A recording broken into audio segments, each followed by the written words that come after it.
and welcome you very much to the beginning. I'd like to take the opportunity for our panel to introduce themselves before we get underway this morning. Kia ora.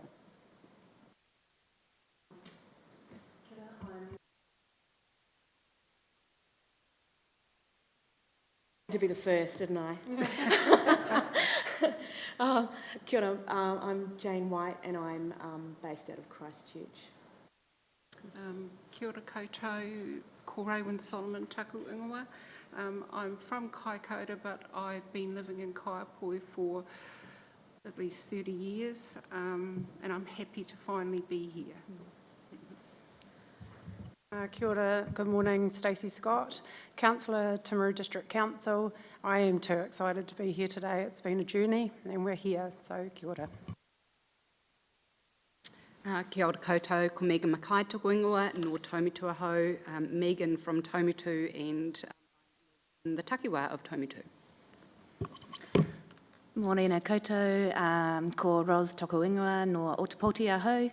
My name is Ros Day Cleven and I live in Dunedin, Independent Commissioner. Thank you. I'd just take also the opportunity to introduce our support team. You will have met Linda Burkham over the back there as our hearings administrator. So any questions you might have about the process as we move forward, please get in contact with Linda. I'd also like to introduce Lisa Thorne. Lisa is our panel advisor. She's a planning expert, but is supporting the panel with any sort of technical queries that we may have, rather than any advice as such in terms of the merits of the process. So Lisa's also a touch point for any of you who may have questions around technical aspects of the plan. Look, before we introduce the other participants in the hearing, I'll just run through some basic housekeeping matters. As you'll appreciate, that out in the foyer you will find the bathrooms. In the event of an emergency and fire alarms or alarms sounding, then we are to exit the doors to the left of the foyer and assemble in the car park outside. There will be tea and coffee available at the morning and afternoon tea breaks for participants in the hearing. Just a reminder that our hearings are being live streamed. The hearings are recorded on the live streaming and recordings will become available following the hearings on the proposed plan website. So welcome to Hearing Stream A. And as we approach the coming days, we're looking at the strategic aspects of the proposed plan. I'd now invite council representatives to introduce. Tēnā koutou katoa. Thank you, Madam Chair. Are you happy for us to remain seated? Yes, thank absolutely. you. So I can introduce myself. Ko Jen Bella toko ingoa. I'm Jen Bella, legal counsel for the council. I'm also from Otapoti, Dunedin, although my confession is that I'm Australian, but I have been here for quite a long time, so I'd rather be a Kiwi. I have to my left Mr. Aaron Hackart. He's the District Plan Review Manager. And next to him is Mr. John Henry, who is from Kati Huirapa. Miss Alana Hollier, she's a Section 42A author for the Part 1 matters, definitions and introductory matters, and Mr. Andrew Willis, he's the Section 42A author for Part 2, which is strategic direction and urban form and development. Just acknowledge those in the public gallery and submitters who will come forward at their time, so we'll do those introductions as they make their presentations to us. So this morning, the process will get underway. We'll invite you, Ms. Vela, to open for the council to give us some context and setting for the process that we're about to embark on.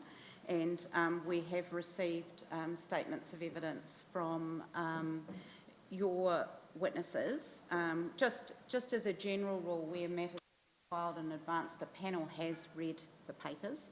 And that we will take them as read, but we'll invite participants to give us a brief overview of what it is that they've said, just to focus our minds on the particular presentations in front of you. So the invitation is you needn't read your legal submissions. If you can just take us through the high points, that would be much appreciated. Thank you. Thank you, and I haven't prepared a summary, but I just propose to turn the pages on the legal submissions and, as you say, pull out some key points. But I'll just start by saying that while this is the beginning of the hearing of submissions, and so it's the beginning of the process for the panel, it represents quite a significant milestone for the council, as Commissioner Scott has alluded to. There's been a lot of work that has gone into preparing the district plan, the proposed plan, and getting to this particular point in time. So we're at the sort of a point which is a culmination of a significant amount of work that's been undertaken by the council. Since the operative plan was made operative in 2005, we've had quite a lot of change in the resource management framework and context. And that's come through quite a significant amount of direction that we've had from case law, but also national direction from central government. So I think in 2005 there was probably one NPS, which was the NZCPS, and I haven't counted how many we've got now, but we've got a lot. NPSs, NESs, and we've also got a set of national planning standards whose purpose is to essentially promote or improve efficiency and effectiveness by introducing consistency amongst plans across the country. So the proposed plan has been prepared in light of all of that national direction and the national planning standards. And I'll get in a moment to the fact that since the plan was prepared, there's obviously been some further national policy statements come out. We're always in a context in which is changing. So the proposed plan takes account of all of that. I also just want to acknowledge the work that Kati Hurapa has done with the council. There's been, both Mr Henry and Mr Hackard have alluded to the process of developing the relationship between Kati Hurapa and the council in coming to the proposed plan. And that's really important in the context of the Section 6E obligation to recognise and provide for the relationship of Māori with ancestral lands and other sites that are important to them. And so the PDP reflects that developing relationship and the relationship that the council has with iwi in undertaking its functions under that section and related sections. So the council thanks Kati Hurapa and the local community for its input to this point, and also to the submitters for taking the time to come and present their views to you. And the council remains open to considering, everything that they hear during the hearings, and working with submitters to address concerns where they can. So I've introduced Mr Hackard as the Chair has said. He's provided some evidence around the context for the plan and the development of the plan. And Mr Henry, who the council has called because to provide some evidence around the process that council has followed with Kati Hurapa, and the contextual, cultural matters that inform and underpin the cultural aspects of the proposed plan. He's a cultural expert, and so the council relies on his evidence for those cultural matters, including identification of sites of significance, which will be heard in a later hearing. And Ms Hollier and Mr Willis have both also provided some summary statements which were filed on Monday, so I'm not sure if you have those in front of you. Yeah, okay, great. And that's really just to identify the key issues that they understand are still sort of in contention. But I do note that there has been some pre-circulation of evidence and legal submissions from some parties, and we've obviously been able to take those into account in preparing that summary.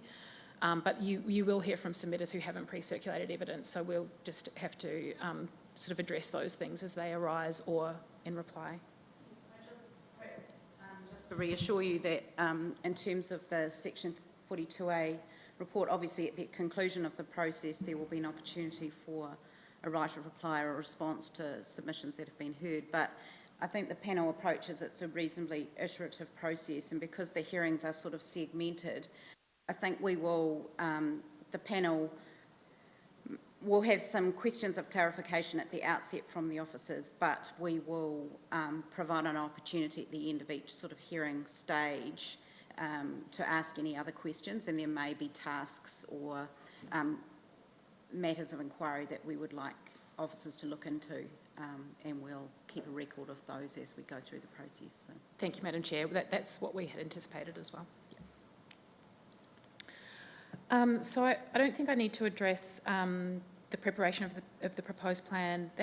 That's all in Mr Hackart's evidence, and you can ask him questions if you like. I just want to bring your attention, though, to paragraph 10, and that's just because the evidence that Tront filed raised a question as to whether or not the 42A reports had considered all further submissions, and we just wanted to confirm that it has, and I've drawn your attention to where in the Section 42A reports it confirms that. Again, I've really addressed the role of mana whenua, but at 13, just wanted to draw your attention to the fact that you will hear some submissions at some point in the hearings, probably not this one, relating to sites and areas of significance to Māori.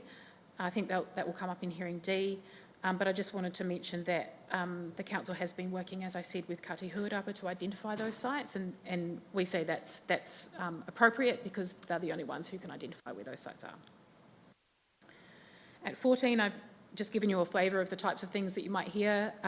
It's very high level, so I won't sort of go through those. But I did just want to address the current regulatory environment, partly because we are in a bit of a state of flux in a sense, and we've obviously had a recent change of government. We thought we would have an entirely new resource management system, which has now been repealed, but the government has signalled that there are changes to certain things coming. And I think it's a couple of the submissions, possibly the groundswell submission, seeks that we pause the PDP, or at least parts of it, pending the outcome of that. But I just wanted to note that this is the environment that we work in on a regular basis. This is kind of normal for us in the resource management field. The council just has to, and the panel just has to operate within the context of the law as it stands right now. If things come up or change during the process, then we just need to consider if that has an impact on what we're doing in this process and deal with that at the time. So an example of that might be that the government has recently signalled that there'll be some changes to the NPS-IB, Indigenous Biodiversity, and one of those things relates to mapping of the SNAs. So my understanding is that the intention is to delay the requirement to comply with the mapping for 3 years, but that's got to go through a process. It needs to be introduced as a bill to the House and then go through a select committee process. And in the meantime, we still operate under the need to recognise and provide for those things under Section 6, and the council is elected to do that via mapping. So.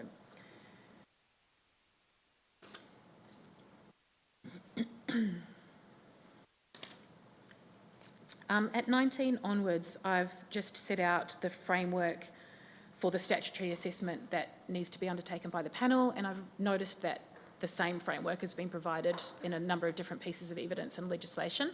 I think we're all on the same page there, and there's nothing in that we need to delve into in great detail, but I will stop on a couple of points. One at 20C, which is on page 7, there's a requirement for the proposed plan to give effect to national policy statements, obviously. But I just wanted to note that one of the submissions seeks that the panel have regard to the draft NPS for natural hazard decision making. And I just wanted to say on that, there's no requirement to give effect to that because it's just draft, it's just proposed. It was introduced by the previous government. We don't know where the new government's going to go with that. So I would just recommend exercising some caution around that. The second point that I just wanted to stop on was in relation to giving effect to the national planning standards. So the issue that arises there is that you'll hear from Fonterra that they seek an explanatory note to the definition of height. So the national planning standards contain a suite of definitions. As I said before, the purpose of those is to create consistency across plans across the country. the direction in the, so the requirement for the panel is to give effect to the national planning standards, and we know that effectively means to implement them. The direction in the definitions section of the national planning standards is a strong mandatory direction, so the council has to use those definitions where they're used in the same context as they are in the planning standards. So the Fonterra proposed an explanatory note to the definition of height, and I haven't formed a full view on this yet, but instinctively that explanatory note amends the definition. So the panel's going to need to consider whether or not it is able to actually include an explanatory note along the lines as proposed by Fonterra. But I also just wanted to distinguish, there's a sort of a can question and a should question in this, in the sense that we have to answer the question, can we amend the definition or include an explanatory note in that? But there's also a should we do that? And I guess what I would say is that you might like to explore, there might be other ways of addressing this specific issue. So you might like to explore that with Fonterra and perhaps with Ms Hollier as well, because I understand that there's some rules later on in the plan that do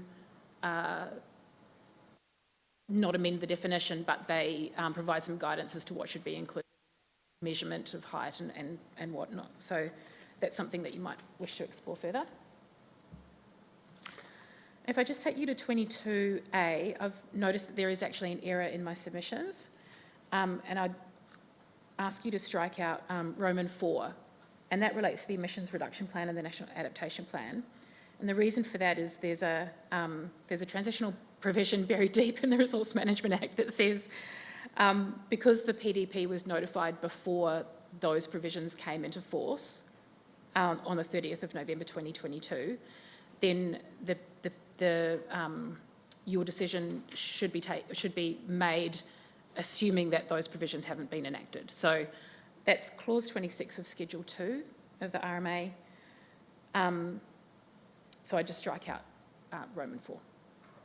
There's no legal requirement to have regard to those at this time.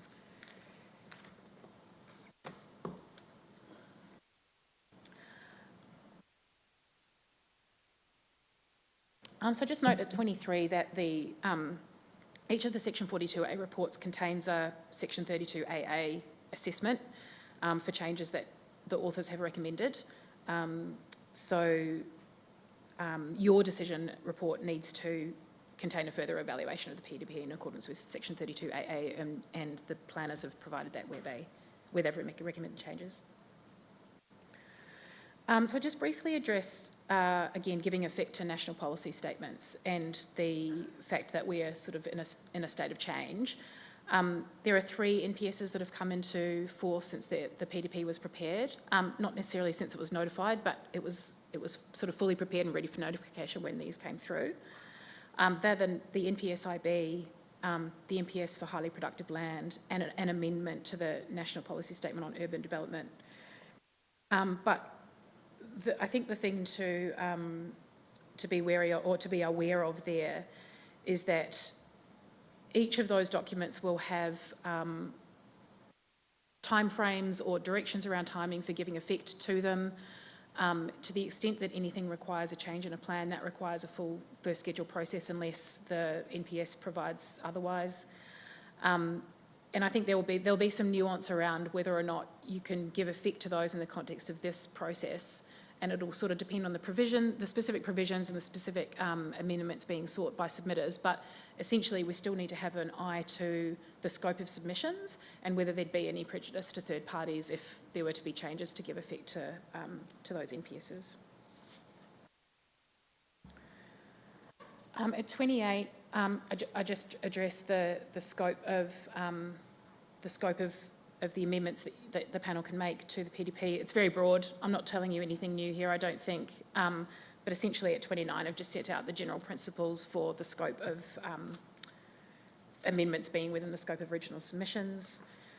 And at 30, the crux of those principles is essentially that, as I said, you've got a broad scope to make amendments to the PDP, and you need to be confident that the amendment, the issue was reasonably raised in the submission, and the amendment is a logical consequence of the matter that was raised in the full range of submissions, and that they would not prejudice a further potential submitter who had decided not to make a submission.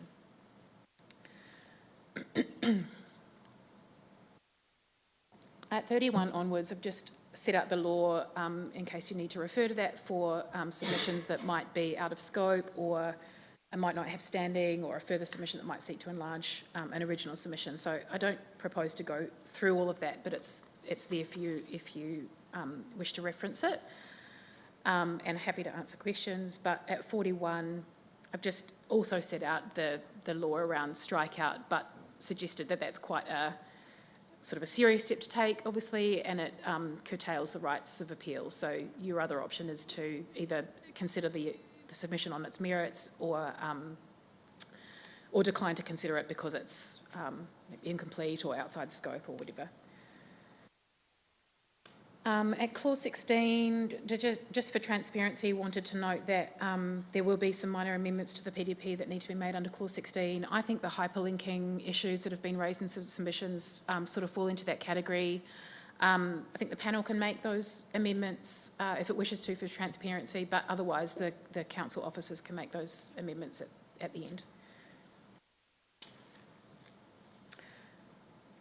And so in relation to hearing A, as I said before, this hearing is on part 1 of the plan and part 2 of the plan, but also submissions that raise sort of high-level issues on the plan as a whole. So an example might be the groundswell submission that I referred to earlier. And as I said, the 42A reports have attempted to sort of narrow the outstanding issues for you, but obviously there's some that we haven't picked up on. We haven't heard from some of the submitters who haven't pre-circulated evidence just yet. But I think I just want the key point that I wanted to make around both the definition section and the strategic direction section is that you will hear submissions about some of the definitions today and tomorrow, but whether or not that definition or amendment to the sort of introductory sections is appropriate might be coloured by submissions that you hear later on in the process. So there's an interrelationship between these introductory matters and the rest of the objectives, policies and rules of the plan. And I understand that you won't make decisions on this particular hearing before the next one, but just wanted to raise with you that there will be some examples from today that I think are probably of a type that have that sort of interrelationship. And so examples might be the definition of strategic rural industry that Forterra seeks, but they also seek a special purpose zone, and whether you need a definition of rural industry might be influenced by whether you have a special purpose zone and that kind of thing. And the other one is probably reverse sensitivity. So there's a definition and there's some introductory provisions and also some strategic directions around reverse sensitivity. But how reverse sensitivity is dealt with in the rest of the plan is something that you will sort of discover as you go and have conversations with experts as you go. And so that introductory part might be influenced by how you see the plan should address reverse sensitivity later on. So again, I just wanted to thank the panel. The council's grateful for your time and also for the submitters for giving up their sort of personal time to come and be heard by you. Thank you.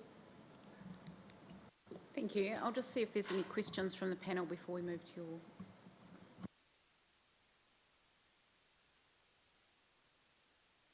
I have no questions on your legal submissions. Thank you. That's a helpful overview of the process. So if you can just call your next witnesses. Thank you. Thank you. So I'll start by calling Mr. Hackart. He has a summary at the front of his evidence, and we propose just to read that, but also I'm happy to answer questions from the panel as they arise. Thank you. In my evidence, I've outlined the process that Timaru District Council has undertaken in producing the draft district plan and the subsequent steps taken to reach the hearing stage, which now commenced.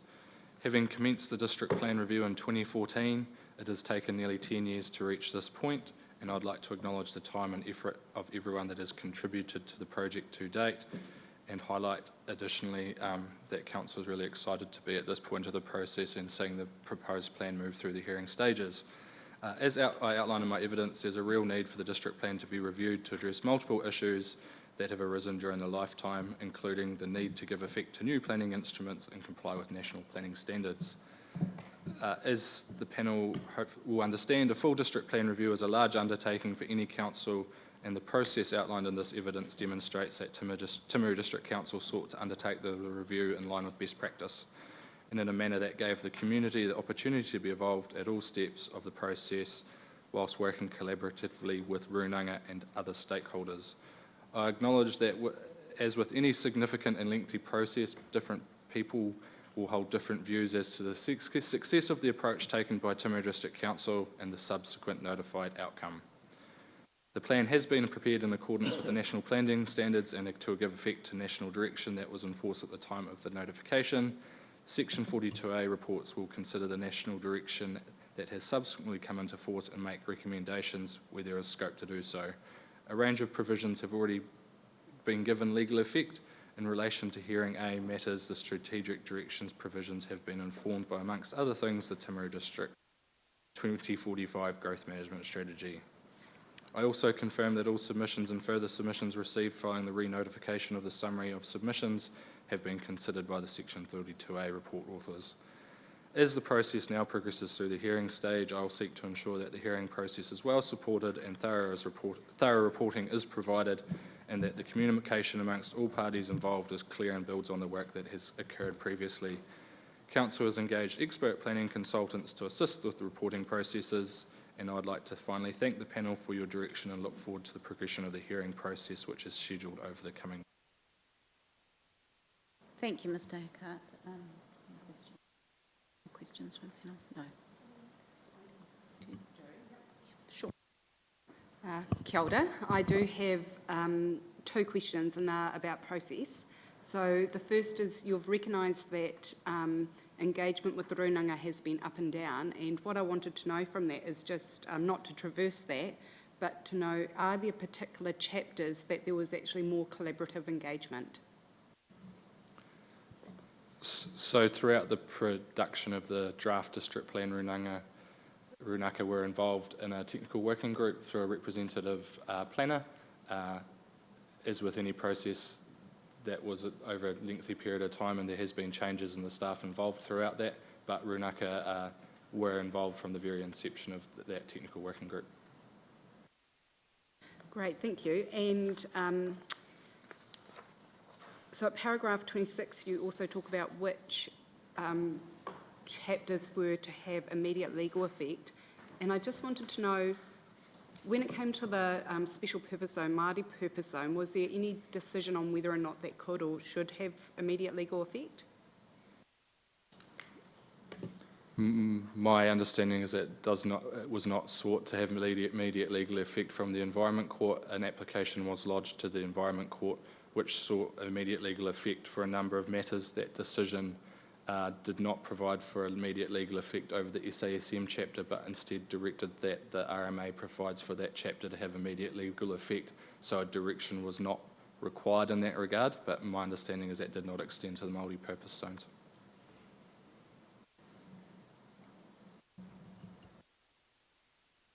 I have no further questions for you. Thank you. Thank you, Madam Chair. And I should have just checked, are you happy for the witnesses to take the qualifications and experiences read? Yep, okay, thank you. In that case, I'd like to call Mr. John Henry from Kati Huarapa. He also has a summary of evidence, and I'll invite him to start by reading that.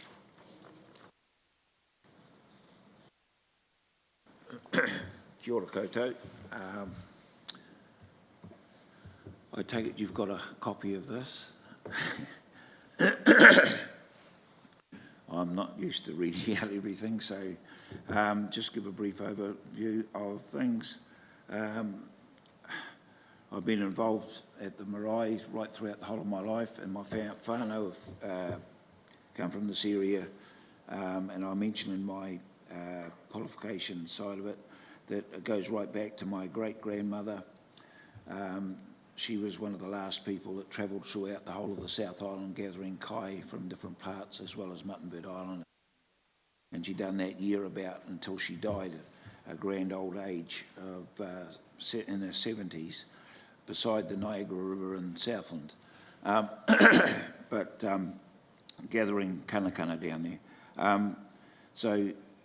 My mum passed away at the age of 93, and she is known to have been part of a panel from, from, I'm trying to remember her name, Tiffany O'Regan, who came down to South Canterbury, and she was pictured at the side of the Opi River, giving evidence that how bad the Opi River had become in her lifetime. So we carry that on. We've been part and parcel of the learnings from our people right the way through in the environmental side of things and what's happening within that area. I have, I was, chair of the Te Rūnanga o Arawhenua Marae Committee. I am present chair of the Arawhenua Mataitai Committee, which is a committee set up to enhance areas for food, and we are lucky enough to have four mataitai within our area, including the coastal areas. So we take great care in that area. So I'll just go through briefly those side of things. You've already got the copy, so I'm also on the Central South Island Fish and Game Council, appointed by Kai Tahu. I've been on the Opi Tamuko Rari Puriora Zone Committee, and this was set up by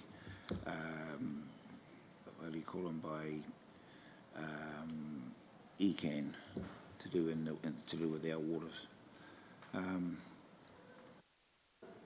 So, scope of evidence. My evidence addresses the rūnaka who whakapapa to the Timaru district, the importance of the Timaru district to Kachi Huirapa, our relationship with TDC, and our involvement in the preparation and proposed Timaru district plan to date. How we are connected to the Timaru district from a historical context. This context also sets out the various hapu that make up Kachi Huirapa as it is today. The final paragraph explains the role of Te Rūnanga o Ngāi Tahu under the Te Rūnanga o Ngāi Tahu Act 1996. This evidence sets out the association of Kachi Huirapa with the land in the Timaru district and how early Maori travelled around to Waiponamu, South Island, hunting and gathering the island's resources.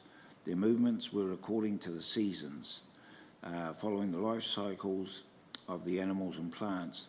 The inland high country was a fundamental element to the systemic seasonal food gathering patterns, with families and sub-tribes undertaking annual seasonal migrations to gather resources for consumption and trade.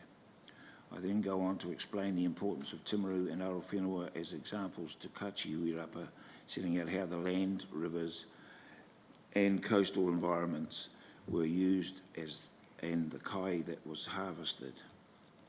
The last section of my evidence sets out the relationship TDC have had with Kachi Huirapa or Arawhenua and how the two groups have worked together during the preparation of the proposed Timaru District Plan. The Timaru District lies within the traditional boundaries of Kai Tahu. Kai Tahu is the largest iwi in Te Waiponamu and comprises people who descend from the tribe's 5 primary hapu: Ngāti Kuri, Ngāti Irakehu, Kachi Huirapa, Ngai Tuariri, and Ngai Te Rua Hiki Hiki, as well as earlier Rapuwai, Hāwea, Waitaha, and Kachi Māmoe ancestors. Te Rūnanga o Ngāi Tahu is the mandated iwi authority for Kai Tahu Whānui and was established by the Te Runanga o Ngāi Tahu Act 1996.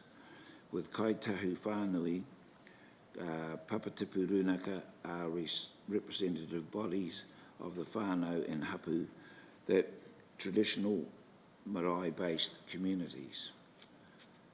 The hapu who hold mana whenua in Timaru district are Kachi Huirapa o Aro Whenua. The rohe o Kachi Huirapa extends over the area from the Rakaia River in the north to the Waitaki River in the south, and from the east coast to the main divide. Kachi Huirapa is centred around the tūpuna marae of Aro Whenua. Importance of Timaru district to Kachi Huirapa. The identity of Kachi Huirapa within the Timaru district and our values and interests are well set out in the Mana Whenua chapter of the proposed district plan. I do not wish to simply repeat what has already been written and expressed in the proposed plan in my evidence, but what I would like to do is to provide some background to the district that these hearings will be considering. What has been written in multiple of places is the association of Kachi Huirapa with the land in the Timaru district goes back to approximately 850 AD. Rakai Hautu came to Te Waipounamu, the South Island, from Hawaii in the canoe Uruau.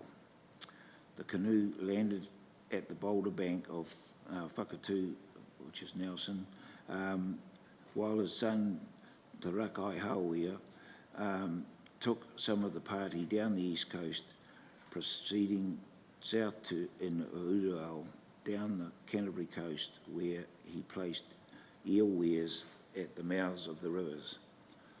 The area now known as Timaru district had plentiful natural resources. These resources fed, clothed and equipped us. Before European settlement, Kai Tahu moved around nearly the whole of Te Waipounamu, hunting and gathering the island's resources. Their movements were according to the seasons, following the life cycles of the animals and plants. The inland high country was a fundamental element of the Kai Tahu systemic seasonal food gathering patterns, with families and sub-tribes undertaking annual seasonal migrations to gather resources. The rivers and mountains also form physical landmarks, and these were often associated with atua and with the births, lives and deaths of tūpuna. Over time, we developed an extensive knowledge of the place names, stories, food resources and resting places of Te Waipounamu. Many of the hills and mountains bear the names of the waka and the members of the crews important to us. Many of the rivers, lakes and plains are named to represent the movements and marks upon the land of these ancestral vessels and people. Smaller hills and rivers often bear names of later people and events. These might be events from the history of hapu or of whānau, and then just as names of people and events were given to places, so names for people and events were taken from places.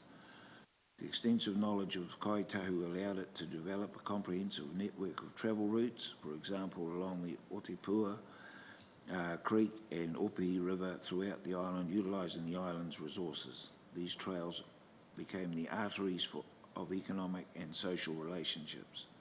The trails crossed plains and following rivers, valleys and coastlines and followed the food and resources needed to survive. From the east coast, Kai Tahu followed several different trails which led them inland to their seasonal food gathering sites, over to Te Tai Potini, the west coast, and to different areas around the South Island.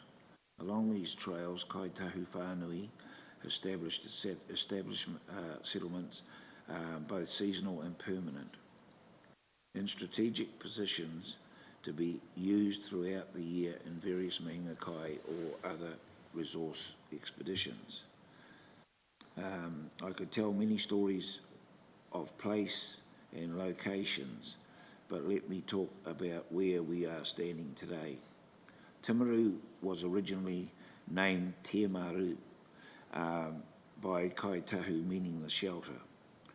Timaru Harbour provided shelter for travelling canoes journeying between Moiraki and Banks Peninsula, and whalers and early settlers. It is thought that these early European settlers may have incorrectly recorded in spelling. Recorded the spelling. Another Maori interpretation is te, meaning cabbage tree, and maru, meaning shelter, which suggests sheltering cabbage tree, since maru may also mean luxuriant growth. The meaning may be luxuriant cabbage trees. For Arowhenua, Timaru is an integral component of the extensive kaitahu network of kaika noaka and kaika mahika kai, located throughout South Canterbury. Timaru was a pā, kaika noaka, wahitapu and urupa, and the location in which tauraka waka landed. The types of food gathered included ika, mako, hapuku, pipi, pawa, kina, cockles and kaio from the sea, and tuna, banded kokapu, kanakana, inaka, lamprey, smelt, and common giant bullies, freshwater crayfish from the rivers and streams and creeks. From Timaru you can see our trails inland sheltering in the caves and rock overhangs in the limestone country of the Opihi and Opuaha river gorges. Arowhenua, another place I would like to talk about is Arowhenua, where our marae Hapa o Niutirani, New Zealand's broken promise, is. Arowhenua has been the main centre for us in South Canterbury since the mid-1800s. In 1866, the wooden church was replaced in 1931-32 by the present structure which stands beside State Highway 1. The meeting house is named Te Hapa o Niutirani in reference to the long-pursued claim of the Ngaitahu tribe. Based on unfulfilled promises made by the Europeans' purchase of land, it was opened in 1905. My ancestors relocated to the current Arowhenua settlement south of Timaru Township,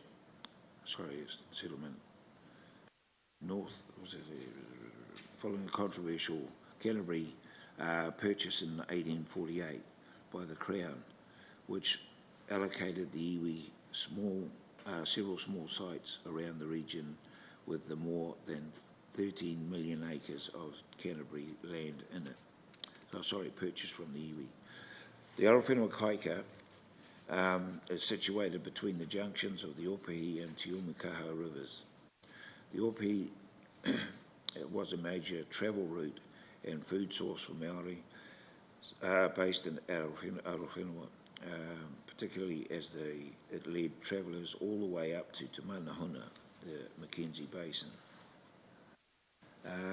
Relationship with the district, Timaru District Council in preparing the plan, that I am standing here today, or sitting here today, giving evidence alongside TDC staff and consultants, and not as a submitter, is a testament to how we have been working with the council.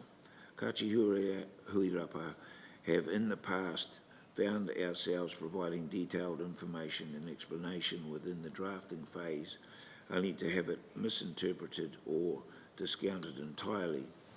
We have then been required to prepare our own submissions and planning evidence in an attempt to have the information corrected. This plan review process is a very real step in recognising what Kachi Huirapa is seeking in the plan. The relationship with TDC during the plan review, like any relationship, has had its ups and downs. Our work on this plan has been a learning experience for us all. We work with the Council to identify our matters of importance and the sorts of measures to protect and provide for these. A key part of this was building relationships and understandings between Kachihuirapa and the Council about the district and its importance to mana whenua. I do think that through working together in a collaborative manner, both TDC and Kachihuirapa Runaka have been able to navigate the challenge of a district plan review, and I feel that I am now in a position to be able to stand here today and support the work that the Council has done.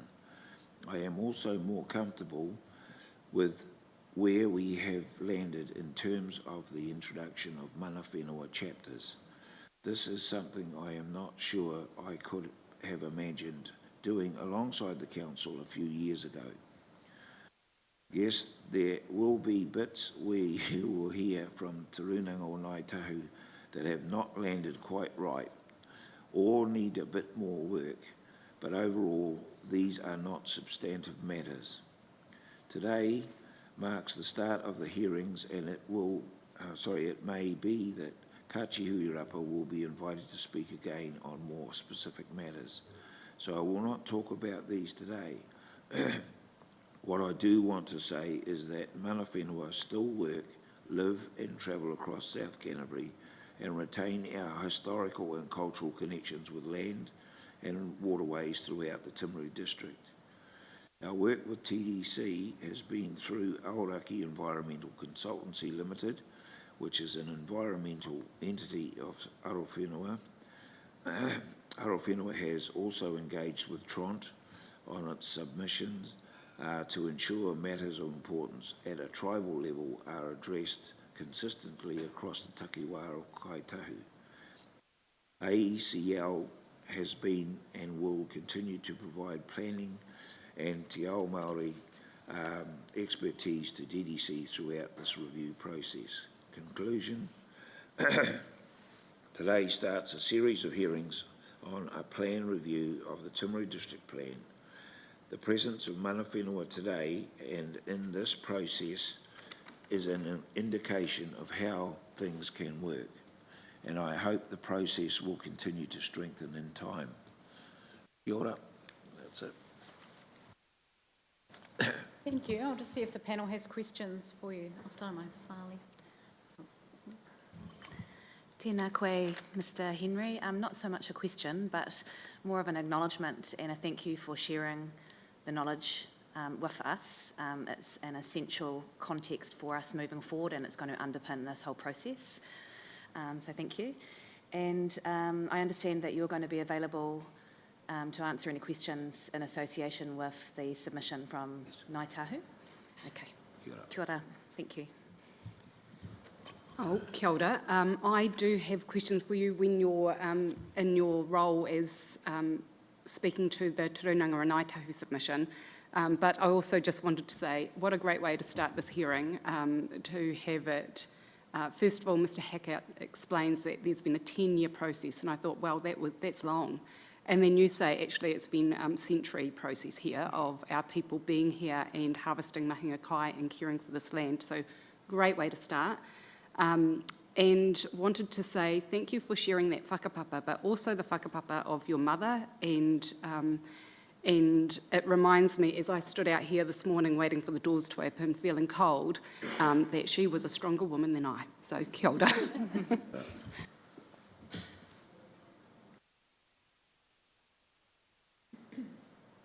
Morning, Mr. Henry. It's nice to be back, and thank you for your submission. It is very refreshing to hear the iwi history of the area, because where I come from, we don't hear Arowhenua's history very often, so it's always refreshing.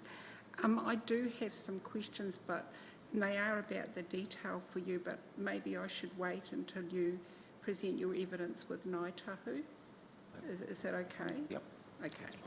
Thank you.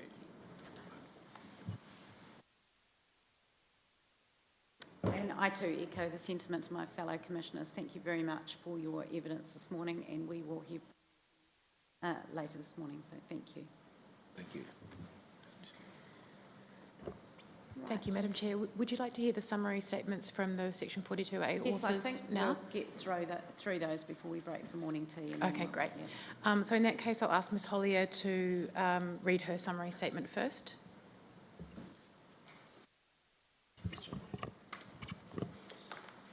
Kia ora. My name is Alana Hollier. I am the reporting author on the Part 1 matters to the proposed district plan, which covers the introductory material of the plan, as well as general definitions.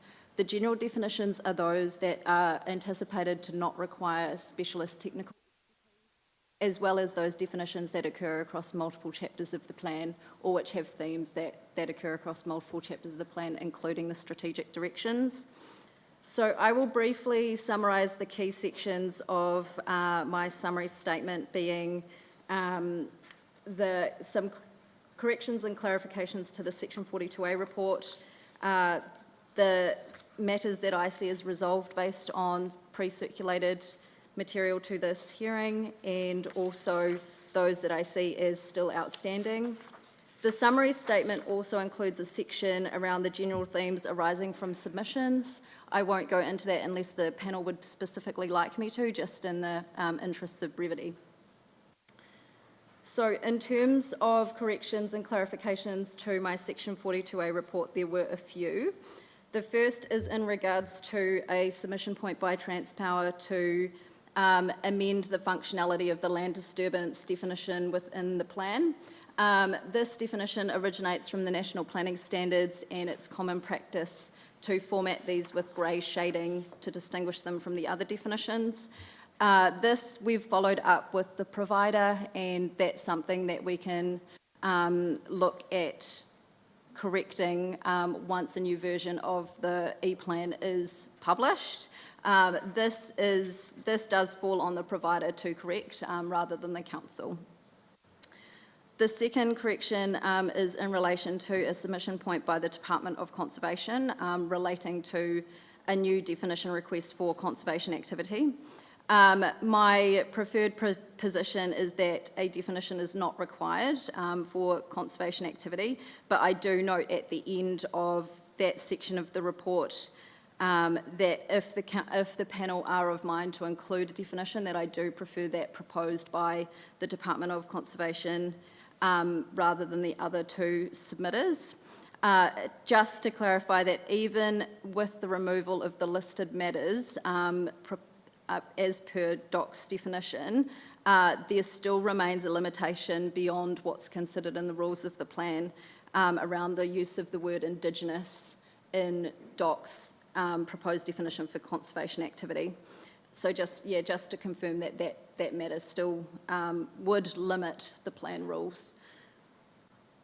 The third correction relates to, or point of clarification relates to a couple of submission points by Opua Water Limited. They're talking around some areas with the functionality of hyperlinks. As similar to the Transpower submission, errors around the functionality of hyperlinks, for example, where the hyperlink is not showing to a definition, this can be corrected once we publish a new version of the plan. Council officers, council planners will be identifying these as we go through. In terms of Opua Water's submission, while they've said that there's functionality errors with the hyperlinks, they haven't specifically noted any, and this level of detail would be required for us to be able to assess whether that is in fact an error, and then if it is, we could do that under a Clause 16 amendment, and that can be pulled through when we publish a new version of the E-plan.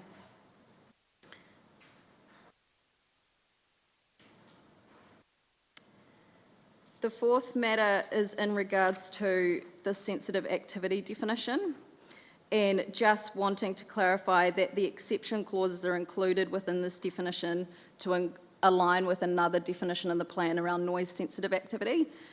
This is done just to align and make consistency between these two definitions, but this just wasn't discussed in the reasoning specifically within my Section 42A report. In terms of what I perceive as resolved matters based on pre-circulated evidence, There are a few. So this is described within paragraph 9 of the summary statement. Firstly, that to defer any amendments to the description of the district chapter rural areas section to align with the National Policy Statement of Highly Productive Land until the consideration of submissions on the Versatile Soils chapter.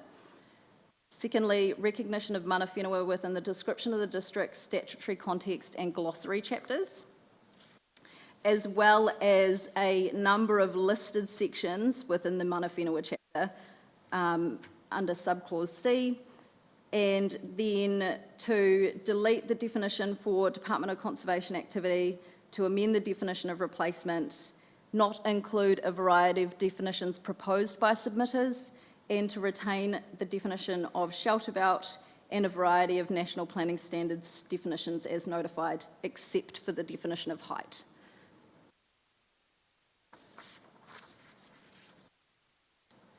In regards to outstanding matters, there are a few that I have identified. Firstly, whether the forward or mihi is amended regarding the management of effects of activities on the environment. Secondly, whether to include activities or terminology not used elsewhere in the proposed district plan at this stage, including whether strategic rural industry is recognised within the description of the district chapter, and whether the rural areas section of the same chapter is amended to reflect that rural residential development is restricted versus a balanced approach is taken. Next is how to refer to the national grid lines overlay within figure 1 of the general approach chapter. Next is whether the extent to whether further guidance is provided to plan users on the approach taken to the definition of terms. And then there's outstanding matters relating to the following definitions of reverse sensitivity, sensitive activity, conservation activity, and height. And lastly, in paragraph 12 of the summary statement, I refer to the evidence of Ms. Poole in relation to Ngāi Tahu. I just want to clarify here that my interpretation is that they've accepted the points in the section 42A that relate to Ngāi Tahu, except for the definition of sensitive activity, where they've recommended some amendments. But based on the drafting of that evidence, I'm not sure if that interpretation is correct. Thank you. Thank you, Ms. Hollier. The panel will have questions for you as well, but I just wondered if you could clarify for me in your paragraph 9 where you refer to matters resolved as pre-circulated evidence. So that's only in relation to what's been circulated for this hearing, hearing A. Yes. And there will be submitters, or as a question, are there submitters in other parts of the process who may have also offered a view on these particular issues? Or are they solely hearing A? I think particularly with the definitions, there will be a number of issues that will be raised in later hearings that will have a bearing on how that definition is eventually expressed within the proposed plan. So in regards to the definitions and a number of other matters, the recommendations made here are interim, and then they may change based on submission points that are heard and considered in later hearings. So really it's just a point in time. So they're not, so I think we just need to be careful about using the word resolved, because there may be evidence that follows that may alter your position. Could you also just clarify your role going forward at each stage? Will we hear from you again at other particular chapters? Or is your role solely focused on this particular part of? So, within this particular hearing, I will just be talking to the submission points considered within my Section 42A report. In terms of hearing B, I will be presenting the report on the general industrial zone and the port zone.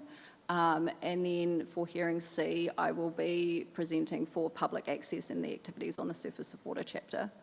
Yeah, but at the moment, it's just, consideration of the submission points that are within my Section 42A report for this hearing. Is there one person amongst the Section 42A officers, and it maybe Mr Willis might be able to clarify that too, is there one person who was sort of keeping an overview of all of the, I guess, amendments that have been accepted by individual officers and making sure that there's some consistency across those reports?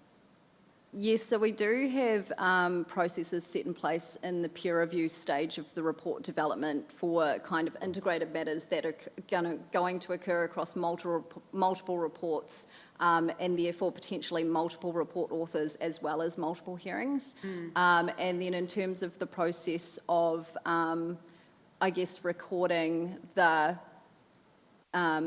recommendations made on submission points to hearing, that is something that can be done in the background by Timaru District Council planners to kind of keep track of that, yeah.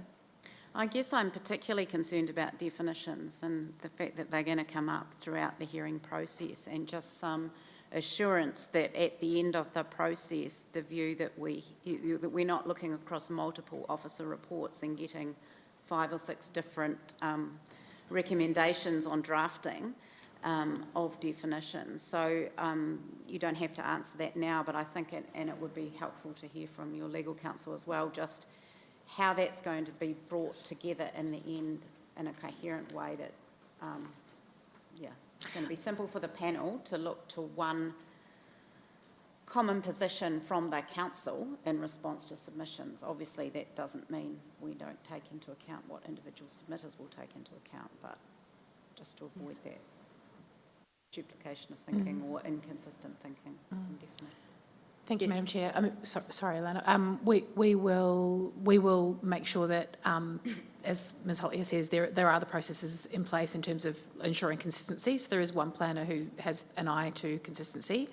And I'll work with Mr Hackart as well to devise a process whereby we can at least collate, I guess, later on in the hearing or in an ongoing way, but then present to the panel later on in the hearings some final set of recommendations around the definitions in particular based on the 42A reports that have come in between.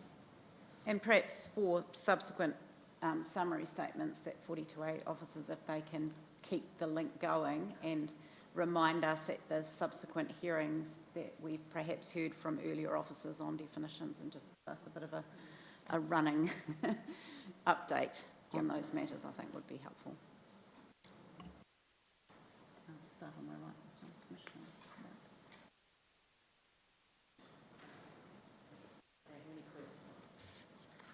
I don't have any questions on your summary. I just want to check in the 42A.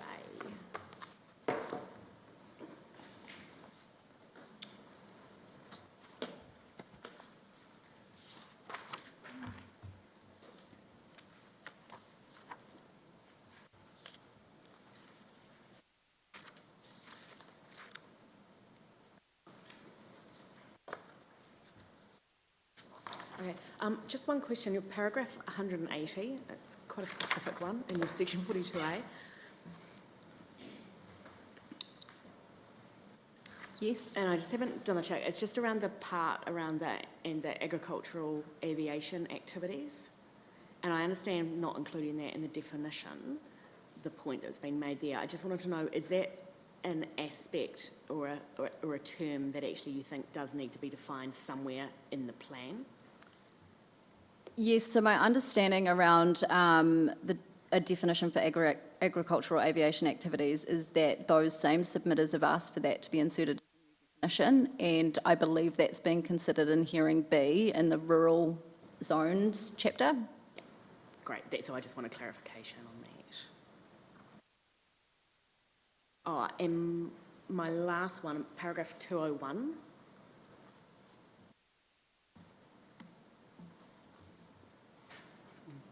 I just had a clarification on the terms about amending the definitions. We're using activities otherwise anticipated by the plan allows for assessment of reverse sensitivity. I just wanted to be clear on what you consider anticipated by the plan actually meant. Yes. So in regards to that wording, that means any activity that can be established under the district plan by way of permitted activity, resource or designation. And it also can capture the future development of either existing activities or activities that can establish by way of those methods. Yes. So it's effectively anything that could obtain consent. Yeah, the challenge that we're facing with the reverse sensitivity definition is the plan applies a variety of approaches from the specific to the very broad. So we're trying to present a definition that's broad enough that it can be, the plan provisions can be applied and reverse sensitivity effects can be assessed. Yeah. Thank you. Yes, I have a few questions, Ms Hollier. At your paragraph 208, you talk about sensitive activities. What are the standards or parameters that define an activity to be sensitive? So a number of the activities that are listed in the sensitive activity definition are those that may be sensitive to a variety of effects that can basically fall under amenity, that could impact their amenity. So it would be, things like odour, noise, privacy, lighting, that sort of thing. So a lot of the matters refer to matters of amenity. Okay. Yeah. Thank you. And I'm now at your paragraph 200. Are you sure, where you've defined reverse sensitivity, are you sure it's clear which activity that activity is referring to? At the end? Yes. Like, if you're an ordinary plan user, not a planner, just a member of the public, would they understand what that activity, which activity that activity is referring to?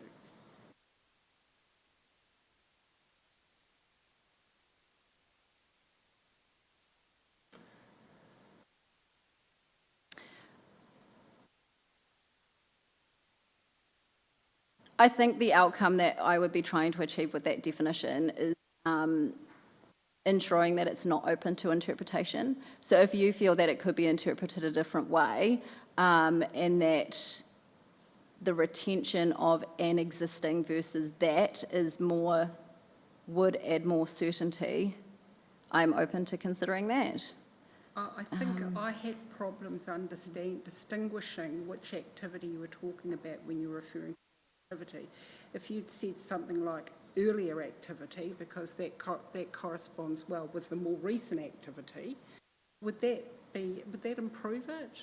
I mean, I don't know. Yeah, that would be something I would have to consider, but could, yeah. And now I'm going to I have several questions for the use of the term Māori, and it's in response to the Ngāi Tahu submission that wishes to change all the Māori references in the mana whenua chapter to Māori or to Kati Hui Rapa. When I read that, I went through the chapter and counted, and you said there were 12, and the first term I came across talked about Māori people, and that was in paragraph 6.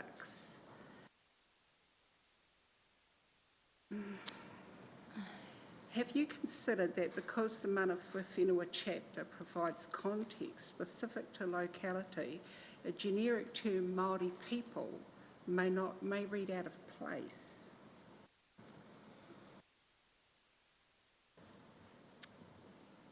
I'll just look up the term.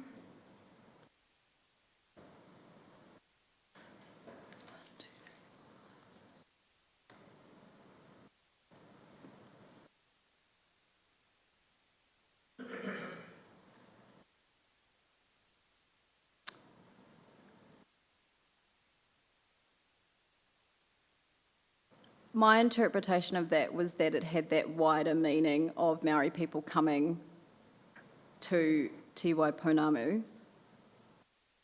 So I think that would be why I would think that it needs to be Maori, but I'm open to reconsidering that. So that leads me to the next question. It's important for the Timaru community, including mana whenua, to be reflected in the plan and to be thought of as part of the audience. In my experience, Māori would not refer to themselves collectively as Māori people. It could, with all due respect, be thought of as a Eurocentric term, and similar to when being referred to as you people. It's quite an offensive term, and I will be discussing that with mana whenua when they are before us. Have you considered that point? I have not to that degree, yeah, and I'm open to correcting that. Okay, thank you. And on the same topic, and I don't mean to labour on this minor point, but for the record, please help me to understand your explanation of Mātauraka Māori and Tikaka Māori at paragraph 340 and how it relates to MW2 1.1.2 and plan definitions. And I'm going to read those out for you. In your definition, you say Mātauraka is a science that applies to all Māori. The definitions calls it Māori knowledge. Mātauraka Māori is a form of science. First of all, I'm not sure how a form of science was derived from the hearing information provided. If science means holding an inherited, in-depth body of knowledge and gained by long-term hands-on relationship with natural resources, then definitely I agree, it is a science. Mātauraka Māori knowledge is acquired differently from your Western science, which is why at times it's regarded differently. What I'm really unsure of, though, is what applies to all Māori means. Can you please clarify? Yes, so as part of considering this point, I received advice from our cultural advisors around the use of these terms, and yeah, I'm more than happy to work with them and Ngāi Tahu to reconsider some of these points. Well, then that takes me to Tikaka Māori, which you've described as a protocol that Māori follow, and plan definition as customary values and practices. Would you consider that by describing MW2.12 as a protocol may be too simplistic and could be confused with kawa, which is also described as a protocol? That would be something I would need to consider further with our cultural advisors. Okay, thank you.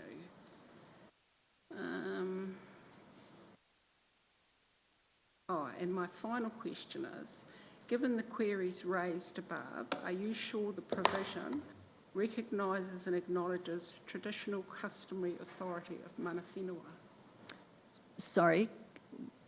Given the queries raised above, are you sure the provision, as it's written, recognises and acknowledges traditional customary authority of mana whenua? And the provision being the mana whenua chapter overall, or? Oh no, I'm just talking about where you've referred to Māori as a Mātauraka Māori, Tikaka Māori and Te Reo Māori and all that. Yeah, so I can work with our cultural advisors to reassess those points. Thank you, Ms Holly. I've got no more questions from me.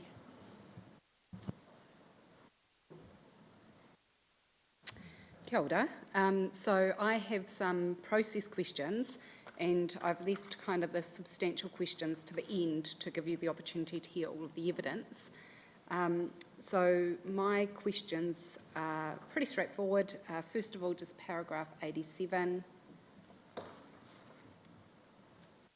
And this is where you've responded to Te Runanga o Ngāi Tahu to shift the mana whenua section, and I just got a bit confused about exactly where you were suggesting where it would go.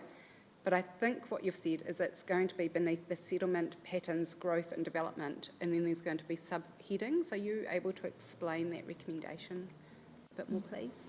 Yes, so that would place that section right at the top of the description of the district chapter, and under the settlement patterns, growth and development heading, and then there would be subheadings inserted just to distinguish between that section, and then the population growth and future development section, which currently sits at the top of that chapter. Great, no, good, thank you. Also, this might not be a question for you, and it might actually be for Mr. Hickart, but it came up in your section 42 report, 42A report, and that is Turunanga and Naita, who also asked for the te reo errors to be corrected, to do a full check of the plan with a qualified person, and I just wanted to know if that's occurred or will occur. Yes, it will occur. We're working closely with Ariki Environmental Consultancy on all chapters as we go through the process, utilising the cultural advisors who will be able to provide corrections and the like as we go through the iterative hearing process. Oh, good, that's good, and that probably takes care of my next question, which is about the dual naming request as well. So I think your answer answers that as well. So thank you. Thank you. I have one question for you now, and it may be that you prefer to consider what you hear from submissions and respond later. But we heard from Ms Vella, Council's legal counsel, around the NPS definitions in relation to Fonterra's submission. And so I just wondered if you had, I guess, a view at this point around whether there is scope to deviate to have an advisory note beneath an NPS definition. Or is that, if you prefer to wait and we can respond to that later in the process, that's fine. But at this point, if you had anything to share with us, that would be helpful. Yeah, my opinion of adding an explanatory note as sought by Fonterra would constitute an amendment to the NPS definition, and there may be other methods that we could use to achieve the outcomes they seek. Thank you for that. And I do have actually one more question. With regard to the definition of conservation activity, you've outlined clarification here in your summary. I just want to make sure in my mind, Doc have mentioned this issue around the public access chapter.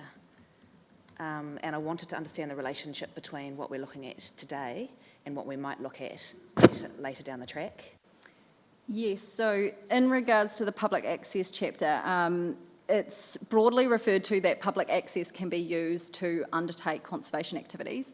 That public access would still be being used within a zone, so the zone rule would apply that manages conservation activities, either where there's a specific rule in the zone chapter for conservation activities listing what that is, or just a broader rule encompassing any other unnamed activity.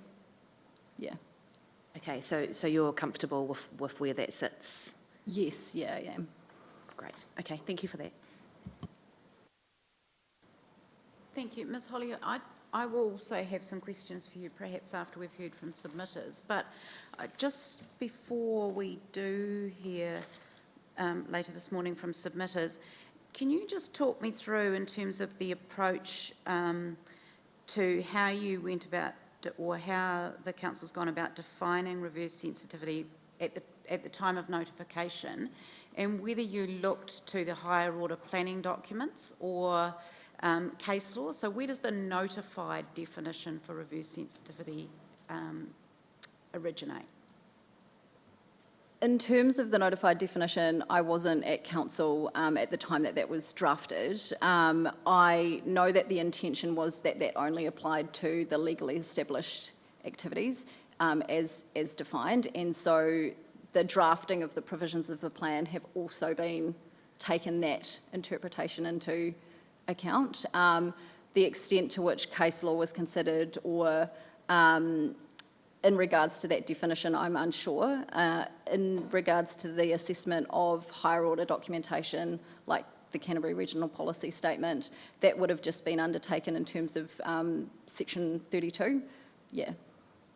Right. I wondered if I could just give you a little task, and if you could perhaps unpack that a little bit for me, whether it's giving me the precise references from the Section 32 evaluation, But I'd be interested to know what the origins of the original definition was. Sure. Thank you.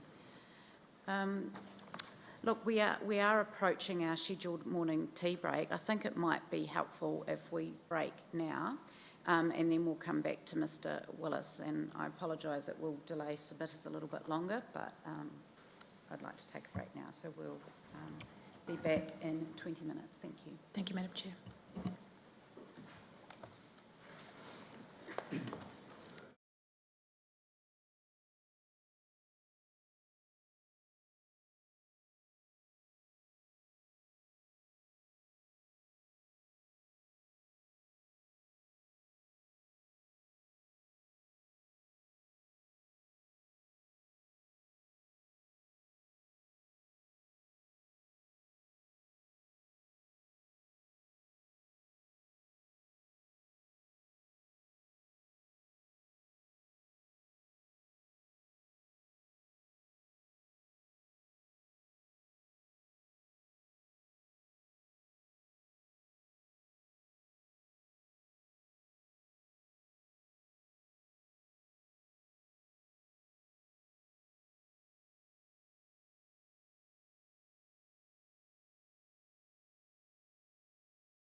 We'll resume. Thank you. Mr Willis. Thank you, Madam Chair. Before we pass to Mr Willis, I just wonder, Ms Hollier can come back to you on the question that you asked break. And also I wondered if you wouldn't mind, just bearing in mind the question that Commissioner White asked around the definition of reverse sensitivity and acknowledging that that clause is quite a broad clause, I wondered if it would be helpful to have Ms Hollier explain what she's actually trying to get at through that. There's some complicated relationships with the reverse sensitivity throughout the rest of the plan, so I just wonder if she might explain that. So I'll just pass back to Ms Hollier first. Yeah, thank you. Thank you. Thank you. So in regards to the development of the reverse sensitivity definition for notification, this originated from the draft National Planning Standards document, but it wasn't carried through to the list of definitions in the final version. And I will still look into the Section 32s on that as well. In regards to the definition of reverse sensitivity, yes, it is really broad, and I realise that raises some kind of red flags and risks around uncertainty and unintended consequences. It's basically drafted to be that broad so that the plan provisions can be fully exercised. We do have some that are very broad and consider development of zones broadly, as well as specific activities within those zones, particularly around the general industrial zone, the port zone, and in relation to regionally significant infrastructure. But there's also provisions where the policy framework only allows consideration of legally established activities or only the operation of activities. So the broad definition is allowing us to exercise those policy frameworks where they consider the development of a zone or reverse sensitivity effects on a zone broadly, or on industrial activities or commercial activities as a group broadly, which can be interpreted to include their development or the establishment of new activities in those zones.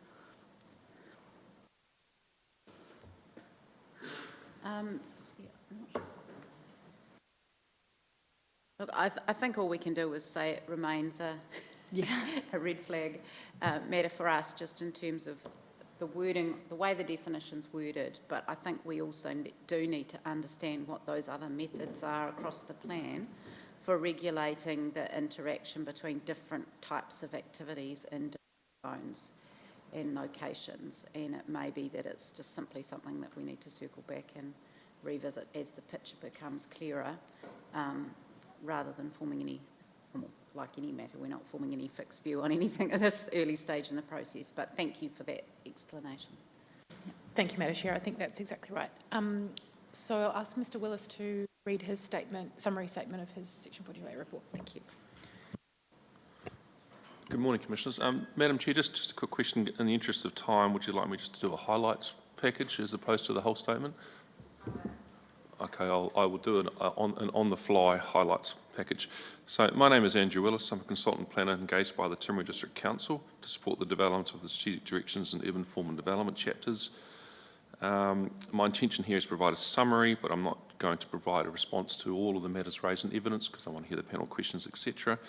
I've noted in here that the MPS requires the strategic directions chapter and urban form and development chapter, or that's the framework, but actually only the urban form and development chapter is required. The strategic directions chapter is voluntary.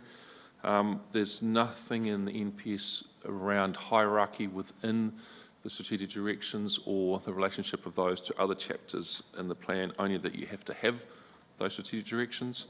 I've set out on page 3 some of the criteria that informed whether or not a topic floated to the top or rose to the top as a matter to be covered in strategic directions, and it was very much a merits-based assessment.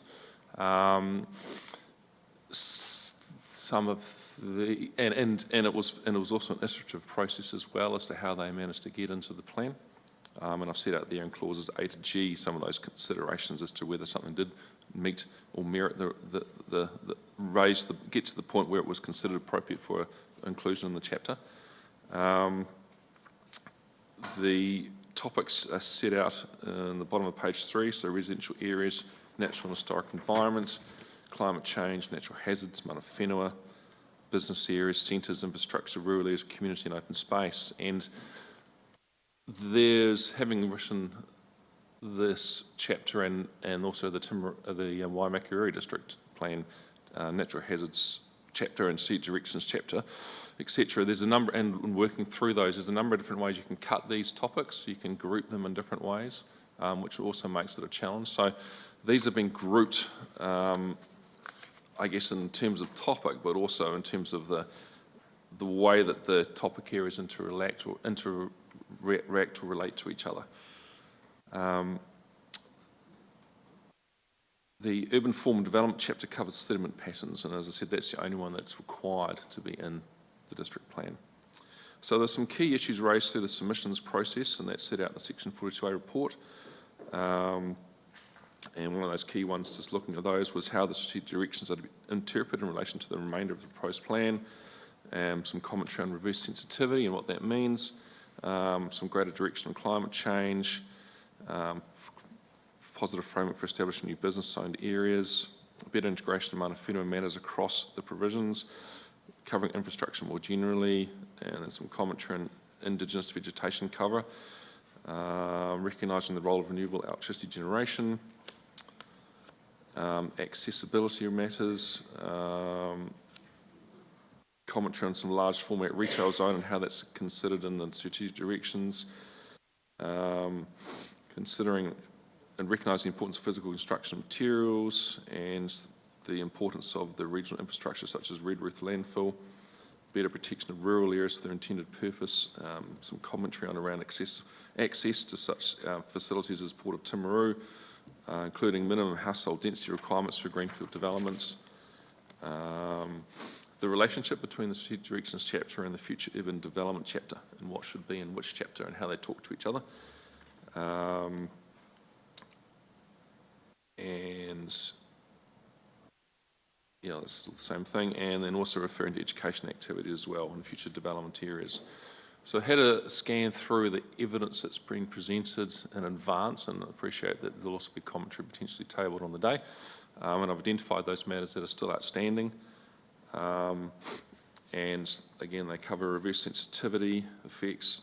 There's a matter that's come through around the requirement for reticulated connections, so connections to reticulated sewer and water infrastructure in rural residential areas. Some commentary around carbon emissions and reduction and mitigation not being the same thing. The inclusion of 12 households per hectare in the future development areas provisions. Around new clause around national grid assets for Transpower. And a number of comments from Fonterra that I've separately bulleted those. And that's again around reverse sensitivity effects. So the discussion around the definition of what that is quite critical to where the strategic directions heads on these matters. Values in relation to historic heritage, and whether it's the heritage itself or whether it's the values.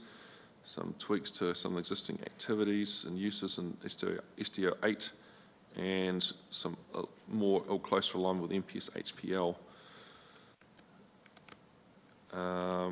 Some health and consideration of health and safety risks in relation to national and regional significant structure for customary activities, and then a number of statements separately bulleted from the evidence with Toronto, which is around, well, reference to EV management plans, the weighting to be given to SDO 5 mana whenua, how it applies to other strategic directions.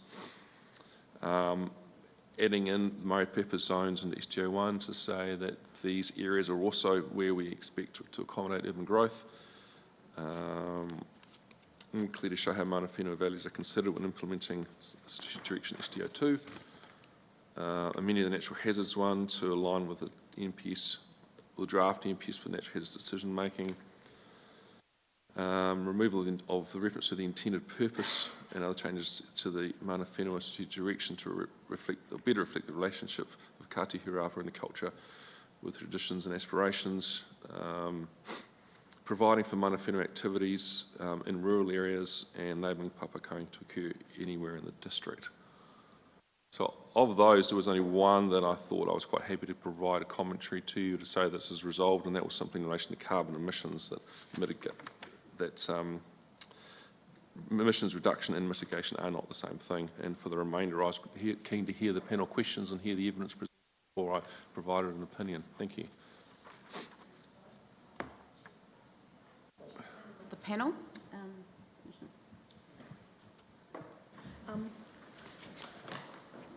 So I have a couple of questions on your 42A. I've got a few around reverse sensitivity, but I'm going to leave those ones until later. Apart from one, you're looking at, in terms of the strategic directions, around looking at significant reverse sensitivity effects. And I'm just keen to understand from you what you think a significant reverse sensitivity effect is versus another one. Just where does that scale kind of tip? I think for me it was about differentiating whether it's more than minor or some other qualifier. It was more about providing that qualification that we're not considering all reverse sensitivity effects. And as I said, yeah, and certainly happy to consider whether that is the appropriate qualifier within that strategic direction and whether it's something less than significant. But that was my intent, is to simply avoid all reverse sensitivity effects being considered. I guess in terms of significance, that is a matter that would be assessed through a consent path or a more closer examination of a particular activity against the relevant chapters. Cool. Right, can I jump around a bit? So now it's in and around your section around paragraphs 19, 97, and it's around the NPSIB. Mm-hmm. And what I just wanted to check with you, when you did the evaluation, when you did your evaluation and make your recommendations, had you considered the point that was raised in the evidence of Transpower that there are a number of exempted activities in relation to the NPSIB? Had that formed a key part of your evaluation of making recommendations relating to the relationship? No, it didn't. Okay. So that was useful to get that in the evidence. Okay, thank you. And then my next one is with, again, on the same topic, and I wrote it down. I'm just trying to find it. It's the strategic direction. 365, I've got as the section. I'm trying to think if that's the...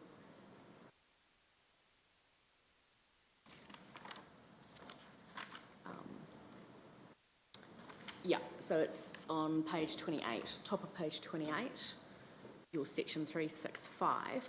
I just wanted to understand from you, matter 5, what scale are you anticipating this strategic direction objective is applied at in relation to maintaining Indigenous biodiversity? Is it at a district level or is it something different? So just bear with me. So it's the top of page 28. 8.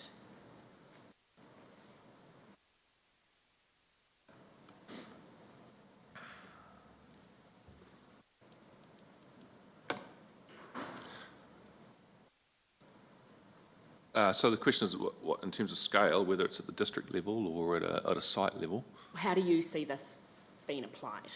That's probably I think for me it's probably at a district level, because I think there's offsetting and there's opportunities for enhancement in other locations which could be considered as part of a consent pathway.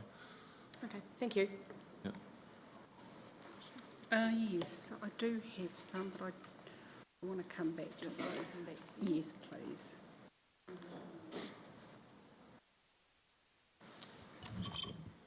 Kia ora. So I do have a number of substantive issues, but questions, but they're related to some of Turunanga and Aitahu's points, and I think it would be better if that was left until after we'd had the opportunity to, for them to present the evidence and for us to ask questions, because that might change your view. Sure.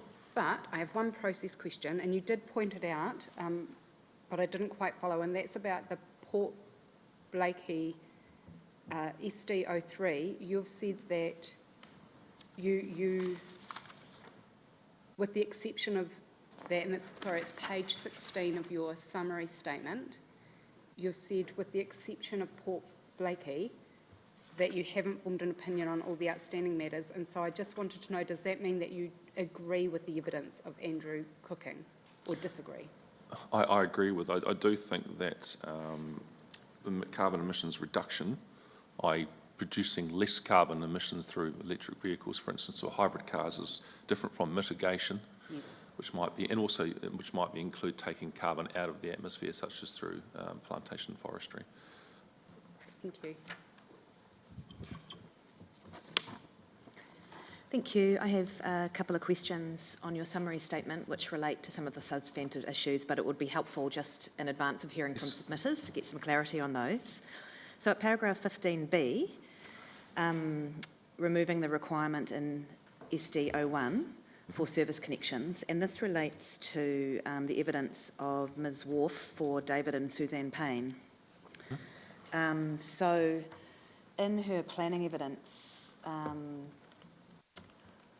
there's a suggestion that given under section 75 of the RMA that the district plan is required to not be inconsistent with a regional plan, and in her view she sees SD01 being more stringent and therefore concludes that it is inconsistent with that regional plan. What is your view on that? Is that something we need to apply to strategic directions, given they're a non-regulatory provision? So Chapter 6 of the Canterbury Regional Policy Statement requires the ability to connect to reticulated infrastructure, but that is specific to the Greater Christchurch area. Chapter 5 of the Canterbury Regional Policy Statement talks about the efficient provision of, I can find the exact wording, but efficient. But so I'm not convinced that that strategic direction is inconsistent with. It doesn't say in Chapter 5, thou shalt not require connection to a reticulated network.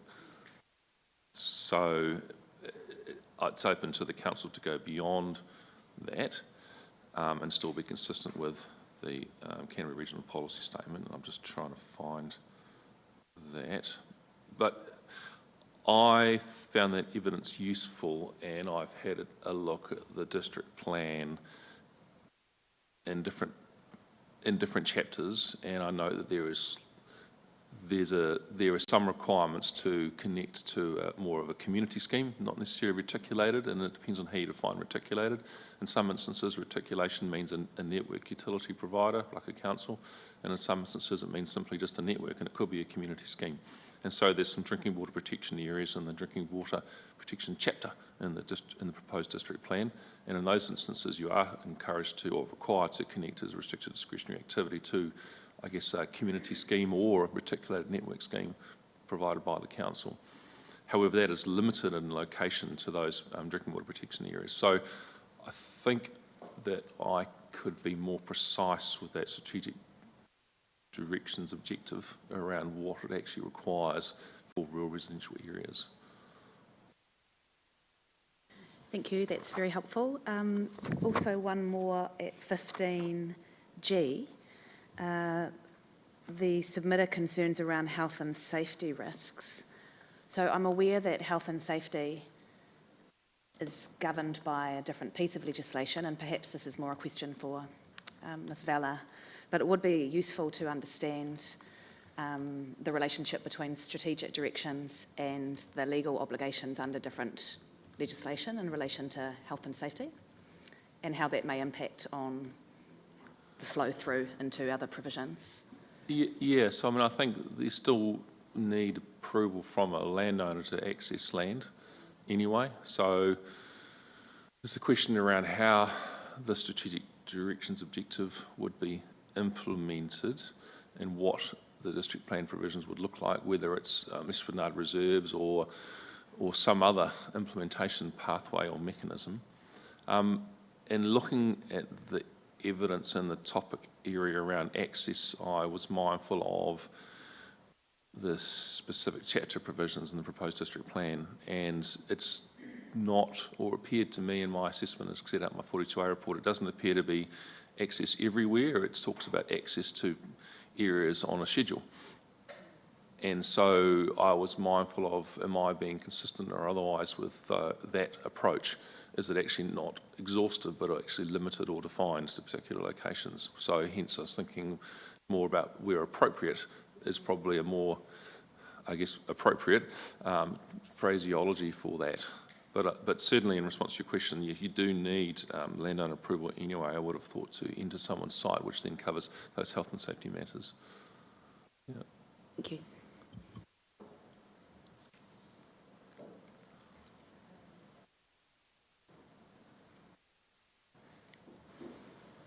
Just find it, sorry. God, where is it? Yes. Oh, you've got it on. I'm referring to your paragraph, just find the number. It's in response to submission 156.38, Forest and Birds, where you've accepted that natural and cultural values can be separated. I think you accepted that point. When I read the Forest and Birds submission, it didn't talk about separating natural and cultural environment. It talked about separating natural and historic environment.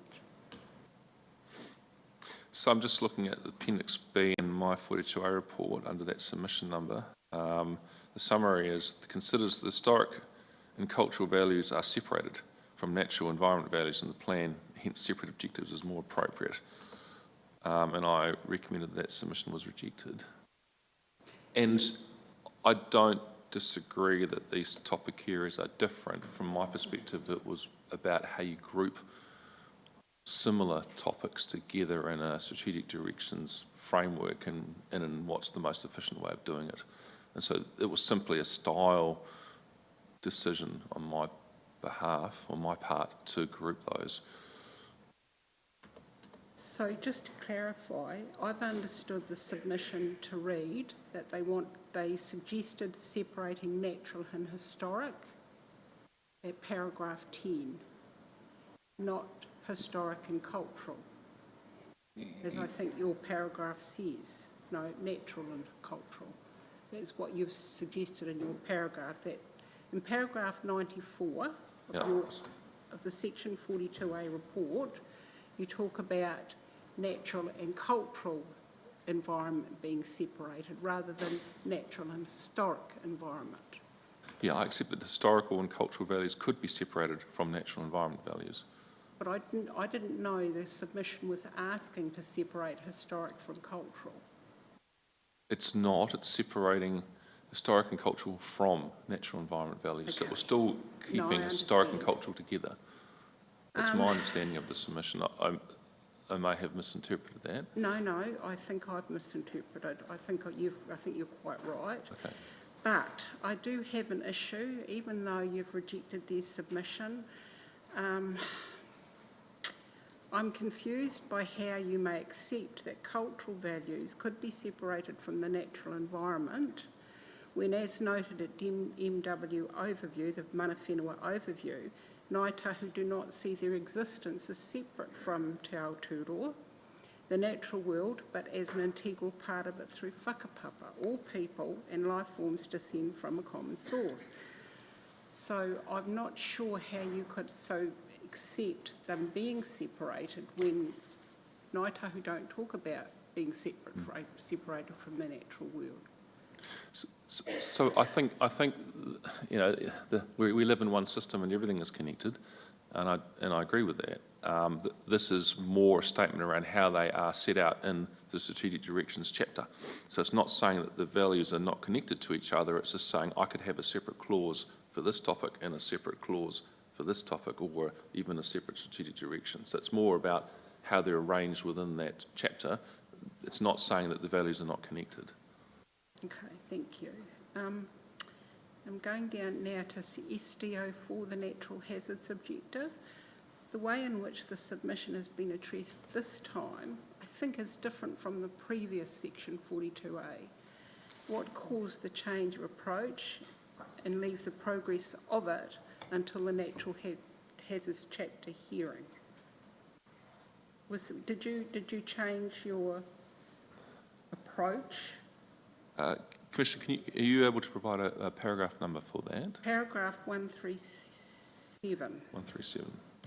No, that might be a new stance, sorry. That does cover natural hazards, that paragraph, yep.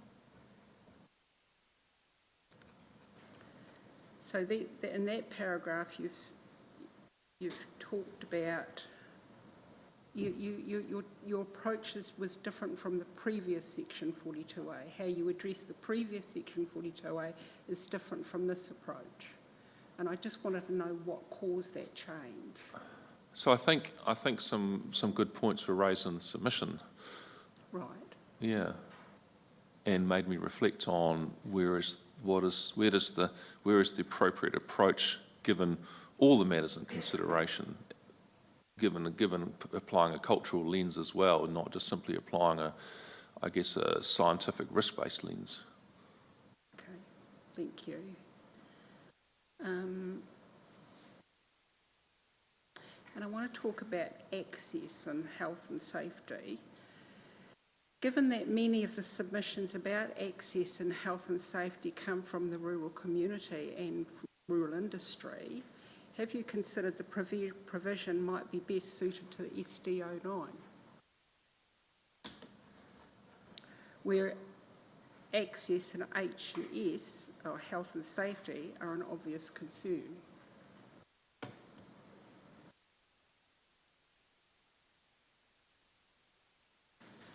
I hadn't considered putting that or switching that into the rural areas strategic direction. No, I hadn't considered that. I think access issues exist outside of rural areas as well. Yes. So again, it's a matter of how you group these topic areas. I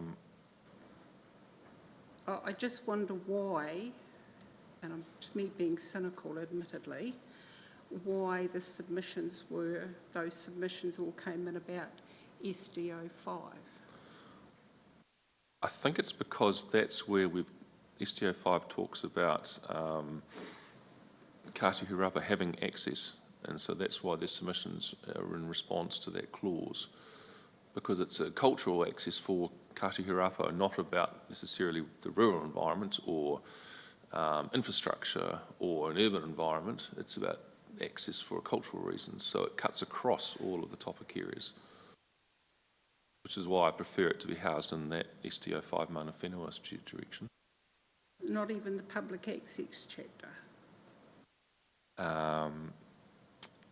There is a community and open space strategic direction in here which talks about public access to and along coastal marine area as well, so potentially it could sit in there.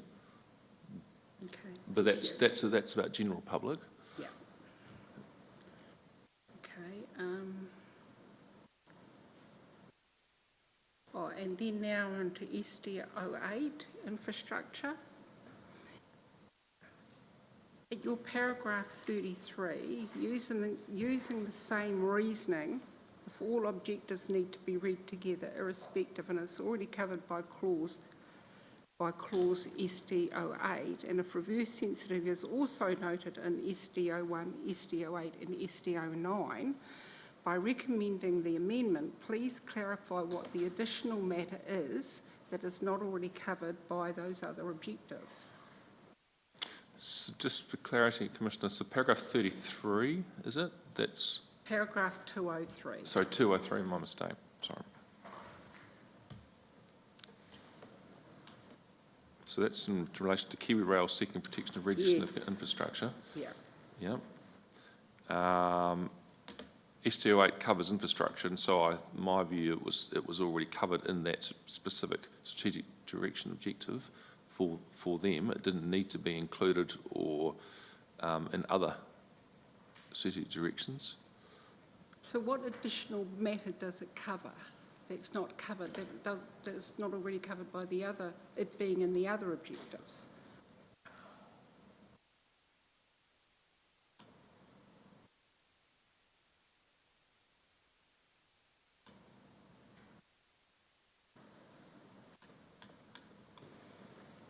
Yes, so Kiwi Rail sought an additional clause in SD08 for the protection of regionally significant infrastructure for the rail network, and I said it's already covered in SD08 anyway. It's already covered in clause 4 benefits of region specific infrastructure and lifeline utilities are recognised, and including reverse sensitivity effects appropriately managed. So my view was it was already in that strategic direction and didn't need an additional clause. Yes. Yes. But didn't you recommend to include the additional clause? For Kiwi Rail. Yes. I Accepted in part. Yes, because I'd already was making changes to another submission, which was to include reference to reverse sensitivity effects. And those were submissions numbers, that was Enviro New Zealand Okay. as well. Yeah, Okay, thank you. sure. Thank you, Mr Willis. I have just some questions, firstly around the drafting of SD01, which is in your Appendix A, recommended amendments, and it's on page 2. Just firstly in relation to first part of that objective 1 and matter A, it refers to the use of existing zoned greenfield areas, and I just wondered, was the reference to the word use solely to use and not, for example, development within and use of? Was that deliberate, and can you explain that to me? No, that wasn't deliberate at all. It was just simply saying, here are the areas where we would like to provide for additional growth, use and development, I suppose, if you wish to have those extra words in there. And it's one of them was existing greenfield areas. So it's not deliberate, no. It's probably loose, but loose language. Just drafting style, Yep. and we might tidy out, okay. And in matter 2, it refers to limited rural lifestyle development opportunities are provided where they concentrate, and that word concentrate in that context, and is that the same as consolidate? I guess I'm more familiar with consolidating particular urban areas. What do you mean by concentrate in that context? Yes, that has its genesis in the regional policy statement. Okay. Consolidate in my mind, I guess, includes intensification as well within an existing area, and concentrate for me could also encompass the ability to add on to an existing settlement area, or even fill in a gap between two settlement areas. So if you look at it more widely, it just concentrates development in a location. Yep. So that, for me, it's slightly broader than consolidate. And you think we can find that wording utilised in their RPS as well? Is that just come through? I think it should be in chapter 5. I can certainly provide that reference later. If that's used elsewhere, that's fine. I just wasn't clear on the meaning of it. Now, just reading further down in that part 2, where we deal with avoid significant reverse sensitivity effects on existing and permitted rural activities. I just want to highlight there that that's an example of where, when we go back to the definition of reverse sensitivity activities, which provides in its amended form a broader concept, whereas here the policy response, the objective is only referring to existing and permitted, and there may be some inconsistency there or create some interpretive difficulty. Would you agree with that? I think if the definition evolves, then we would need to these clauses. And Madam Chair, I've just found that reference. So CPRS clause 531, clause 1, ensure that any urban growth and limited rural residential development occur in a form that concentrates or is attached to existing urban areas. Great. Thank you very much for finding that. And just reading on, continuing on that theme of existing use, of reverse sensitivity, it refers to recognise the productive capability of the soils and location of the activity or location of the soils. What does that mean? Well, I think it's both. It's that activity, the location of the activity occurring in an area where those soils exist.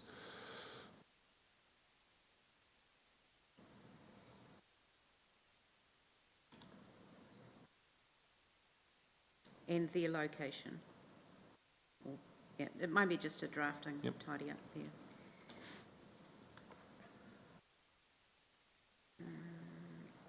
That's fine on that question. Also, just a more general question around, in your summary statement, paragraph 15A, where you're just identifying the key outstanding matters. And this issue that will come up again in later presentations around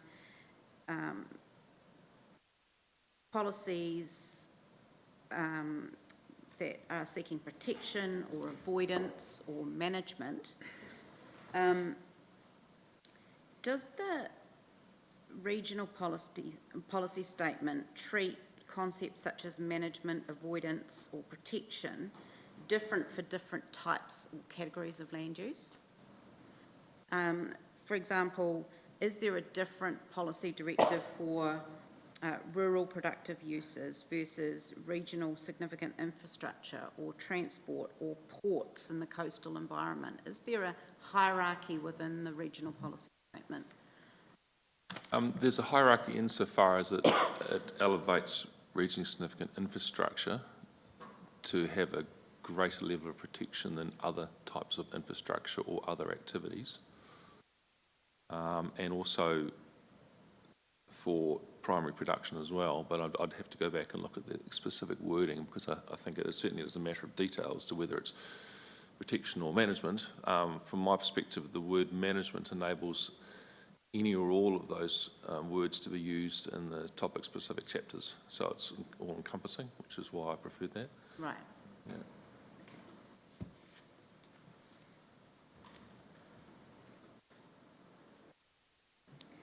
Okay, those are my only questions at this stage. Thank you very much for your summary. Ms. Vila, I think that's the end of that part of the presentation. That's right. I think we'll now move to our submitters. So are you going to be in attendance throughout the hearing? Or I'll just... be here throughout the hearing, yes. Yep. Thank you. If it's okay with you, Madam Chair, Mr Hackart might leave the table, but he'll be available for questions Absolutely. if you need to. Thank you. Thank you. So our first submitter is Te Runanga o Ngāi Tahu representative. So if you come forward.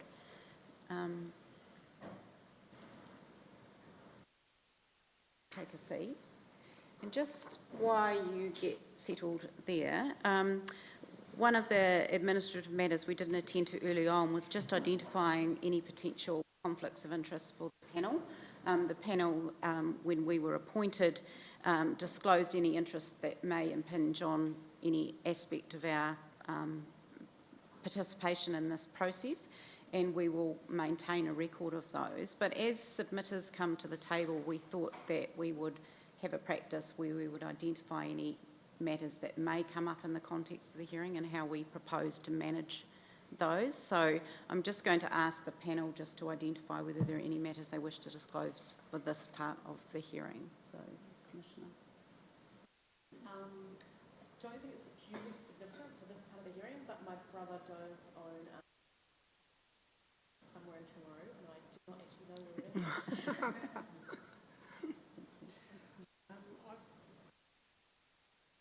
I've got no conflicts. I mean, if you call being part of Ngāi Tahu Whānui and one of the 5 hapu, then I am. So I declare that. I just wanted to acknowledge my husband Dave Scott's involvement as a shareholder in Balance Agri-Nutrients. As some will know, to get product from Balance you need to be a shareholder, so he is one of those. I also want to acknowledge Barker's Fruit Processors. My sister is employed there as the change manager. Don't actually know what she does, but I thought I'd better note that. And also my husband, Dave Scott, is a member of Federated Farmers. And just for the record, we farm in the Waimate District Council, Waimate District. Kia ora. So, like Commissioner Solomon, I'll disclose that I'm a member of Te Runanga o Ngāi Tahu by way of whakapapa to Ngāi Te Rua Hikihiki. but I don't see that as a conflict, I see it as a complement. Also, my husband works for Fire and Emergency New Zealand, who is a submitter in this process, but not in this hearing stream. And I've checked through the list of all submitters, and my previous profession was a lawyer, and I have not acted for any of them. I have no conflicts to declare. And similarly, I have no conflicts to declare. So thank you. So tēnā koe. Ms Paul, we have a summary statement that's been pre-circulated for us, but we haven't had a chance to read it, so please take us through it. Thank you. Thank you. Tēnā koutou, ko Rachel Paul toko ingoa, and I'm providing an oral summary of my planning evidence on behalf of Ngāi Tahu for the introductory and strategic direction hearings for the proposed Timaru District Plan. Overall, I acknowledge that Ngāi Tahu submissions generally support the notified plan, and for the introduction chapters specifically, I generally support the version of the provisions proposed by the Section 42A reporting officer. The amendments I have proposed are to provide for the values and future of mana whenua in accordance with the RMA and the Canterbury Regional Policy Statement. In relation to the Ngāi Tahu submission, the following statutory direction is relevant to the panel's consideration of the proposed plan. Part 2 of the Resource Management Act 1991, in particular Section 6E, 7A and 8. These provisions are relevant to achieving the sustainable management purpose of the RMA in Section 5. They require the panel to recognise and provide for the Ngāi Tahu relationship with their ancestral lands, waters, wahitapu and other tonga as a matter of national importance. Have particular regard to the Ngāi Tahu ability to exercise kaitiaki, and require the panel to take into account the principles of Te Titi o Waitangi. The Ngāi Tahu Claims Settlement Act 1998 provides for the deed of settlement and a Crown apology to Ngāi Tahu, recognising them as the tangata whenua and holding rangatiratanga within the takiwa of Ngāi Tahu whānui. The Ngāi Tahu settlement is more than just providing statutory acknowledgements and nohonga in the plan. Throughout the plan, Ngāi Tahu values, as set out in the Settlement Act, should be recognised and provided for. I consider that all the matters of national importance identified in Section 6 of the RMA should be considered of equal importance. The recognition of the Ngāi Tahu relationship with the natural environment sits alongside and intertwined with the other matters listed. They cannot be recognised and provided for without also recognising that Ngāi Tahu is part of the landscape. The key aims of the Ngāi Tahu submission are to improve readability and usability to the plan user. Particularly within the submissions on the strategic direction, it focuses on clarifying that Ngāi Tahu are part of the solution for Council to address these issues. The mana whenua strategic direction is useful, however, as my evidence shows, there is confusion as to the scope of its application and how effective it will be when read in conjunction with other directions. Therefore, I've recommended a range of amendments to improve its effectiveness to match what is intended by the Section 42A report in the introductory chapters. Yesterday, I met with Liz Williams from the Department of Conservation regarding my recommendations to Strategic Direction 02, the Natural and Historical Environment.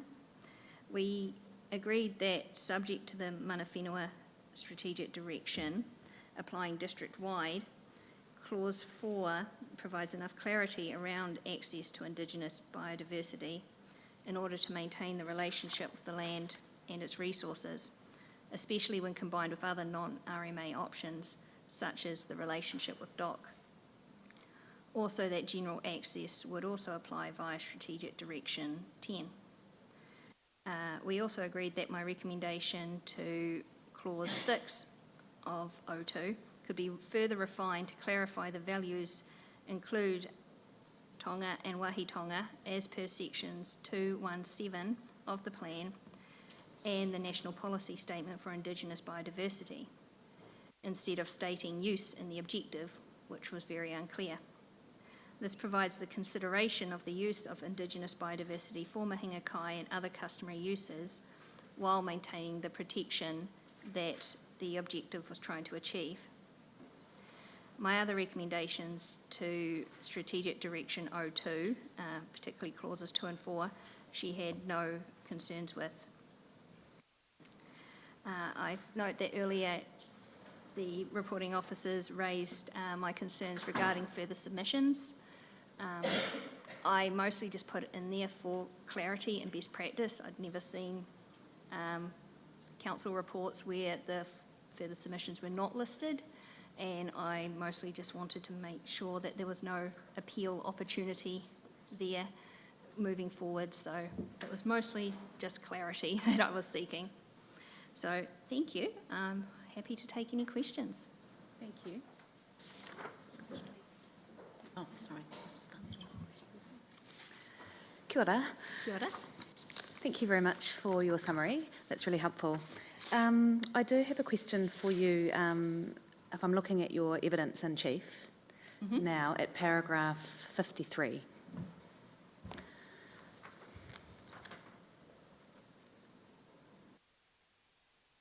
Right, so ancestral lands. That's the one.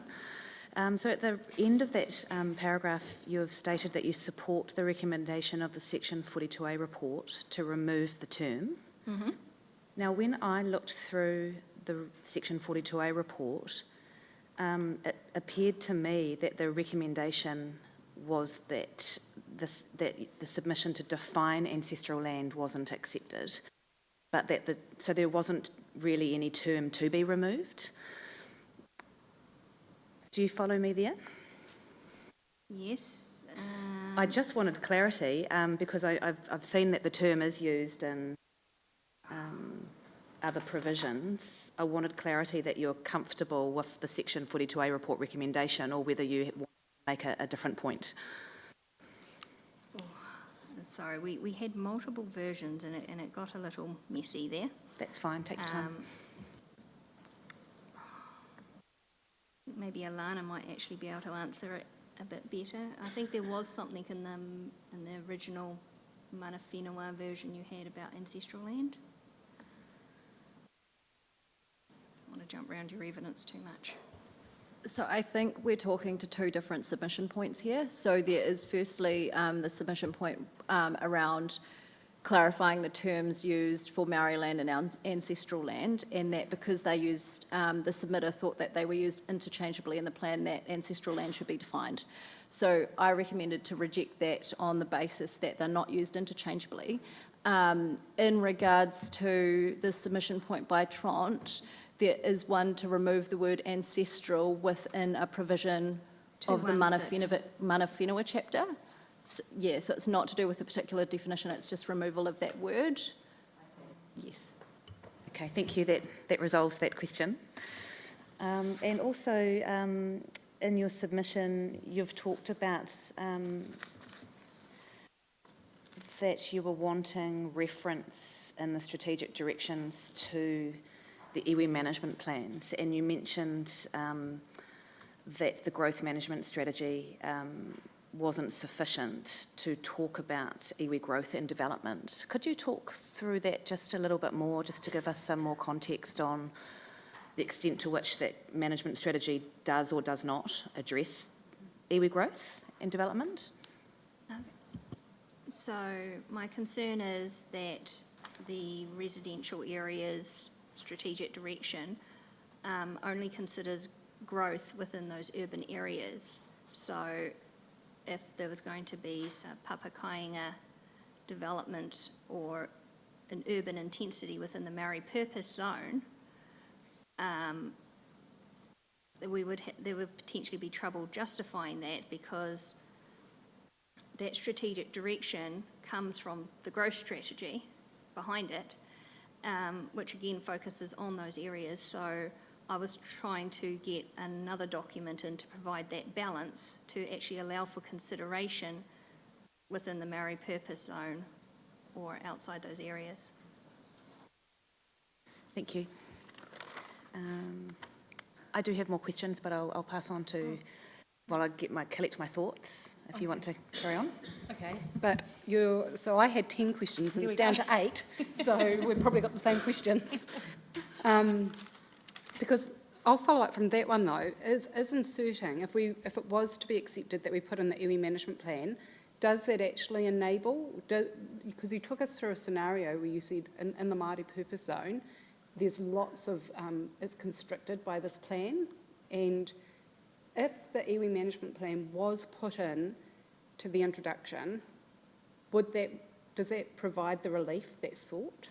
Does it change anything, is what I'm asking? It would hopefully mean that the plan user would be more likely to look at that during the 104 assessment in terms of other documents to take into account. And so that's what I was trying to get in there, just to make sure that it was more likely to be put into the weighting. Yeah, great, thank you. I will go through the remainder of my questions, but at the very outset, I want to acknowledge that it's really good to have iwi supporting mana whenua and submitting to the plan, because as commissioners, we don't have carte blanche to just change what we want. We can only actually respond to submissions. And so by you submitting means that I can actually ask these now 8 questions that I wouldn't have actually had the opportunity to do otherwise. So my very first question is about, it's not referred to in a particular paragraph, it's actually in your further submission where you talk, and so it's quite general. So Te Rūnanga o Ngāi Tahu opposed Enviro New Zealand when they sought to have the Red Roof landfill and resource recovery facilities incorporated or referred to as strategically regionally significant infrastructure. And I know that we're going to come back and talk about that definition at a later hearing, but I did want to know briefly, why would Te Rūnanga o Ngāi Tahu not want the landfill and resource recovery facilities considered regionally significant?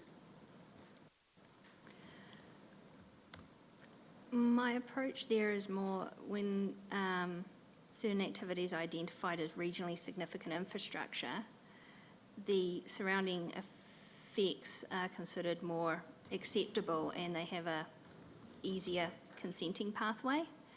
And when it comes to private infrastructure, I've had experiences where this means that the company can go bust and the community is left with the bill a lot more easily, whereas when the regional infrastructure is publicly owned, there is the additional accountability, and there's also less chance of it just closing and walking away. Right, thank you. Now referring to your evidence in chief, which in paragraph 46 to 51, the definition of sensitive activity. So you've asked for it to only apply to regionally significant infrastructure and that anything else is to be rewritten so that there's no burden on adjoining landowners. And we are going to come to sensitive activity in the future hearings, but it would be really, and this is more of a comment than a question, it would be helpful to have precise wording as to what change is requested with that, because as I read that, there's a lot to be rewritten, if that is the case. So that's just a note for future. Yes, I prefer to come back to you on that one. Now, again, this is about a further submission, and it's more conceptual than to try and understand exactly what the iwi is thinking with this. So the iwi has opposed several submission points from Te Tumo Paeroa on the basis that the Ngāi Tahu settlement confirms that Ngāi Tahu hold rangatiratanga over the takiwā. Mm-hmm. And that it would be a breach of the settlement and the Treaty of Waitangi for the government to recognise other iwi tangata whenua status. And so my understanding of not all, but almost all of the Māori trustees' submission points are that they're seeking for Māori landowners in the district to have similar development rights, not necessarily rights for tino rangatiratanga or mana whenua rights and responsibilities. And also in my experience, when it comes to Māori land, mana whenua are usually wanting to enable all the beneficiaries of Māori land to have good development rights or remove those restrictions so that Māori land can be used more productively. So I'm just trying to understand what is the intent behind opposing the Māori trustees' submissions on Māori land. Pretty much as you've said, we fully support the enablement of Maori land. Where we've opposed for both this plan and on the West Coast, and we are continuing discussions with them, is about where that then goes further into mana whenua status in terms of decision-making, kaitiaki, tikanga, both the settlement and the direction from central government says council only needs to work with Te Runanga or Arawhenua and Tront when required. And if you start opening the door for other parties, you make it harder for council to then fulfil its role properly. If you then have to consider other opinions and then try and weigh them up when they're different. Yep, no, so that's a clear delineation. It's not about disenabling Māori land. No, all for no, that. It's about, yeah, got it. Then, because this was a question that I actually had for Mr. Henry, because you've referred this, you've said any questions about this to be referred to Mr. Henry, because I did want to better understand in this district, when it comes to Māori land, to what extent are mana whenua not the owners of Māori land? Because ordinarily, through a legal process, you actually have to offer it to those who have whakapapa first before it can go outside of that. So is that actually an issue in this district? It's probably, Mr. Henry can give the exact ones, but it's, as well as whakapapa, it's also that connection continuing on the land in terms of mana whenua status. But I will defer to the expert in this case, if that's okay.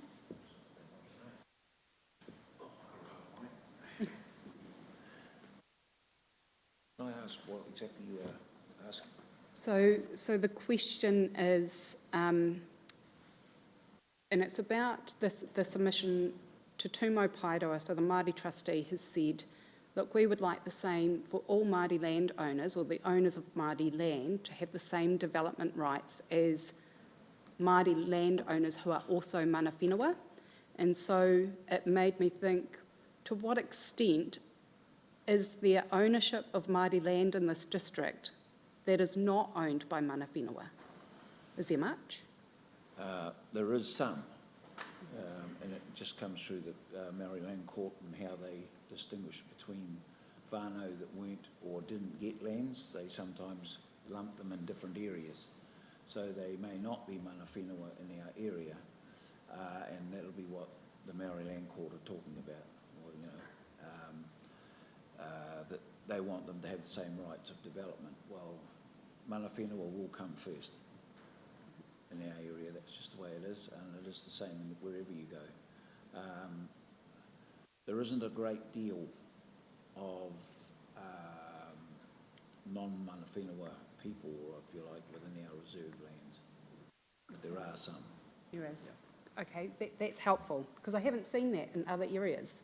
So, yeah, interesting. My other questions are to your evidence in chief, and I'm getting through them. Yeah, no. So your next one, the next question I have is about paragraph 69, and this is an SD 05, and it's really a question about primacy. And at paragraph 69, you do say that you agree with the reporting officer's relief to Fontura's submission to amend the plan to note that there is a lack of hierarchy between the strategic objectives here and those that are in the chapters. But then you have gone on to say that you do request for SDO5 to have primacy over the specific chapters. So when you ask for SDO5, are you saying that you want SDO5 to have primacy over all of the proposed district plan, or all of the strategic directions, 1 to 10, to have primacy over the rest of the plan? Neither. Right.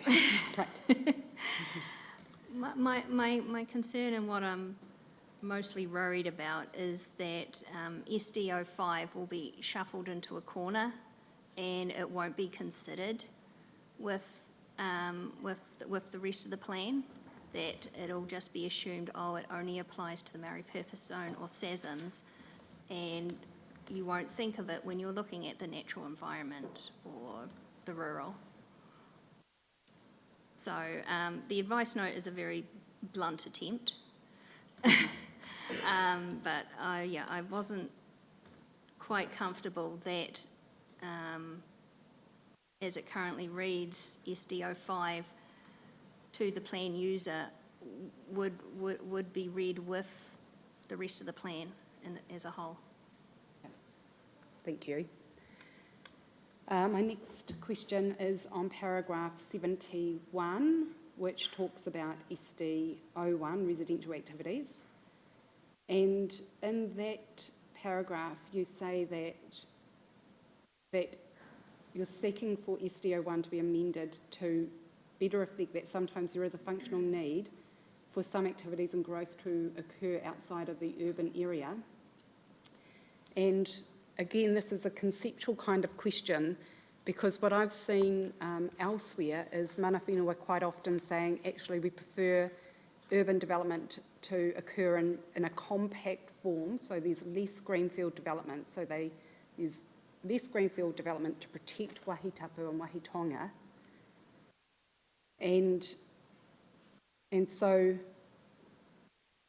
when I've seen that elsewhere, I've also heard mana whenua say, however, when it comes to Māori reserves, they're historically located and we cannot move them, therefore we actually want development rights and we want the plan to enable development rights for those areas only. And so I guess both are actually compatible, but when I read that sentence to say, where it says there's sometimes a need to reflect this, does it need to be more concise down to some particular zones that you're seeking rather than generally?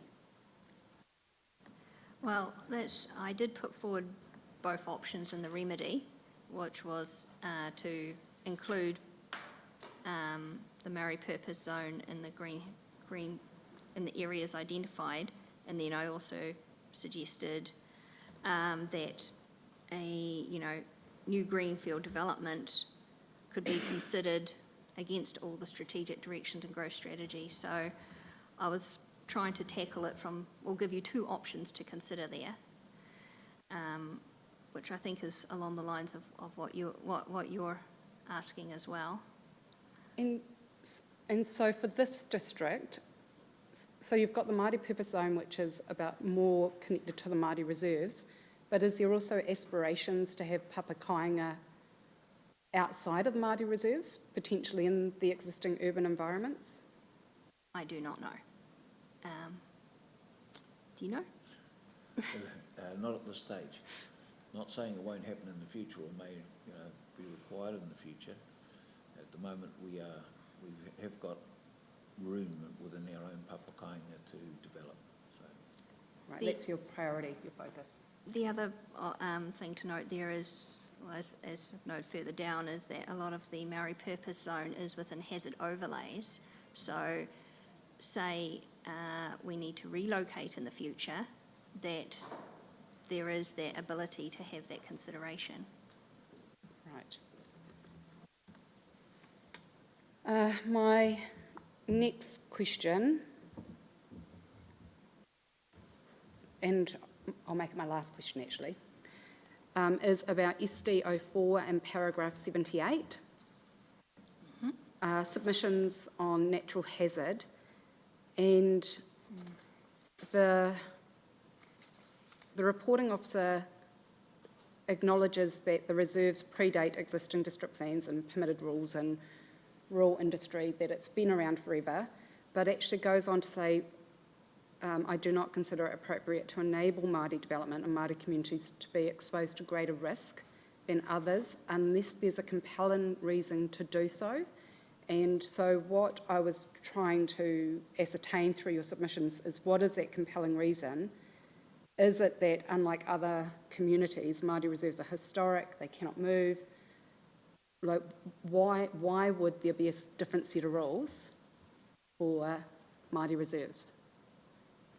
So I also took the 42A officer's comments into account, which is why I went for the national direction approach to see, what the government solution was there, because they also recognised that a lot of Maori land is also in hazard areas. And their solution is that, the decision of hazards and what is an acceptable level of risk, it actually does need to be a conversation between council and iwi. And admittedly, this is not operative, but it is the closest thing to a solution that has actually been presented in terms of this issue. So that's why I recommended amending the natural hazard strategic direction to reflect that national direction, and to actually allow that conversation to occur. And also, if this goes through, future-proofing the plan a bit more. Great, thank you. Did you want to go back to your questions?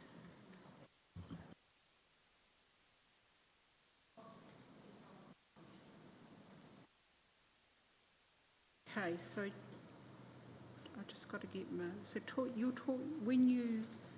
talking about the NPS HND, is that right? Yes. Hazard natural decision. There's a lot of acronyms. Natural hazards decision making. In consideration of your request, if the panel were of a mind to accept your submission and not adopt early the NPS, would there be any legislative implications?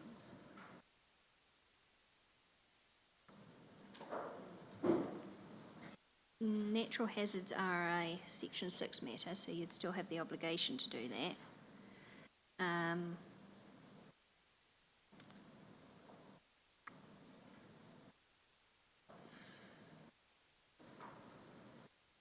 Depending on the outcomes of the conversation, there is always the health and safety legislation risk that we need to be careful of.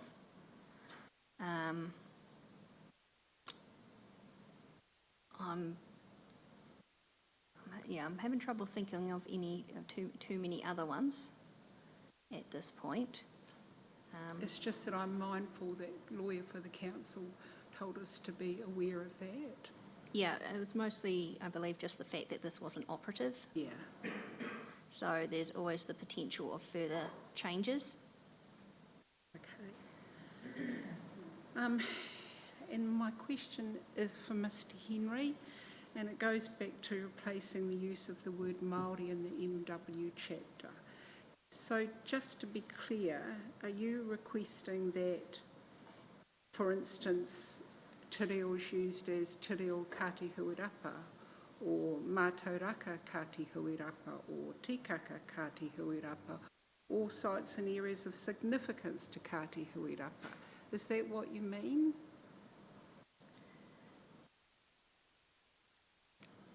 Questions for me? With the wording that has gone in, I'm unsure, because when we went through this, we put forward what we wanted put in. It doesn't necessarily have been written in, because we didn't write it. whatever's in here didn't come through. I'm unsure of the wording that we'd be using because really that's up to our upopo and others to come up with the wording that they want to put in there. But at this stage, we went through it. There was a group of us went through and we put in names or phrases that it's not necessarily in this document. Some have been altered. Don't know what has been altered. Also, the question for you then, Ms Poole, does the planning standards for sites and areas of significance for to Māori have flexibility to enable it to be specified as sites and significance to Kātihui Rapa?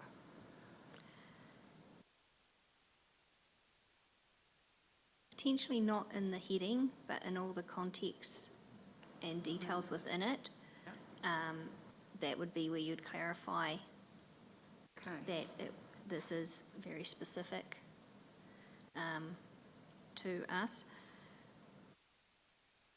The way I understood the 42A officer is that when it's referring to legislation or a legislated term like SASM, that it's better to use Maori. But if you're talking like the examples you've pointed out before, where you're actually talking about mana whenua, you should talk about mana whenua. Yes. Yeah. Okay. And another one for you, Mr. Henry, with regard to Te Ao Māori, is there a relationship between health and safety in Rakaterataka, Kaitiakitaka and Manaakitaka? Yes. Can you explain the relationship? Sorry to put you on the spot. Health and safety is always part and parcel of tikanga. Respect to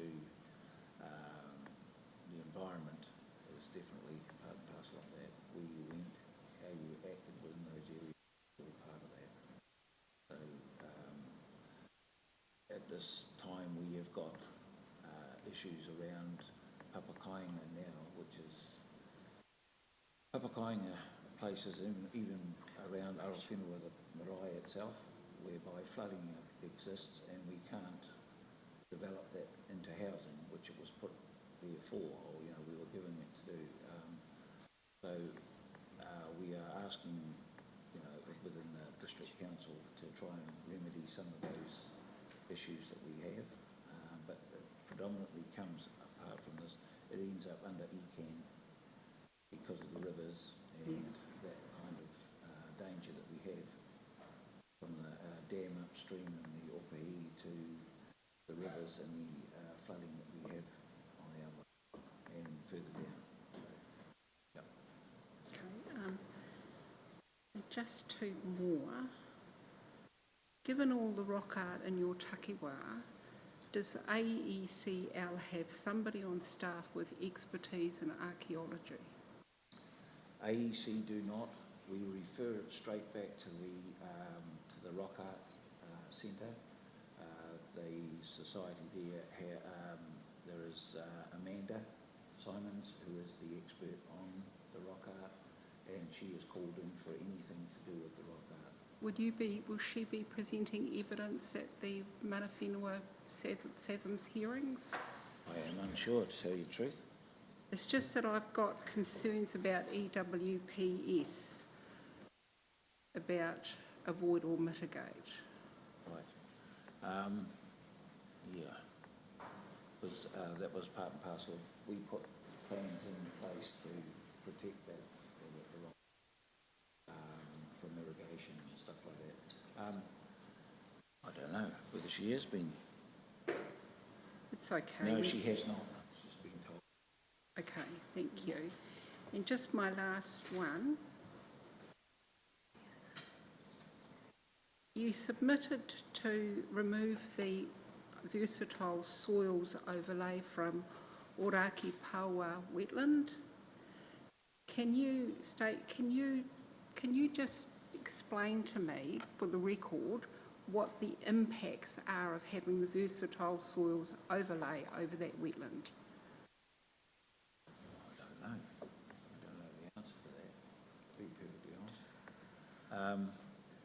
What would you, sorry, what was that referring to?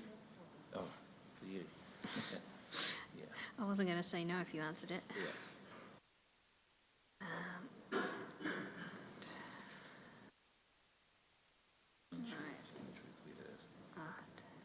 It's just wherever each council puts their versatile soils limits. So, Built to the status of soils. of course, my internet is crashing. Yep, my internet's gone off.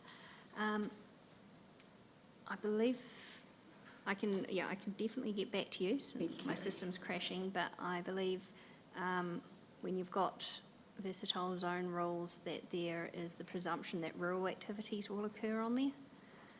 And the lagoon we want to see a bit less rural potentially and a bit more protection. Yeah. But I will check that out and I will get back to you. Thank you. Thanks very much. I have no more questions. Thank you. I never knew what that was about. Of course, that's when it crashes.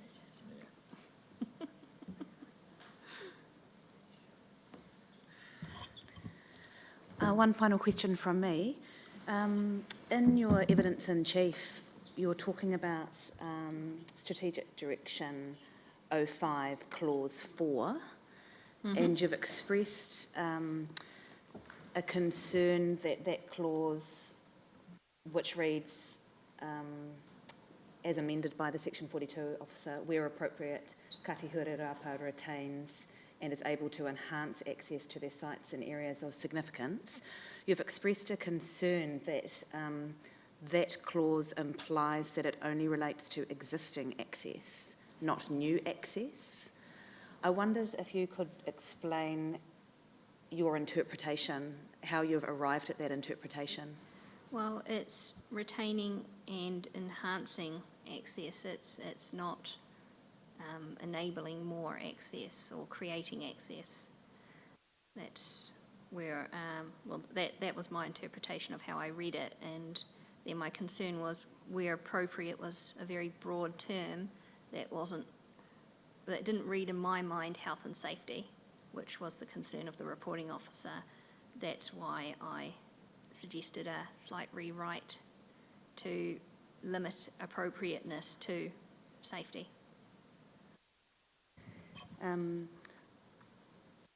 To my reading, enhance, just interested to test this with you, can the word enhance mean increase or improve, or so it could be Improve, it could be interpreted. Improve is definitely how I interpreted it. But talking to you, I suspect, enhance could mean, make more connections between the access as well. Okay, that's useful to know. Thank you. Cool. Well, I wonder if you could just help me understand. You use in several places in your evidence the term wahi tupuna, and I'm not absolutely clear I understand what that means. Can you clarify that for me? Will this work? My phone? Sorry, I prefer to quote the Timaru plan on this, so unless you want to answer it. I was going to suggest that Tuera would answer that. To be perfectly honest, he's also AEC and well, but he would answer it very clearly. Okay, just bring it up there.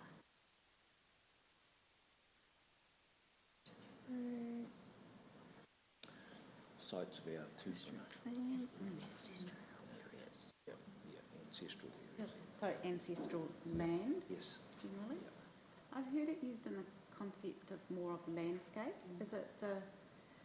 Is there a difference, or should we just focus on the aspect of ancestral land? Yes.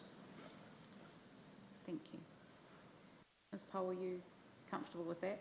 Yes, explanation? I was, I use that term because the term was, defined and explained in the Mana Whenua chapter, Yes. so Yes. For consistency, I was using it also. Oh, thank you for that. That's really helpful. Right. Well, we have no further questions for you. So, Mr. Henry, I know, so you've presented a brief as part of the council's presentation, but was there any other comment that you wish to make before we move to our next submitter? Not at this stage. Thank you very much for your attendance. Thank you. We're just going to have just on our printed timetable, we're going to move now to Fonterra. Groundswell are not appearing today, and I think the New Zealand Helicopter Association are being flexible and helping us out on our time frame, so welcome. Thank you, Mr. Williams.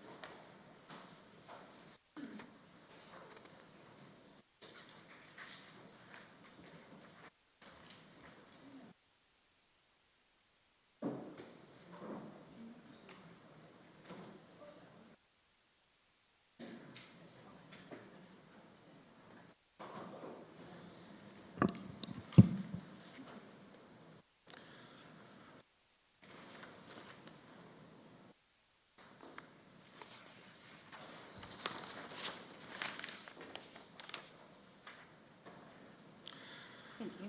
Good afternoon. So I think I know most of you, but my name's Ben Williams. I'm legal counsel for Fonterra, and slightly confusingly, I've got Suzanne O'Rourke and Susanna Tate beside me, so but you'll work through that. So as you would have picked up from the legal submissions that have been provided at this stage of the hearing anyway, you're not going to hear a lot from me. I'm proposing to provide a sort of brief intro in terms of Fonterra. I'm certainly not going to read my submissions unless you want me to. I'll just talk to a couple of key themes, and I think in reality you'll hear a lot more from me and, for that matter, a wider Fonterra team in later hearing processes, but we thought it really important to turn up to the hearing to sort of set out who Fonterra is, which I appreciate you've probably all got varying levels of familiarity, and touch on a couple of issues that are relevant to this hearing stage. So probably just begin, and it's throughout evidence as well, is just to sort of talk about Clandeboye a little bit generally. So it's huge in terms of Fonterra processing sites. It produces 40% of the South Island's, or processes 40% of the South Island's milk.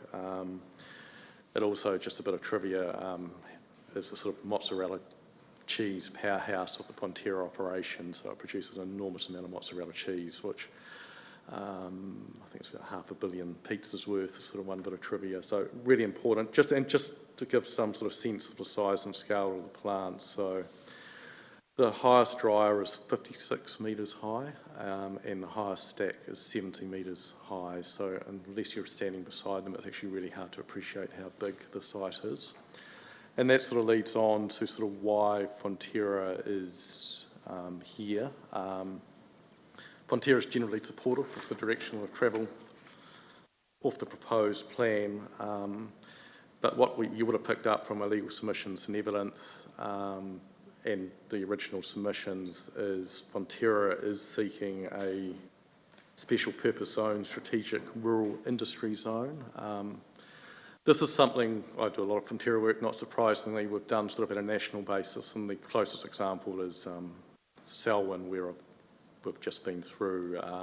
There was initially a private plan change, but now a plan review, where there's a special dairy processing zone. The idea really being, yes, you can sort of package a Fonterra site up as a rural industry or something like that, but just given the size and scale of a Fonterra site, and the reality is, if you're in a normal orthodox industry zone, you trigger a requirement for consent over and over again. So what we've done nationally in the dairy processing zone or special purpose zone proposed here are really trying to set an envelope for the site and avoid both Fonterra and the council having to deal with application after application after application in terms of site exceedances. So this is, I appreciate this is not really part of this hearing stage, but I thought it's sort of important to touch on that. We'll certainly be touching on that in a lot more detail, particularly with the Darfield site, which is the one I've had the most recent experience with. That's been really good, both for the council and Fonterra and the community, in terms of setting an expectation and envelope for that site with overlay plans which set out where various heights can occur. Bearing in mind what I talked about, there are some potentially enormous heights involved and where activities can occur within the zone. So you'll hear from me a lot later on that, but it's sort of good to talk to that. But equally, and you'll see through our original submission as well, we have submitted on the general industry zone provisions and definitions in terms of this process and strategic directions, etc. So we are unfortunately putting to you alternatives, and you'll sort of have to decipher that as we go through the hearing process, but I thought it's just sort of good to foreshadow. We are sort of talking about two things in a lot of this process. So the other thing to sort of probably note in terms of introductory is just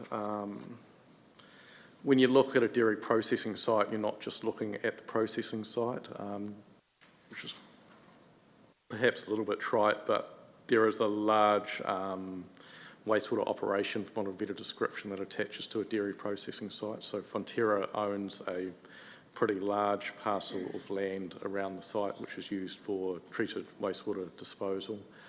And it's sort of a lot of what we'll talk throughout the wider hearing process is protecting that and reverse sensitivity effects that arise from wastewater treatment disposal, which then obviously perfectly segues into a discussion re noise, with noise being obviously another key effect of a processing site, with a noise control boundary being proposed as a part of the wider hearing process and original submission. So sort of as a package, what we've been doing elsewhere in Darfield's the example of this, we have a noise control boundary with a special zone within which the actual processing site sits. So again, it's sort of just creating certainty for everyone, the community, councils and Fonterra with regard, and in terms of the noise control boundary, setting a pretty clear compliance line. The reality is, when you're dealing with massive infrastructure or processing plant infrastructure such as this, it's not possible to fully internalise all effects despite the best of intentions to do so. So processes such as this one are really, really important in terms of setting a framework within which Fonterra can operate, but also the community and what they can expect from the sites. So. Reverse sensitivity I've talked to in the submissions as well. I appreciate the panel is extremely experienced. I don't need to talk to you about what reverse sensitivity is. There is some context there. As I noted, Fonterra does put a lot of effort, and this is a really strong objective for Fonterra in terms of internalising effects. And there's a huge capital projects nationally with regard to things like wastewater treatment and things like that, and trying to sort of get the best treatment possible, and equally noise mitigation and things like that. But they can't internalise. The company can't internalise all its effects. So reverse sensitivity is very relevant.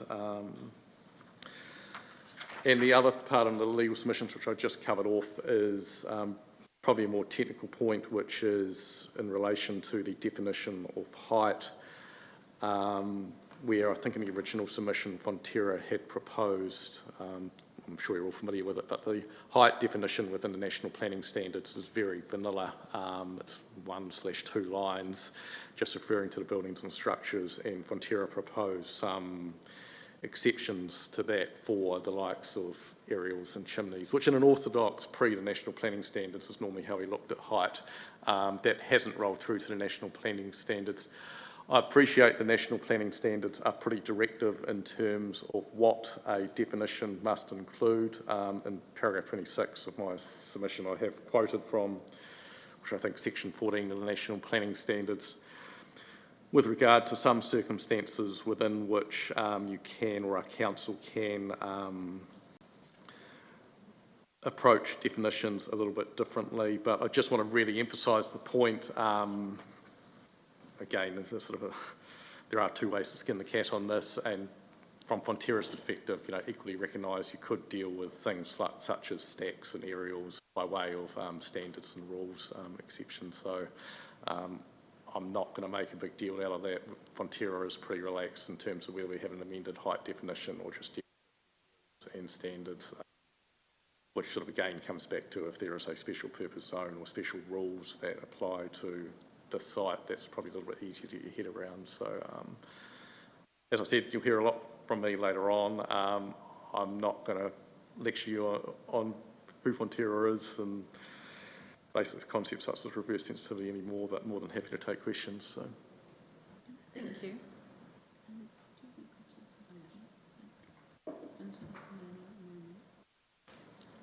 Thank you. Just to make sure I've understood that, in terms of the NPS definition, and the Fonterra submission was perhaps it would be helpful to have an advisory note underneath that. Yep. And we've heard from TDC's legal counsel and also the planner that would, in their view, constitute an amendment to the definition. So you're in agreement that...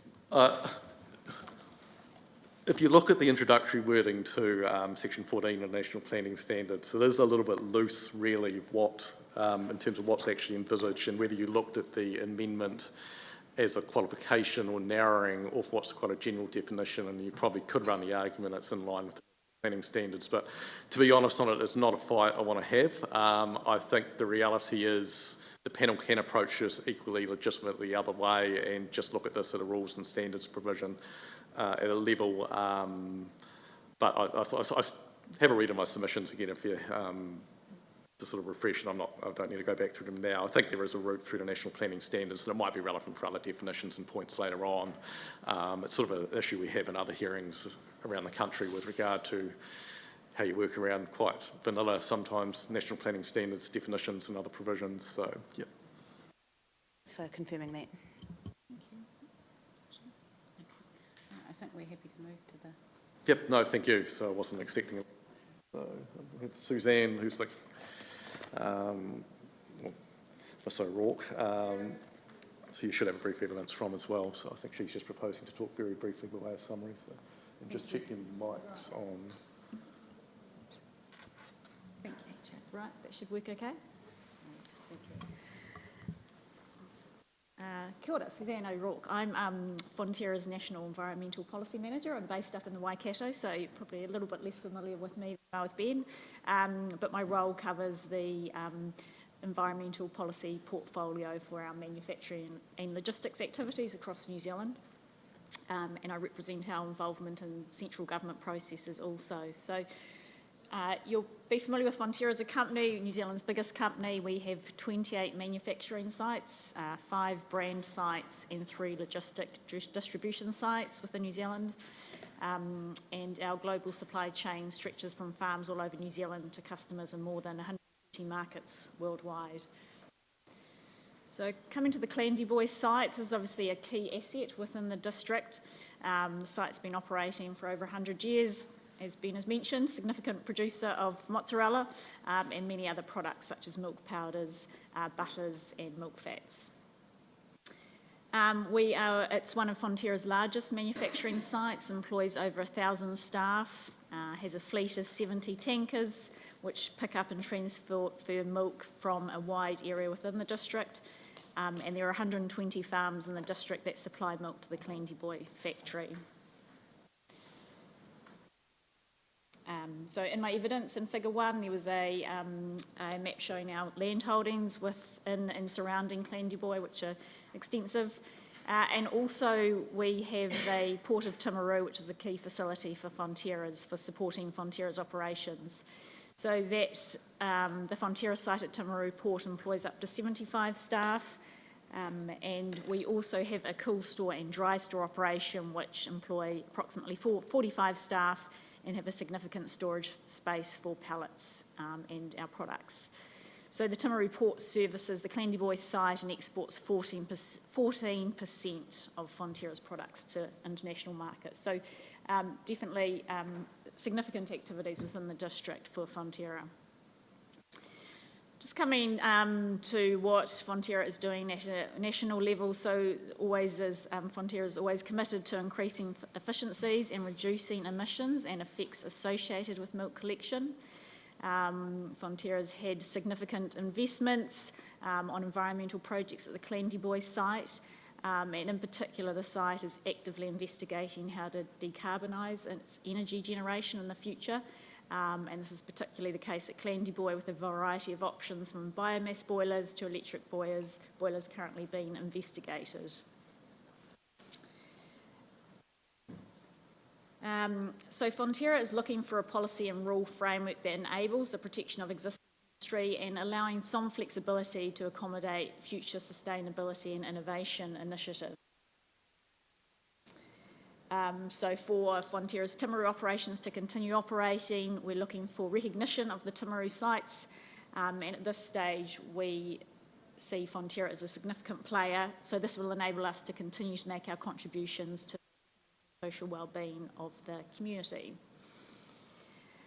So in terms of turning now to the specific zone, which I appreciate will come up in more detail going forward, but Fonterra is looking for an approach that enables the continuation of operations at the site and ensures that any sort of minor upgrades or repairs maintenance are not encumbered by uncertainty in the plan. So one of the concerns with the current framework is that it will require resource consents for almost any development or change on site, and then with that comes that requirement for considerable lead-in time, obviously the finance to prepare applications and uncertainty as to whether those applications are successful. So Fonterra is looking for a strategic rural industry zone to be appropriate, so in turn that would reduce the time, cost and uncertainties associated with consenting and provide for development of the long-term future of the site. And as Ben has mentioned, that's an approach that has worked well in the Selwyn district. So we're looking for a zone that would provide strategic rural industry activities with both the flexibility to operate and the ability to expand going forward. Just the next part of my evidence talked to reverse sensitivity, so not something that I need to go into too much detail on, but just it is a very real issue at the Clandyboy site. So in particular, any new plant or equipment that is developed on the site is required to comply with the noise limits in the district plan. Facilities are developed or located in certain places, such as along road frontages, to minimise impacts on the adjoining rural sites.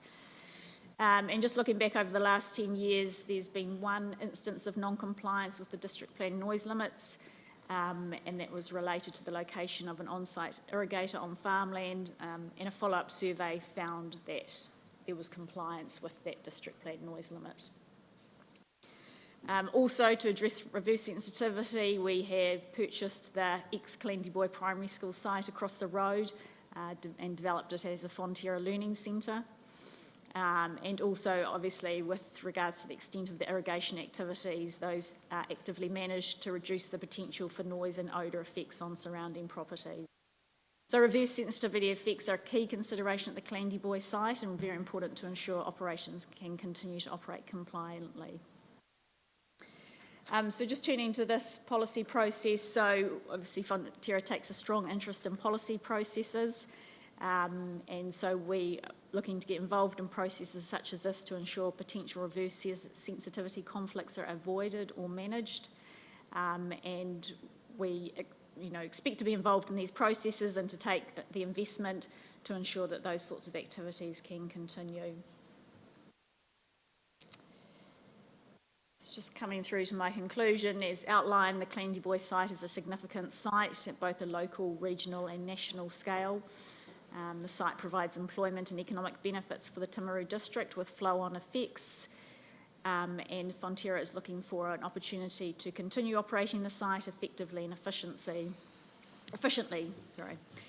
So we're seeking recognition of the importance of the site in the strategic direction section of the plan, through provisions that will protect and facilitate the safe and efficient operation of the site. And we consider the most effective way to do this is through a strategic rural industry zone. Thank you.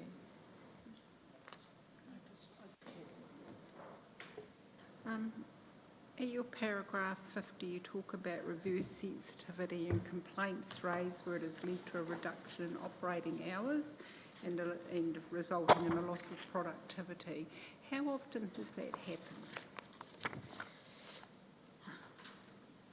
So probably in terms of sort of quantifying that, it's quite a difficult thing to actually quantify. What Fonterra does is it manages a environmental database that captures any complaints or concerns that come through to it, and so then there is a process that commences when that complaint is received, that comes through to sort of our national compliance manager. Then obviously at the site, the investigation commences to start to look at that issue, start to understand what any evidence is provided, report that issue back to the council, and then respond to the complainant. So significant amount of time looking into those issues.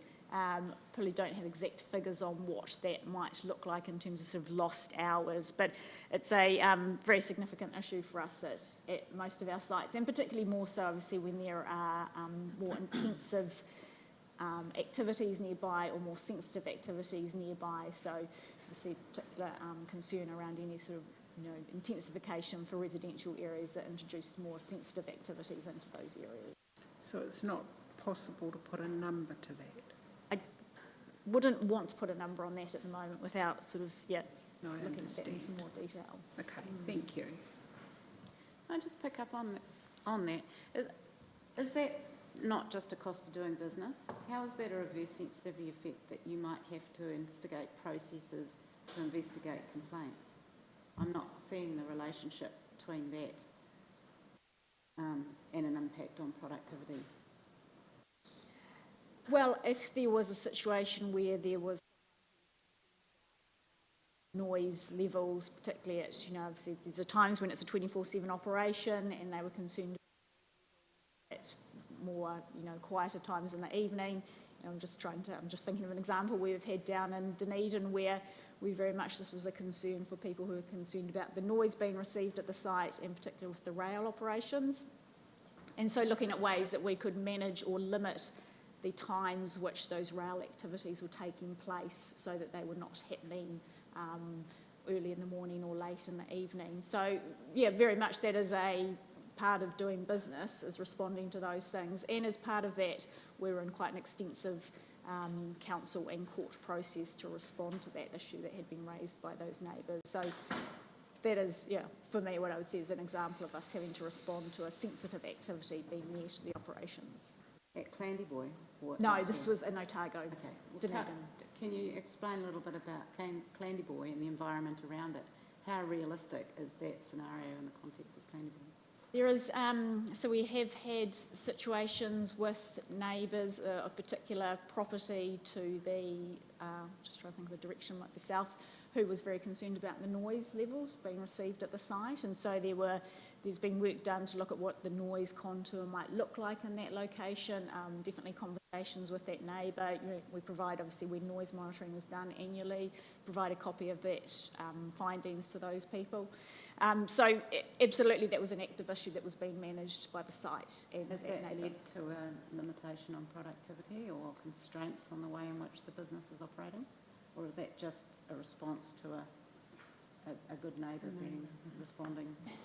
Yeah, and again, I'm probably sort of not wanting to say exactly what that constraint might be, but it is a very real issue in that there is obviously a site manager at the Clandyboy site who is needing to respond to that particular issue with the neighbour and take that back, obviously communicate that issue further, and it may be something that informs future development at the site. So it may be that, say, when there's looking to be development on site, we may locate buildings in another location, so we are reducing the likelihood of that issue arising. And Ms. Tate may be able to assist with this, but in terms of the zoning around the site, so is it just general rural zoning? And we're talking about residents who are undertaking productive farming activities who might be concerned about the noise from an industrial activity in a rural zone? Yes, it is rural zoning, isn't it? If I can just check that with Susanna. Well, it is, I guess in that situation I'm talking to, it was a resident in a dwelling who was concerned about the noise impact from the factory on their amenity for their residential activities.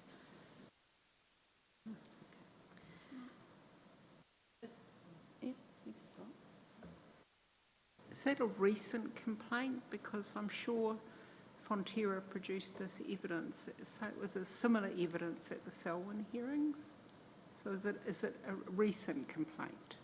I am aware of those conversations going on with that person last at least sort of 1 to 2 years. So that was a particular issue that was relevant to the Clandyboy site. Thank you. Commissioner? Question? Look, I have a similar question, but I would say the evidence was really helpful, and I think Stream A is where we actually get an opportunity to get to know each other. So really good, helpful information. You can usually predict kind of how this process runs. I did not predict fun fact of the day being about mozzarella, so thank you. But my question about getting to know each other better is to the Clandy site and understanding, yes, you've talked about one particular resident who's talked about noise. What other development surrounds that site? Primarily rural land surrounds that site, yeah. And I guess the other example there would be the irrigation activities that undertake. So quite significant land holdings. And just that example I spoke to there of there being a non-compliance with one of the irrigators operating at the boundary that was specific to noise. But I guess, again, we have conditions how that irrigation activity can operate, when there needs to be setbacks from certain surrounding properties. And so, again, bringing in more sensitive activities then potentially impacts on how that irrigation activity is operating, because there may be more sensitive people nearby who are concerned about that particular activity.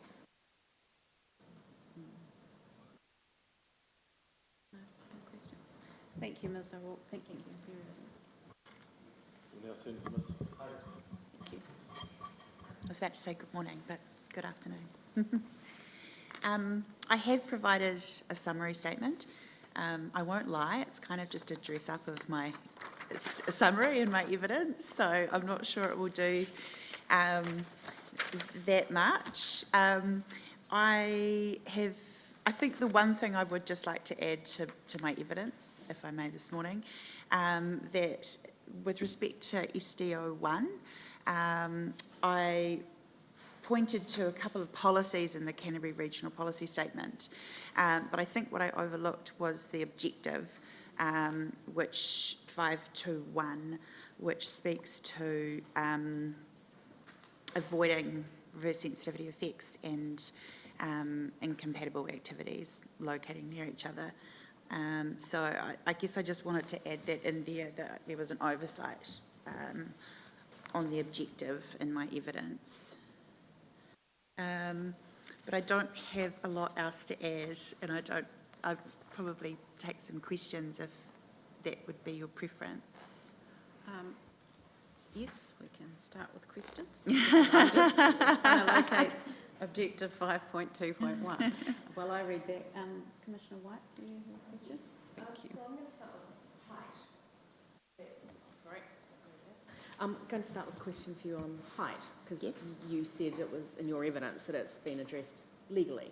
So from a planning perspective, what are your thoughts on amending a definition such as height versus addressing any issue through provisions? I think either would be appropriate. Have you given any consideration to how many times height is used in the district plan and what the implications of the change sought might be for other developments, not Fonterra?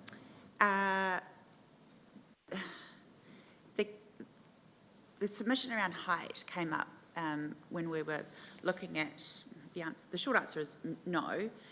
The slightly longer answer is the submission to change the definition of strategic rural industry zone, and that obviously the National Planning Standards definition wouldn't serve that. I guess what I would add is probably that National Planning Standards really overlooks the nuance on height and the fact that we've probably existed, I acknowledge, throughout the country, a range of definitions of height, some very convoluted, and you have to refer back to historical subdivisions, and you know, it was becoming ridiculous. But I do think that in terms of, or what I'll term permitted intrusions or reasonable intrusions with chimneys and stacks, and the National Planning Standards definition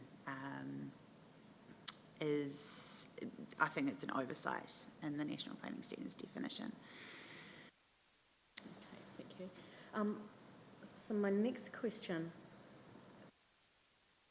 goes to kind of the regional policy statement, and it's around the reverse sensitivity.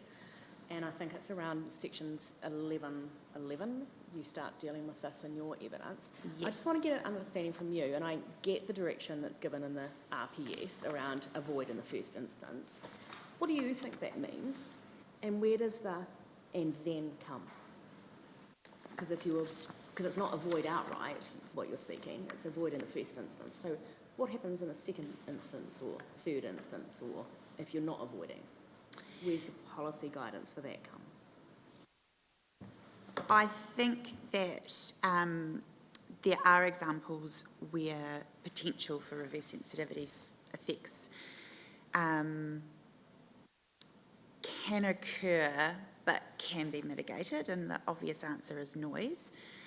So the noise control boundary that Fonterra have, and they have around a number of their other sites throughout the country, there is the ability, similar to, I think there's already an operative rule in the plan for the port here in Timaru, that you would have to put in noise mitigation, insulation, mechanical ventilation, that sort of thing into the building. So I think that, funnily enough, we had a similar conversation yesterday at Selwyn, that the policy wouldn't exist to prevent permitted activities in the general rural zone. So if someone owned a rural property and they wanted to build their house, that's, I think, where mitigation would come in, where someone should have the right to be able to build a house on their property in the general rural zone, but by requiring mitigation or insulation, attenuation, would be an appropriate mitigation response. So where in your policy guidance does that come? So at the moment, your wording for the strategic objective change is avoid in the first instance, reverse sensitivity on existing, because of the wording that's been changed, it will end up being existing and permitted rural activities. So I guess my question was, understanding that there might be things other than avoid, where should there be any guidance given I think in the strategic directions versus somewhere else? And particularly, just to finish, particularly given Mr. Willis's recommendation in the 42A report was to focus the strategic objective in relation to the reverse sensitivity on significant effects versus not. So I'm just keen to understand from you how you see this change then playing out. So I think that will play out in the zone and topic chapters. So the noise example that I gave, there would be Fonterra seeking a noise control boundary, and there'll be a rule similar to what there is for the port that would allow a house associated with a general rural zone property to put in noise mitigation is the wrong word, but insulation. So I don't think that nuance plays out in the strategic directions. I think that nuance plays out in the zone and topic chapters. So then, does the need for avoid in the first instance, does that need to play out in the strategic directions, or is that better, again, knowing that reverse sensitivity is an issue, but the actual detail of how that's dealt with, in terms of it being either avoid or remedy or mitigate, is dealt with in the relevant zones? I think avoid in the first instance, is the wording that I've proposed, is an appropriate response to the higher order policy, which is what should inform the development of the plan. I think that my comment in my evidence is that, I think it was the Canterbury, I want to get you the correct reference, but the Canterbury Regional Policy Statement refers to may, not will. So there's no, I think that lowers the bar significantly, if I may use that word, on the spectrum of reverse sensitivity. So the idea of it is enough to avoid it, not I'm looking for the So in the principal reasons and explanation, in issue 5.1.2, the Canterbury Regional Policy Statement says, this includes the need to avoid the encroachment of sensitive activities into rural areas that may result in reverse sensitivity effects. So I've gone on to analyse that in my evidence at 11.8, that reverse sensitivity effects only need to be potential, may, rather than will. This language indicates to me that there is a low tolerance in the Canterbury Regional Policy Statement for sensitive activities in rural locations, and certainly the effects do not need to be significant to warrant avoidance. Right. So your wording is quite, in some ways, is still quite different to what that was, in that it may be something to address. And I'm just thinking, because these strategic direction provisions are going to, I know that you're looking at it with a Fonterra lens, but they're going to apply to the whole district. And I guess I'm just wanting to make sure that we're not looking at, you're not asking us to provide a particular site-specific response, and it's what the implications are. And I'm still not sure of. So, and I understand what the RPS says, but then the role of a district plan is to give effect to that. So in SD06, so reverse sensitivity effects aren't just limited to Fonterra sitting in the rural zone. But I guess the example that I use here is that reverse sensitivity effects occur in commercial zones as well, where residential and commercial activities are expected to cohabitate. So in that instance, the expectation is that those activities will occur together. So when I say avoid in the first instance, that would be the second or third or fourth scenario where you would mitigate those. And again, there's noise rules that would look at that. So do you think avoid in the first instance actually would enable you to go to mitigation first? If the effect, like it was noise and it could be mitigated, do you think the way you've worded the objective actually enables you to do mitigation in the first instance? I think as a strategic direction, that then plays out in the different parts of the district plan. So because I don't think it's exclusive, I don't think avoid in the first instance is exclusive. I think you can then turn to the noise chapter is a good example, where you'll have one that, the noise chapter, whether you're in a noise control boundary or you're in a commercial zone, will require insulation of your activity.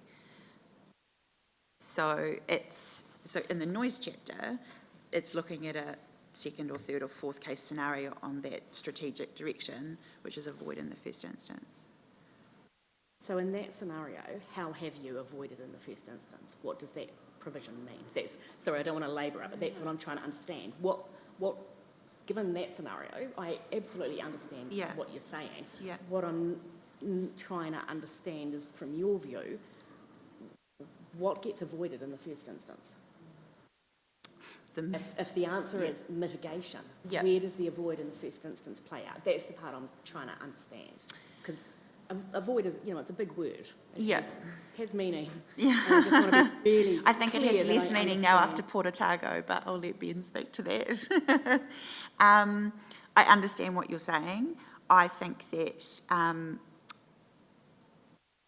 as a strategic direction, it feeds into the rest of the plan, but I don't think it has to provide for every scenario in the plan, because otherwise I think half the plan would be strategic directions seeking to provide for every scenario.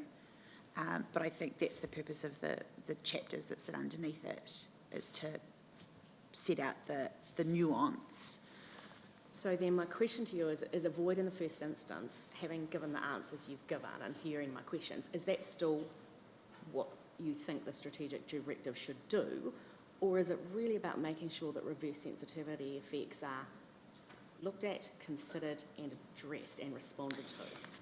If I could take a step back, because I think I confused the situation, that wording is is only included in relation to rural residential development. Because it sits in SDO1, which relates to residential development. In that context, you have used it, I thought you'd used it somewhere else as well. I just need to check that. Thought it came up twice. Let me just check. Rural industry, 11:30.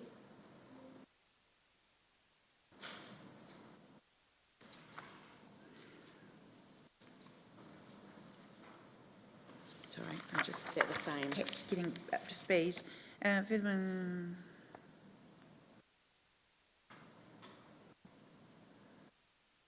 sorry. So that's in rural areas again. So it's only applying to rural areas. Right. Yep. I think I've probably taken it about as far as I can with you. Thank you. Sorry, can I just add one more thing? I guess those words are being used in a very specific context in the rural environment areas of the district. Yeah. And so you still think in that situation, if the key issue in that is rural, that the strategic directions is the better place to deal with that nuancing, or is it actually in the rural chapter? I think the rural chapter does deal with it, and I think that's an avoid policy.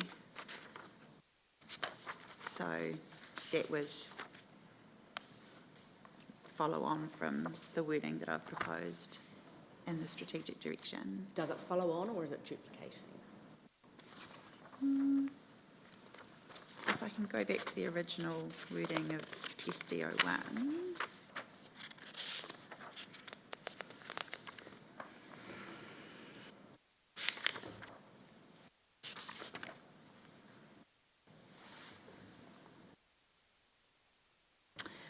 So the notified version of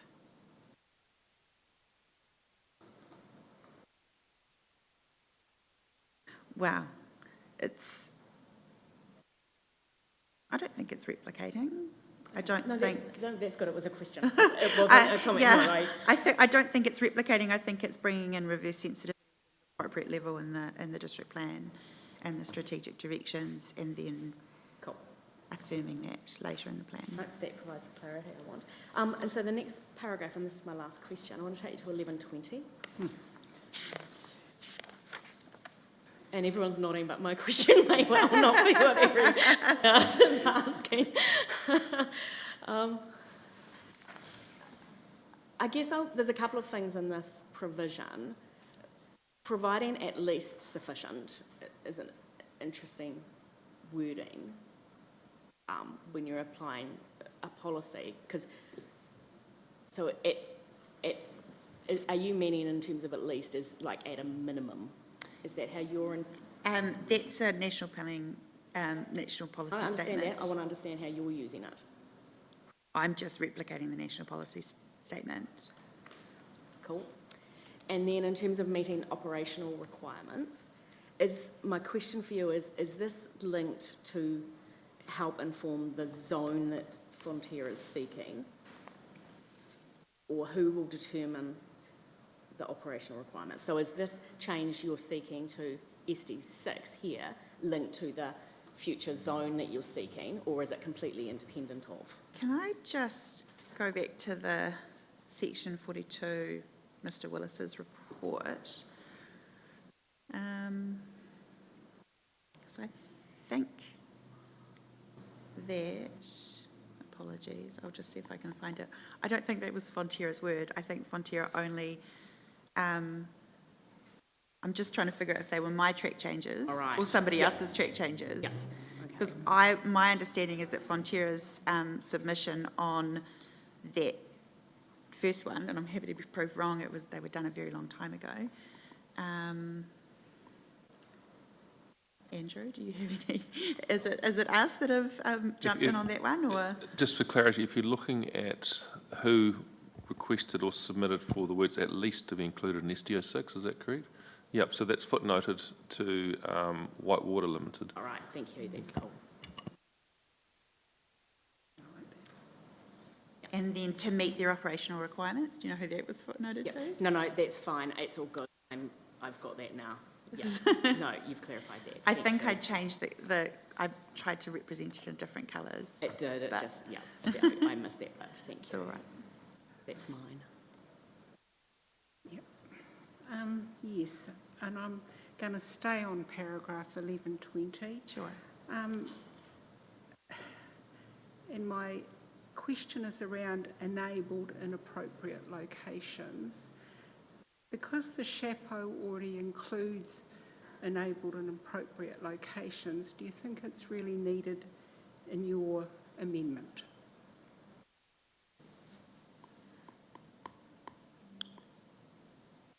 I'm just going to check and make sure. The short answer would be no, but I just want to make sure that I've got assigning the changes correctly. SDO 8, are we on SDO 6?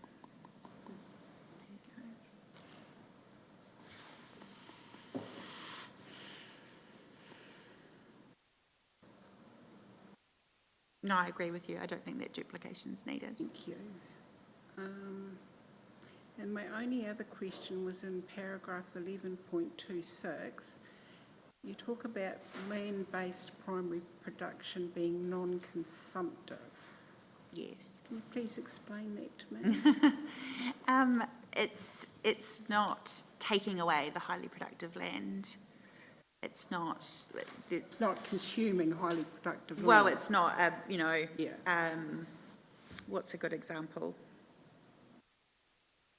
It's not 1,000 square metre building, which you're not going to pick up and relocate. That I would see that as a consumption of the highly productive land. Yeah.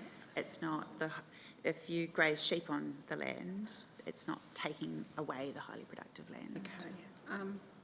And then my only other last question is your paragraph 6.1. Are you withdrawing the submission point or just not discussing it? That was...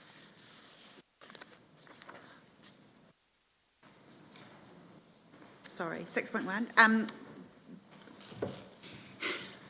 We're just not going to speak to it. No, I have no questions about it. I just want to know. I want to clarify. I don't think it's being withdrawn, no. It's not going to be withdrawn? No. Okay, thank you. Thanks, no more questions. Can I just come back to your question about the SDO 6? Sorry, I was just having another quick look at it. So the chapeau to SDO 6 does actually talk about business and economic prosperity in the district as enabled in appropriate locations. And I understand this is probably picking at words, but clause 1 talks about land as opposed to prosperity. Arguably, they're not the same thing. So I'm a little bit moot on the point, but I don't see it as a die-in-the-ditch item, but I would probably add that prosperity, which the chapeau refers to, is different to land. You might have a small amount of land added in one location that does something quite specific versus a large piece of land that does something else.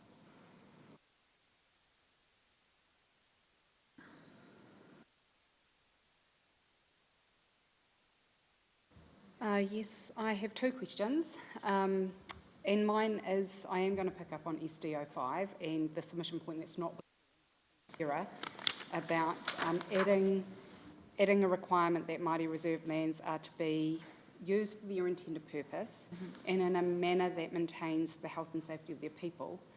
So, and my question, it might be more for Ms. O'Rourke, but what I want to understand is to what extent do Fonterra operations butt up against Māori reserve lands? How will you be impacted by this? They don't, is the short answer to your question.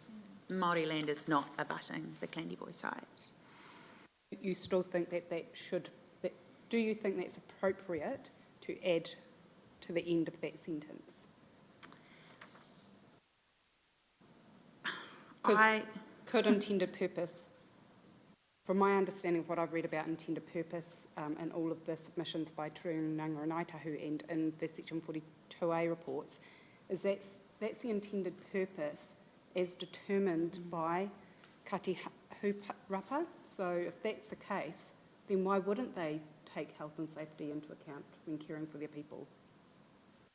Is it necessary to actually expressly state that?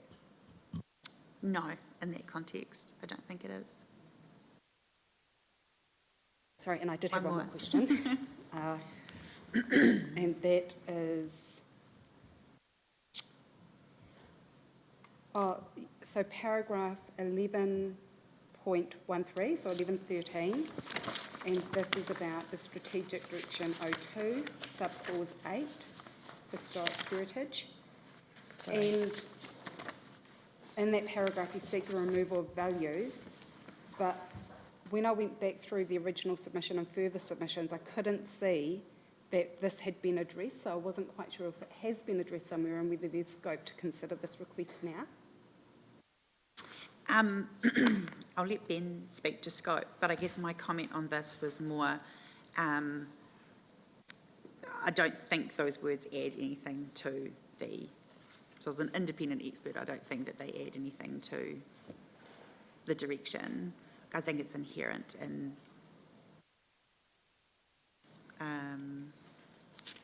the remainder of the clause as to scope.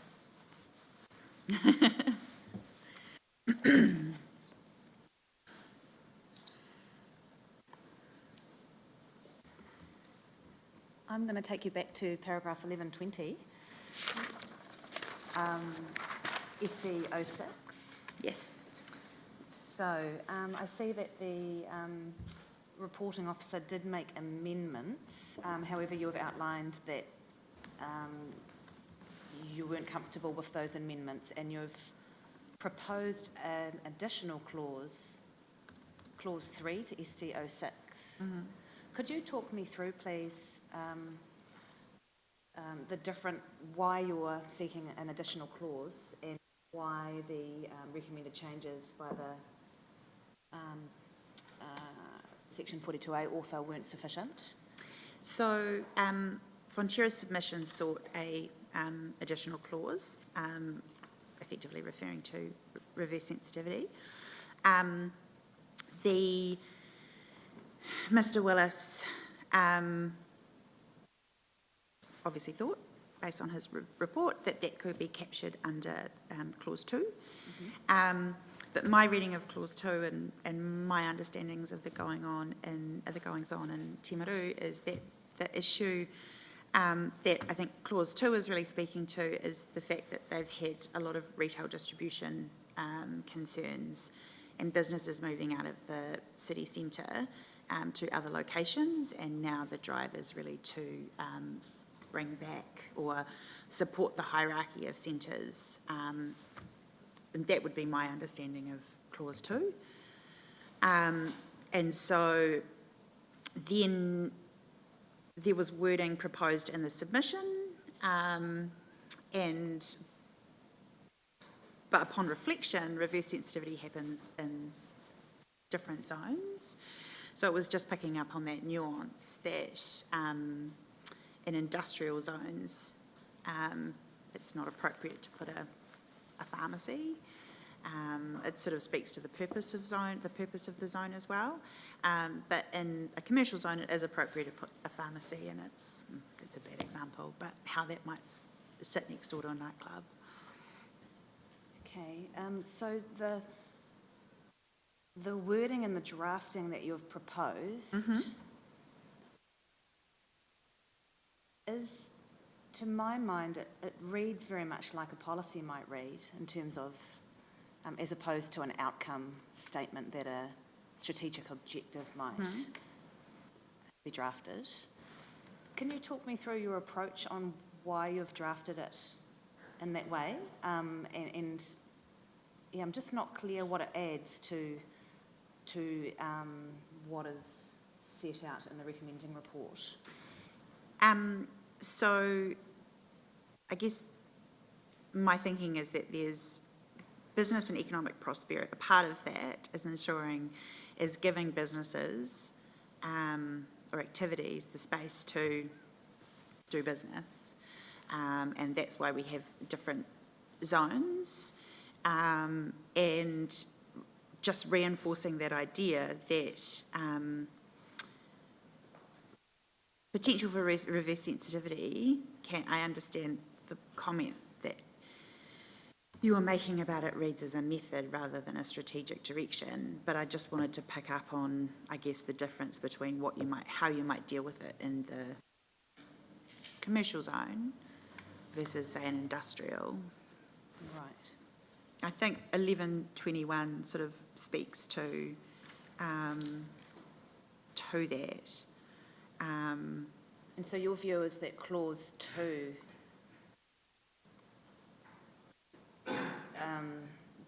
written, I guess, incorporates what you're saying in a more general way. You're seeking more specific. Well, that's a terrible word to say. That's all right. I know what I was going to say. You're seeking more specific phrasing. I think clause 2 exists to deal with retail distribution effects, which are not reverse sensitivity effects. Okay. Thank you. Another question in relation to Strategic Direction 8, and you've proposed new word both, one of new and existing uses and development. I'm foolishly working off a black and white copy, so I'll pull up a coloured version.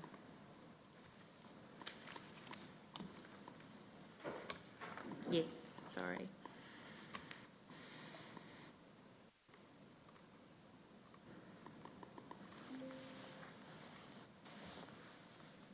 So I just see that both was in the recommending, and you've altered the term to say new and existing uses and development. Is that not already captured in the Section 42A report, where it says both new development and the growth of existing development?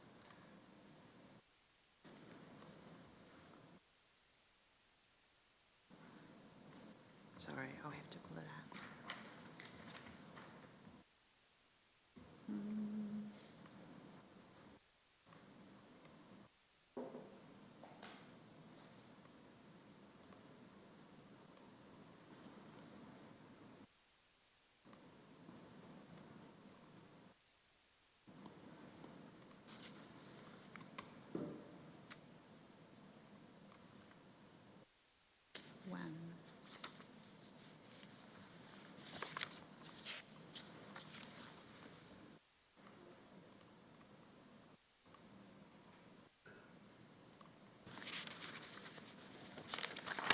Sorry, I have to go back and read this again.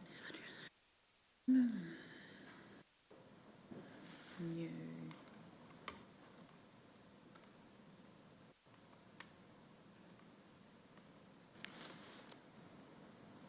Oh, so the change that I am seeking is the inclusion of uses. So I guess the reason for that is, and I'm not sure, I think I say this wasn't, may not have been captured in the Fonterra mission, but the point of it really was that you can have a change in a use that might not entail more development. So you can add to a businesses, for example, output, which may need to be serviced by more roads, by adding a building, or you could just change the way that you operate. So it was really just to, I guess, reflect the realities that, with especially changing technology, might not be development. Okay, and your suggested changes then removes the reference to reflect growth. Is that intended? You've said it 1122 that you generally support that aspect of his recommendations, but then you've deleted the reference to growth in your proposed drafting. I mean, I'm going to have to agree with you because I don't understand that. My apologies. Thank you.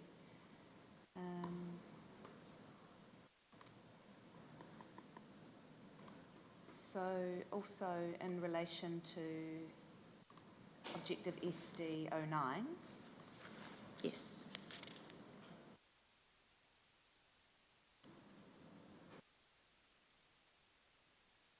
just to check, I think the versatile soils issue may have been resolved, well not resolved, but addressed in the summary report. At paragraph 11.29, you've said, I agree with the amendment that the reporting officer has recommended to subclause 3. However, I consider that this should be an avoid policy consistent with my discussion in paragraphs 11.1. This is I just want to confirm that we're looking at a strategic objective, not a policy. Do you agree with that? Is that an error? Yes, that's an error. Okay, thank you.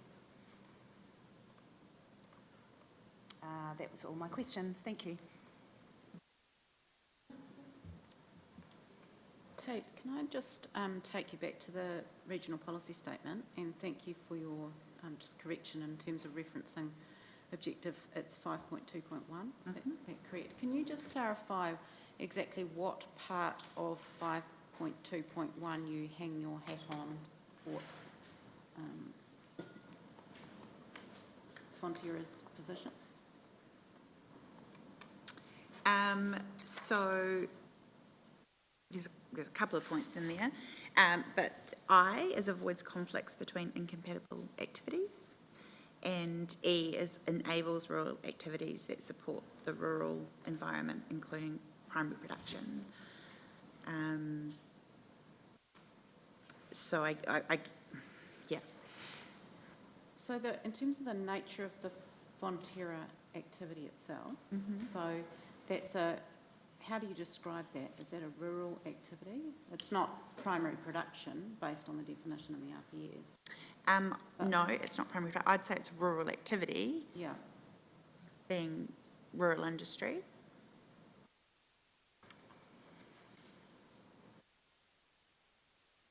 Okay.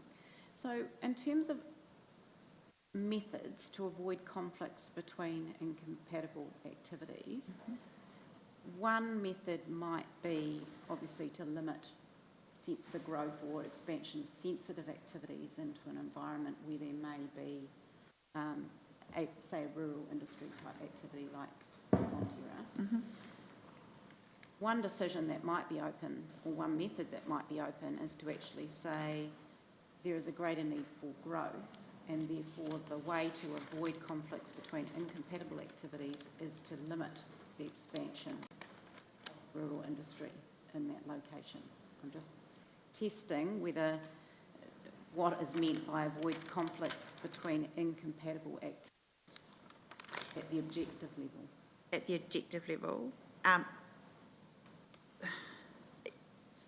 Sorry, you mean strategic directions or the objective in the... the objective in the So when we set the objective out, there's a long shopping list of things and tensions that we manage in providing for development. So in policy 531, which I know takes us down to the policy, but be useful interpreting the... We'll get to the policies. Just testing what the objective is setting up in the later... So the question was, what do you think that the objective means by avoiding incompatible activities? Yeah. I think it means letting activities that are supposed to be in the rural environment do what they need to do in the rural environment. Right. And as an activity such as Fonterra's Clean Boy plant, is that an activity that should be allowed to do what it does in the rural environment? Yes. And does it conflict with other rural activities being allowed to do what they're entitled to do in the rural environment? No, I don't think so. The obvious one would obviously be someone looking to build a house on their farm, and within the noise control boundary that proposing, there would be requirements, I guess, to include noise insulation. But I don't think outside of that sphere, Fonterra's operations prevent or inhibit or restrict And other rural should activities. that cost be borne by the the rural property owner who simply wants to buy a house? Or is that simply Fonterra's responsibility, if it's generating the noise, to provide that mitigation to that legitimate rural landowner? Well, I guess there's probably two answers to that question. Noise control boundaries are used on other significant activities, such as ports and airports. And at this stage, it wouldn't apply retrospectively. So it would be new people looking to establish within that noise control boundary. So I don't think it's an unfair, I guess there's a choice there that can be made. And can I take you to your evidence where you then go on to talk about the policies and the avoid theme that comes through in the associated policies? So at your 11.5, you refer to policy 532, development conditions, and which uses avoid or mitigate. Yes. So just so I'm clear, you're not suggesting that Clandeboye is regionally significant infrastructure? No. In that policy? It's development that might be enabled, a kind of development that might be enabled? Yep. And the policy directive is to avoid or mitigate reverse sensitivity effects? Yes. In that context. But then you go on to refer to 5312, rural production, where there's an avoid reference to that policy. Doesn't that just relate to primary production, not the activities of Fonterra, which are not primary production? That was, yes, it does. And I guess that's probably a reach on my part. But I guess going back to the chapeau, the primary clause, it does talk about maintain and enhance natural and physical resources contributing to Canterbury's overall rural productive economy. So I don't think it's a reach to put the Clandeboye site in that. But you would agree, wouldn't you, that at least the avoid and mitigate or mitigate are on the table in relation to the Clandeboye site, which is quite different from activities that might constrain primary production? I agree mitigate's on the table, and that was the reason why I came up with avoid in the first instance.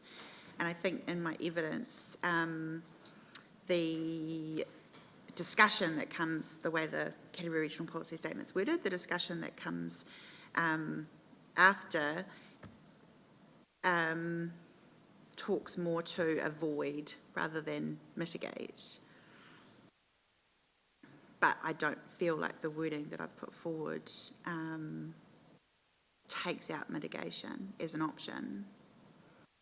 So you think we should look to the reasons and explanations to help That's what I've included in my... Inform that. And I mean, I guess that's an interesting comment, because then when I read the principal reasons and explanations to the objective, 5.2.1, I was struggling to find where I would find a place, for example, for Fonterra's activity in that discussion. It places emphasis on transport, on energy, on primary production, significant infrastructure.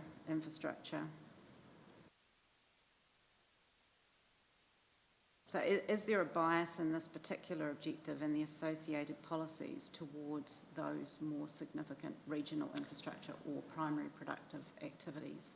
I don't think there's any doubt that the regional policy statement favours regionally significant infrastructure in its drafting. I wouldn't argue with that. But essentially, your client's submission, or is urging us to provide a level of protection for the Clanny Boy activity based on its role and function within this district and arguably within the region as well, and apply a similar policy approach to protect the activity, its activity and its contribution to social and economic well-being, rather than really needing to hang off. Yes, although I directly don't off the think it's CRPS. excluded from, I don't think it's excluded from that policy framework in the regional policy statement. But it's more of an evidential issue as to whether or not we hear what you've told us today, what Ms O'Rourke's told us today about the significance of the activity and the potential for conflict around the surrounding area, and what the most appropriate method might be to address that. And we've already heard from Mr Williams that one of the options for that is potentially a zone that deals specifically with Fonterra's activities, and it's quite possible that within that zone it could provide the necessary management of incompatible, or the relationship between it and its surrounding rural environment, rather than needing to fiddle with a definition of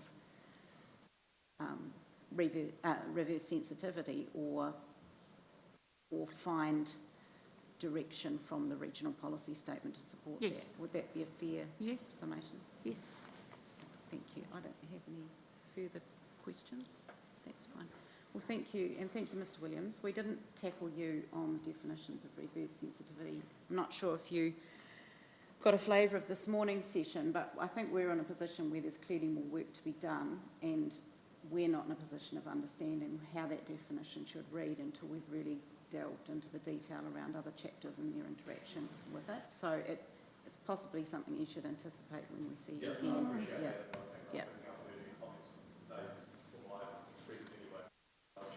Yeah. Just a couple of my points, because we're social, I don't think that this aspect of Fonterra's solution is quite right.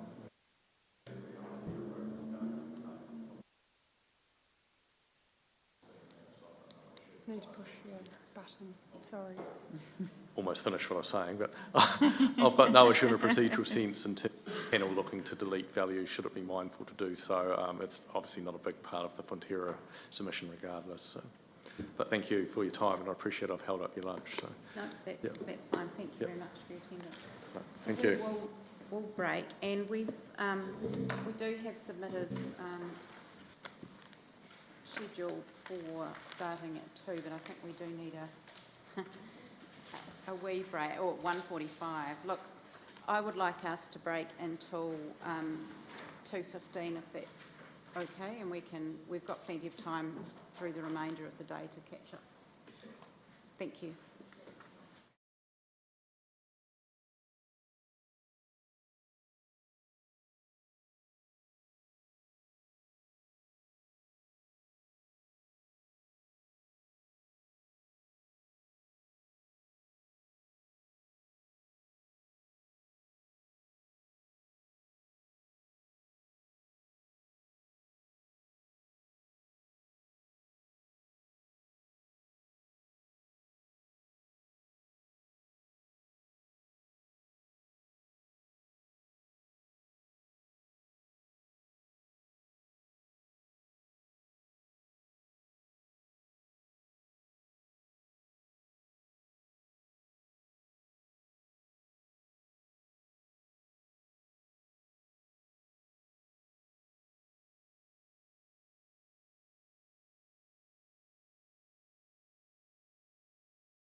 Tēnā koutou katoa, we'll resume for the afternoon session.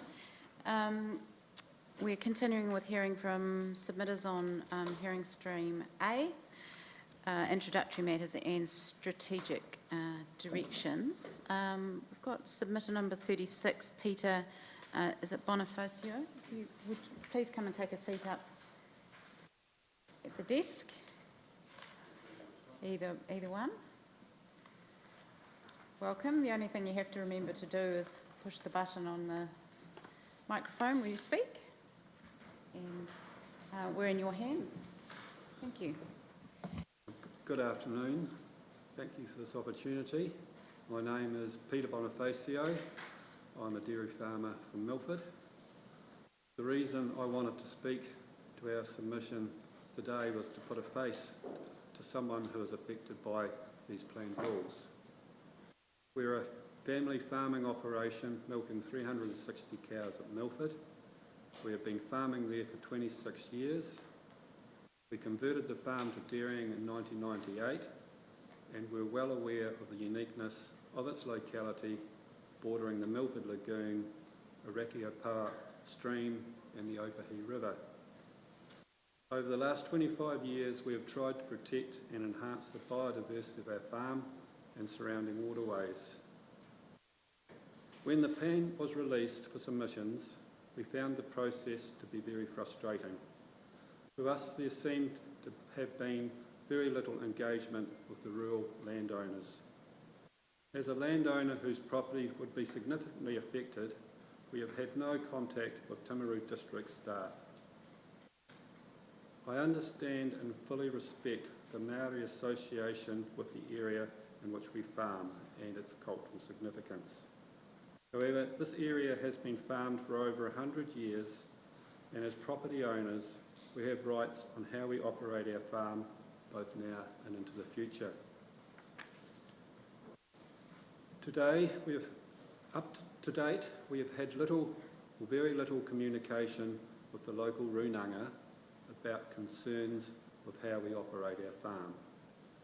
The occasions it has happened is when we are applying for resource consents.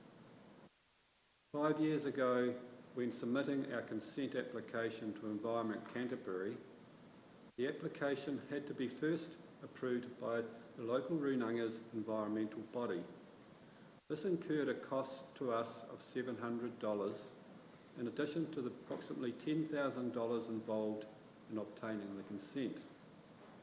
The consent was issued for 5 years, so we are now applying for another consent which will incur similar costs. We have also had to apply for a resource consent for our silage pit, even though it has been in place for 25 years without any adverse effects on the environment. The cost for this will be approximately $7,000, and there was a charge by Iraqi Environmental Consultants, the body that represents the runanga, for $350. I am open to consultation with the local runanga. However, this should not be at a financial cost to us. What I'm trying to point out or highlight here is that resource consents take away considerable financial resources from our farming operation, often for very little results. The $7,000 for the silage pit consent could have been better spent on biodiversity planting along the water body it was meant to protect. Ours is a small family farming operation and does not have the resources to employ professionals to assist us in making submissions. This leads me to the e-plan format of the district plan and the difficulty of accessing its information. Fortunately, we have a family member who was able to overcome the significant technical difficulties associated with using it. I imagine because of this, some farmers simply gave up and as a result may not have made a submission. As our farm is classified as an area of significance to Māori, there are considerable rules relating to how we can operate our farm, especially when making changes to our current operation. These override our existing property rights without any clear reason for why they exist. Also, the wording is also often open for interpretation. For example, what does inappropriate subdivision mean? We also have an existing resource consent with Environment Canterbury that covers consultation with local Maori and how we operate our farming operation. This consent requires our farm environment plan to be audited every 3 years. So far, we've had 2 audits and achieved an A rating on each occasion. So in summary, I believe the plan is not fit for purpose in how it relates to farming, and there is existing regulations in place with Plan Change 7. The additional compliance required is not justified and is costly. It is also contrary to the objective listed in the strategic direction of the plan, particularly to enable the ongoing use of the land for primary production for present and future generations. Thank you.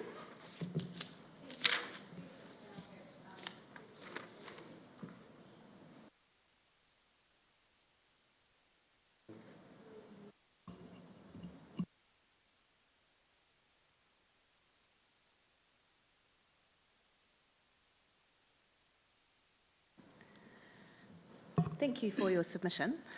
We have read through it, and I've noticed in your written submission that you've got some specific provisions in there with some commentary around what you think of them and what you'd like to see. A number of those will be the subject of a later hearing in the process.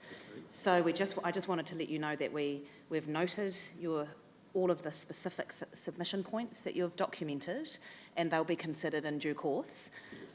Yes. Is that clear? Yeah, that makes it clear to me. I didn't want to go into specifics of it. I think we made it clear in our submission. Yes. As I said at the start, I wanted to put a face to this because so far we haven't seen any representation from the other bodies in relation to this plan. Yep. So we feel that a lot of this has happened so-called behind our backs. Right.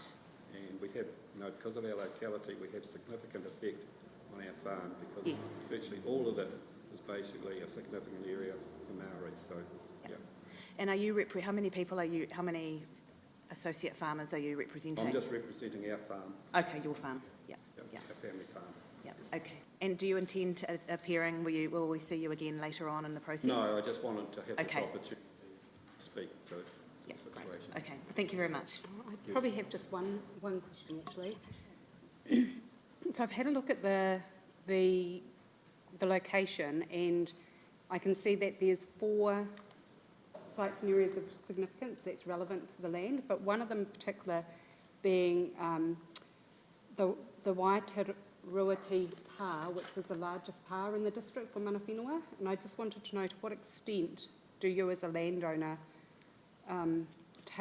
consider the history of that land for mana whenua? That site is situated on a neighbouring property, which is leased by the neighbouring farmer, and we have had no real contact with the Runanga over it. We see them occasionally visiting the site, but in the plan I was concerned that there was a significant circle drawn around that past site which encompassed our property, and it just seemed that was quite arbitrary because it just looked like it had just been drawn on the map without any knowledge of why it was there. They thought, oh well, shall we just draw a big area around that to make that, was it taonga, that it's the highest level of significance. So any activity that we could do on that farm on that area of our farm that changes, we've got no rights for any comeback. It's basically non-compliant, and we're just concerned about the size and how that distinctive area was created, because the past site itself is on Maori land, and I know the farmers that lease that area aren't allowed to do any cultivation work on it, but the adjoining paddock, which then comes under this new plan change, would be, because they do actually cultivate that area. So, yeah, I'm just concerned that how that line was, well, it's virtually a big circle that's drawn around the past site was determined, because it doesn't seem to have any relevance to it, because, you know, our farm has been farmed for 100 years right next to that past site without any complications in the past. So, yeah. But the past site is basically, there's remnants of mittens and that, I believe, there. I've been over that land occasionally, but I have had no real association with it. But our farm does border onto that. And obviously, our farm, areas of our farm in the past, would have been occupied by the local Maori when they were at that past site. But that was a long time ago. Yes, and I think what the evidence that we heard earlier today was that those sites and areas of significance for Māori were actually identified by Māori rather than directly by council staff. So that was just the process.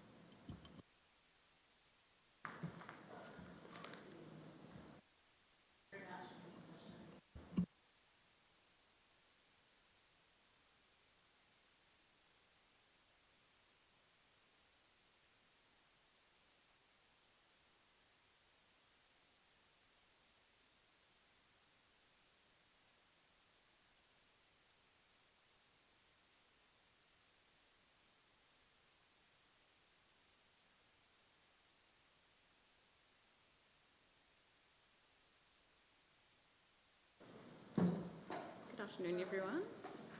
Thank you for letting us. Can I just move that just a little bit? That's better. Cool, thank you. Thank you for giving us the opportunity to speak today. So I'm here on behalf of Millwood Finlay Law. We are a private planners, surveyors, engineering firm in Timaru. Been operating in Timaru since 1877, so we've got a fairly good handle on how the area's developed in that time. So I guess I know a lot of what we have submitted on is being definitions and things like that, and primarily I guess I know they're limited by the national planning standards, but I have just had some questions primarily from engineers in my firm about how things would work. So I just sort of bring them out and into the open, and then we can go from there. So as a starting point, one of our concerns does relate to the definition of building. So at the moment, it's not clear to us what the status of a retaining wall would be. So a retaining wall is classified as a building under the Building Act, and at the moment, if we were installing a retaining wall on the boundary of a property, or for we do them all the time for our clients, is the assumption that we need to get a permitted boundary activity consent or a consent for a road boundary setback breach, with the way that it's worded at the moment. And there's no rules in the associated chapters that have given effect to or given us any guidance on that as well. And as we've said in our submission there, it really, as far as we can see, it can include things like tanks, garden sheds, glass houses, and have a bit of a wider effect than what the national planning standards may actually consider when they were drafted, because as we know, when they're drafted in Wellington and then implemented elsewhere, it can be a bit of a different story. So that's probably our biggest one, is just how that is going to be managed and how the different types of building and structure will be treated within the district plan. As for the other ones, we do totally accept that they are all primarily covered by the national planning standards. In terms of temporary activity, though, I would say that not having any specified time in terms of what is classed as a temporary activity is a bit of a concern, because if I've got a client who comes to me and says, "Oh, we're going to do this activity on our land for say 3 months," and say it's like putting up a marquee or using containers or anything like that, then then I'm like, well, you're probably going to have to go fork out a good couple of K, a good bit of money to get a consent for that activity, and then how's that actually going to play out? So I guess we're just more looking for some certainty around that, because the more certainty we can give our clients, the faster, better process we can run from our side when we're submitting to council resource consent applications. And to the same extent, that does also extend to visitor accommodation. Is someone going to say that, someone, like what's the difference between a long-term rental and a short-term visitor accommodation? Where's that line going to be? Because obviously the effects of visitor accommodation versus long-term rental are quite significant. And so, again, just looking for ideally some certainty around that, just to make our lives all a little bit simpler. I don't really have anything more to speak to other than more than happy to answer questions on our original.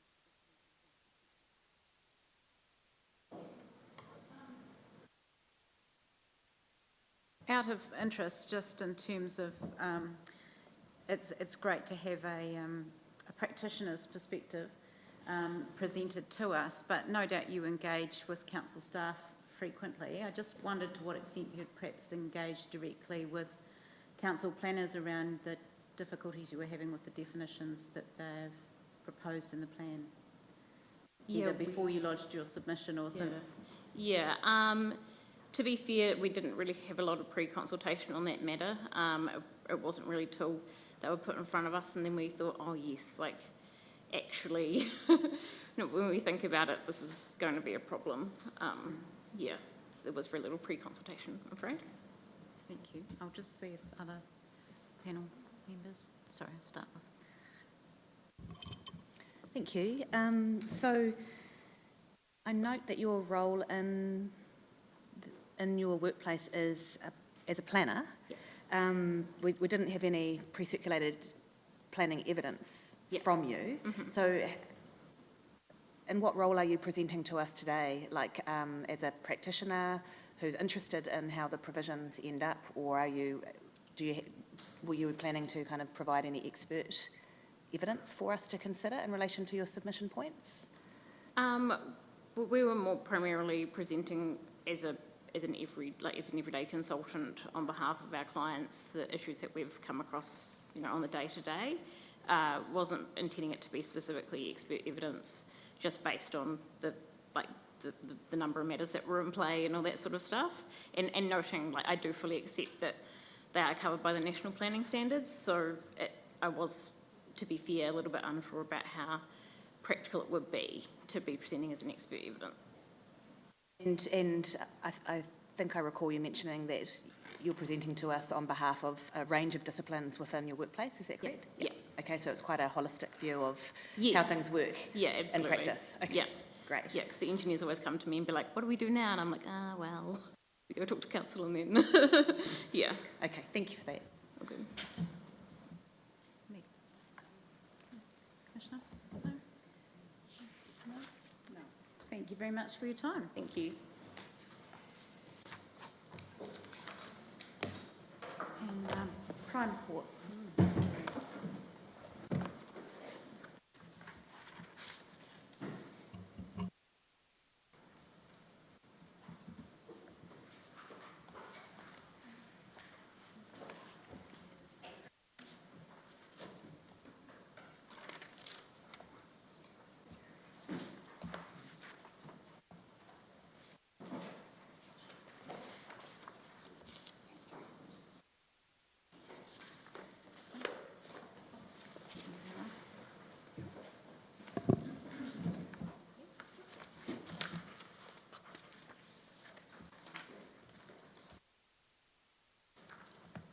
Welcome, Mr. Councillor.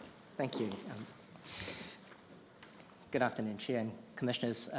Thank you for hearing from us today. So my name is Cedric Carrington. I'm a lawyer at Buttle Finlay. I'm here presenting a joint case on hearing A for two submitters and further submitters being Prime Port Timaru Limited and Timaru District Holdings Limited. I've pre-circulated a set of legal submissions. It's not my intention to read through them, as I understand it's all taken as read. So I'll just provide, if you like, a brief overview, and I'm happy to answer any questions you might have. So first, I just want to mention that Timaru District Holdings Limited is a further submitter on submissions on hearing A, even though not listed, if you like, in Council's website, but just to assure you, both submitters are here for hearing A. So the main issue that Prime Port and Timaru District Holdings Limited are here for is to ensure that the Port of Timaru and also the activities that occur in the port zone are appropriately recognised and provided for in the proposed plan. So we'll be coming back and forth throughout the hearings for this, as there's an interest in quite a few chapters and topics.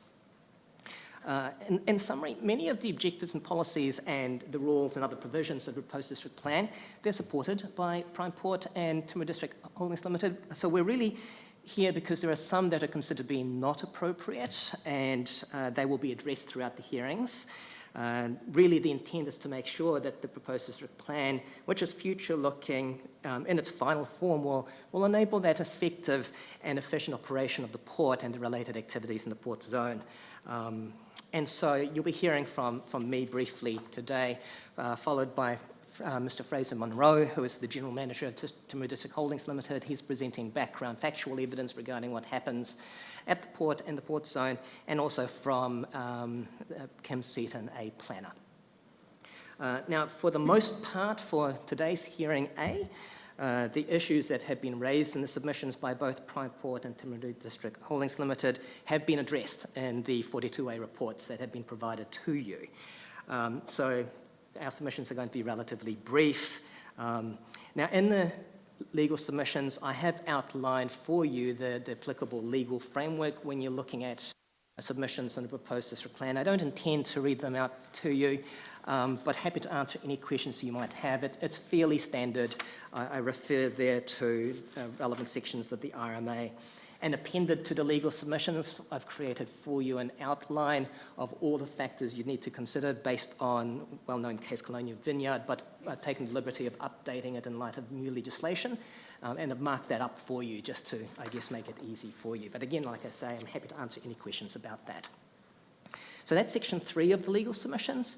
And in section 4 of the legal submissions, I really just wanted to give you a broad overview or précis of the higher order planning documents that are particularly relevant to the interests of both Prime Port and Timaru District Holdings Limited. So I refer there to the New Zealand Coastal Policy Statement, Policy 9, where that emphasises the efficient and safe operation of ports, and how both plans and regional policy statements should also think about how to provide for that efficient and safe operation. Now, I then turn to the regional policy statement, which has already done that. There are 2 main chapters which I refer you to. It's chapters 8 and chapters 5 of the regional policy statement. The theme there is that the regional policy statement recognises the Port of Timaru as regionally significant infrastructure. Yep. And that carries with it a number of aims in the regional policy statement. It's to make sure that subdivision use and development does not adversely affect the efficient use of the port. It seeks to provide for the development and the operation and the maintenance and the upgrading of the port, and provides for a range of associated activities that occur in the port zone. So it's not just the port, but there's activities associated with it. And it seeks to avoid reverse sensitivity effects that might constrain the ability for the port as regionally significant infrastructure to operate. So that's a really strong theme in the regional policy statement, and we're keen to see that carried over into the district plan. As I said before, the proposed district plan predominantly does that, but there's a few issues around the edges that you'll be hearing hearings to do that. One thing that I just want to also highlight in the regional policy statement is when it talks about reverse sensitivity effects, and I mentioned this in paragraph 4.8 of the legal submissions, it's not just about daytime operations, it's also nighttime operations, and you hear more from us throughout the hearing about nighttime and daytime operations of the port. And of course, one thing at night is we had lights on. And so I move on then to page 8 of the legal submissions. Again, I don't want to labour you with this. I know it's taken as read, but just to highlight the first thing is we did submit on strategic direction Objective 04, natural hazards. There's an agreement there between the 42A reporters and the submitters, so nothing further to be said there.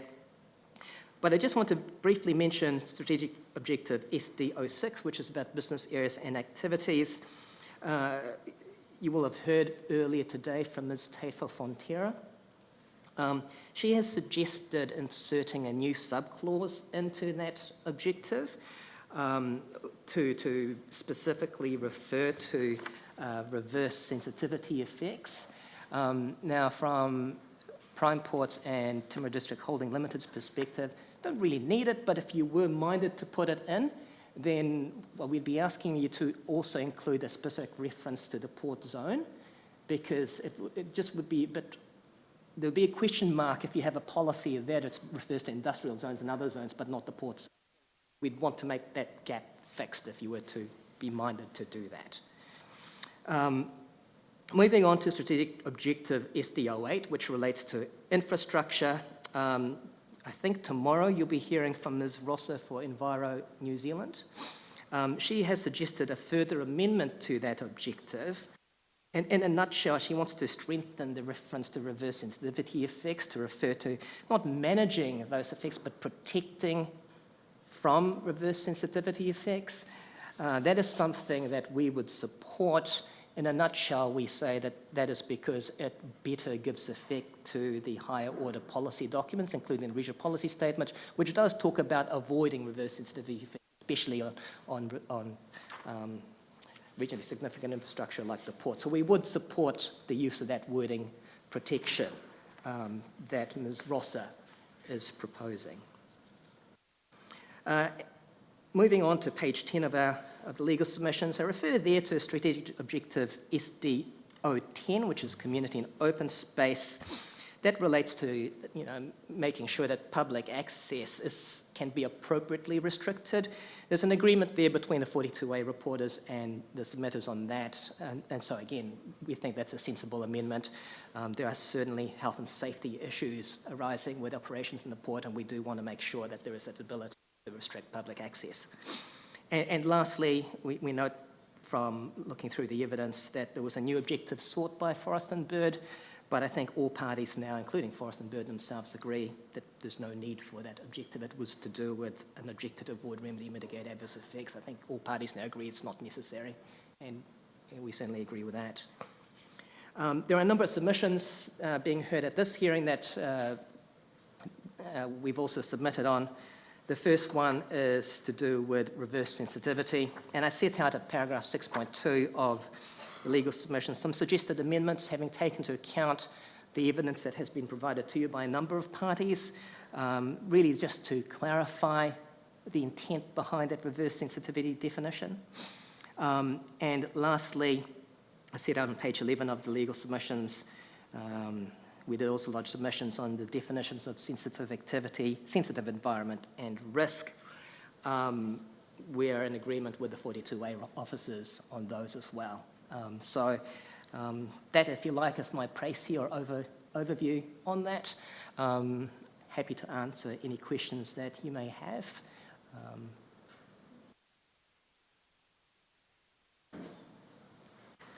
Thank you.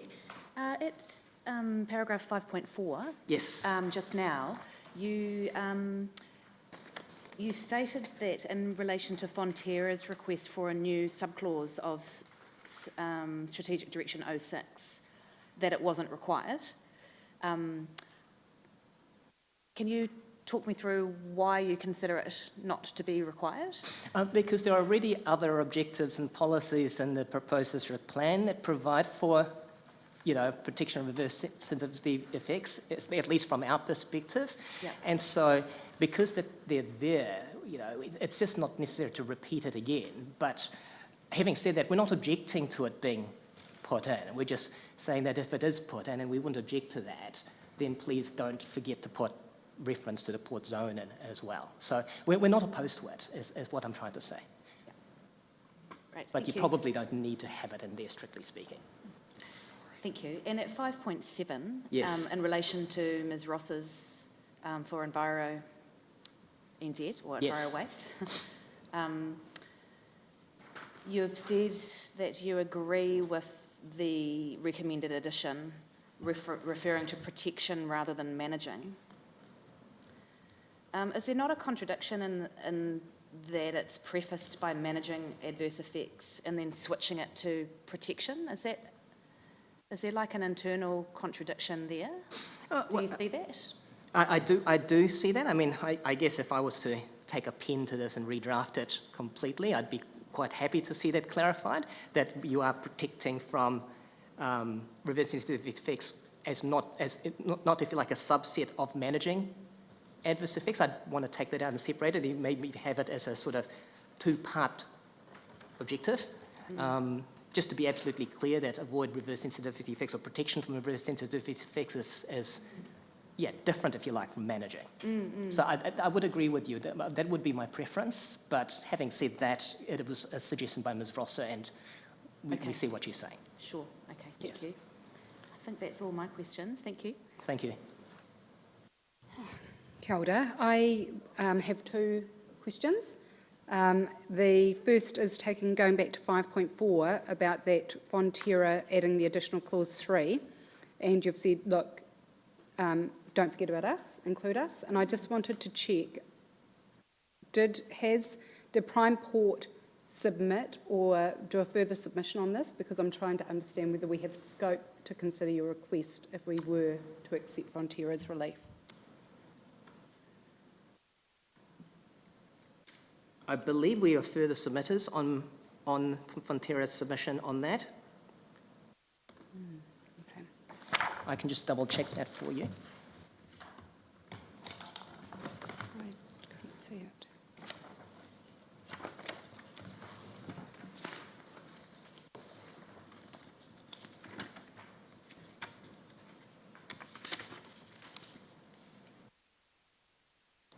Yes. Further submitters supporting, in part, Fonterra's submission on the entirety of SD06. Great, thank you. And my second question was about paragraph 6.1, reverse sensitivity. And this actually might be a question for Ms. Seaton, but I'll ask here, and if you want to defer it, that's fine. But you've asked for the definition to add the word approved, and I wanted to better understand what an approved situation would look like. Is that where there's been a resource consent approved but development not yet occurred, or what is it? Yes, so and Ms. Seaton will please ask the question of her as well, but from if you like, my perspective, approved would capture, yes, resource consent. So it's something that has been consented. Oh, and designations too.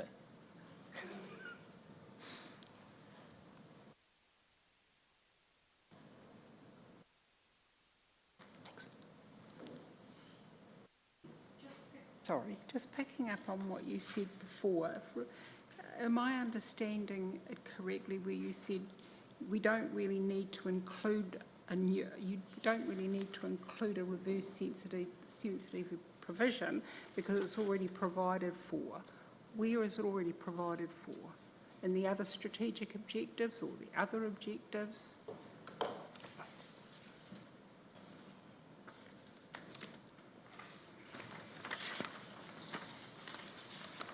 So there's a reference to reverse sensitivity and strategic direction objective 08, for example.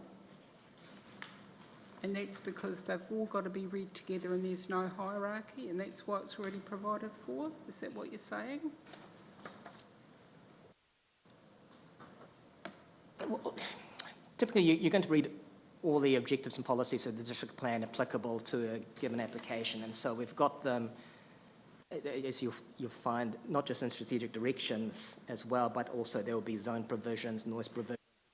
All will have objectives and policies, and quite a few of them reference reverse sensitivity effects. I don't have them, sorry, at my fingertips. I can find out for you, but certainly the assessment that we've done is that there are quite a few references already in the obs and poles to reverse sensitivity. So we're not objecting to having one more, but you know. You bring up a really good point. If it's not needed, in your view, then why have it? Yes, absolutely. You're absolutely right. That's our point. If it's not needed, why have it? Because it's already there. But if you, and that's why I was trying to be careful to phrase it, that if you as the panel decided you would like to see it there in that objective, just, please don't forget the port as well. Yeah, I mean, it does refer it's- to commercial zones, industrial zones. It's like port as well, please. Yeah. Okay, thank you. Yeah, thank you.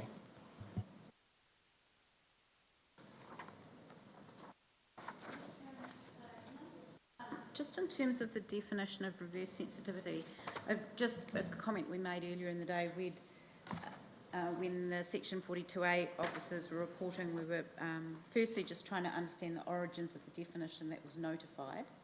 And then through the 40A report, in response to submission, there seems to be an extension of the definition of reverse sensitivity to capture not just those approved existing lawfully established activities and what's permitted in the plan, but a category of what might be anticipated in the plan. And I wasn't clear just from your presentation, is that not an issue that you've engaged in? Are you just confining your recommended changes to the definition based on the notified version of the definition? It is based on the notified version, and so the track changes shown in the legal submissions are, if you like, tracked from the notified version. But as I understand it, the 42A reports have recommended, like you say, an extension to capture that which is anticipated. And I think, and please ask the question as well of Ms. Seaton, but the query we would have is, how does one figure that out? What is anticipated? Is it permitted activity? Well, permitted's covered, Yes. but controlled, restricted, discretionary, what rule, etc.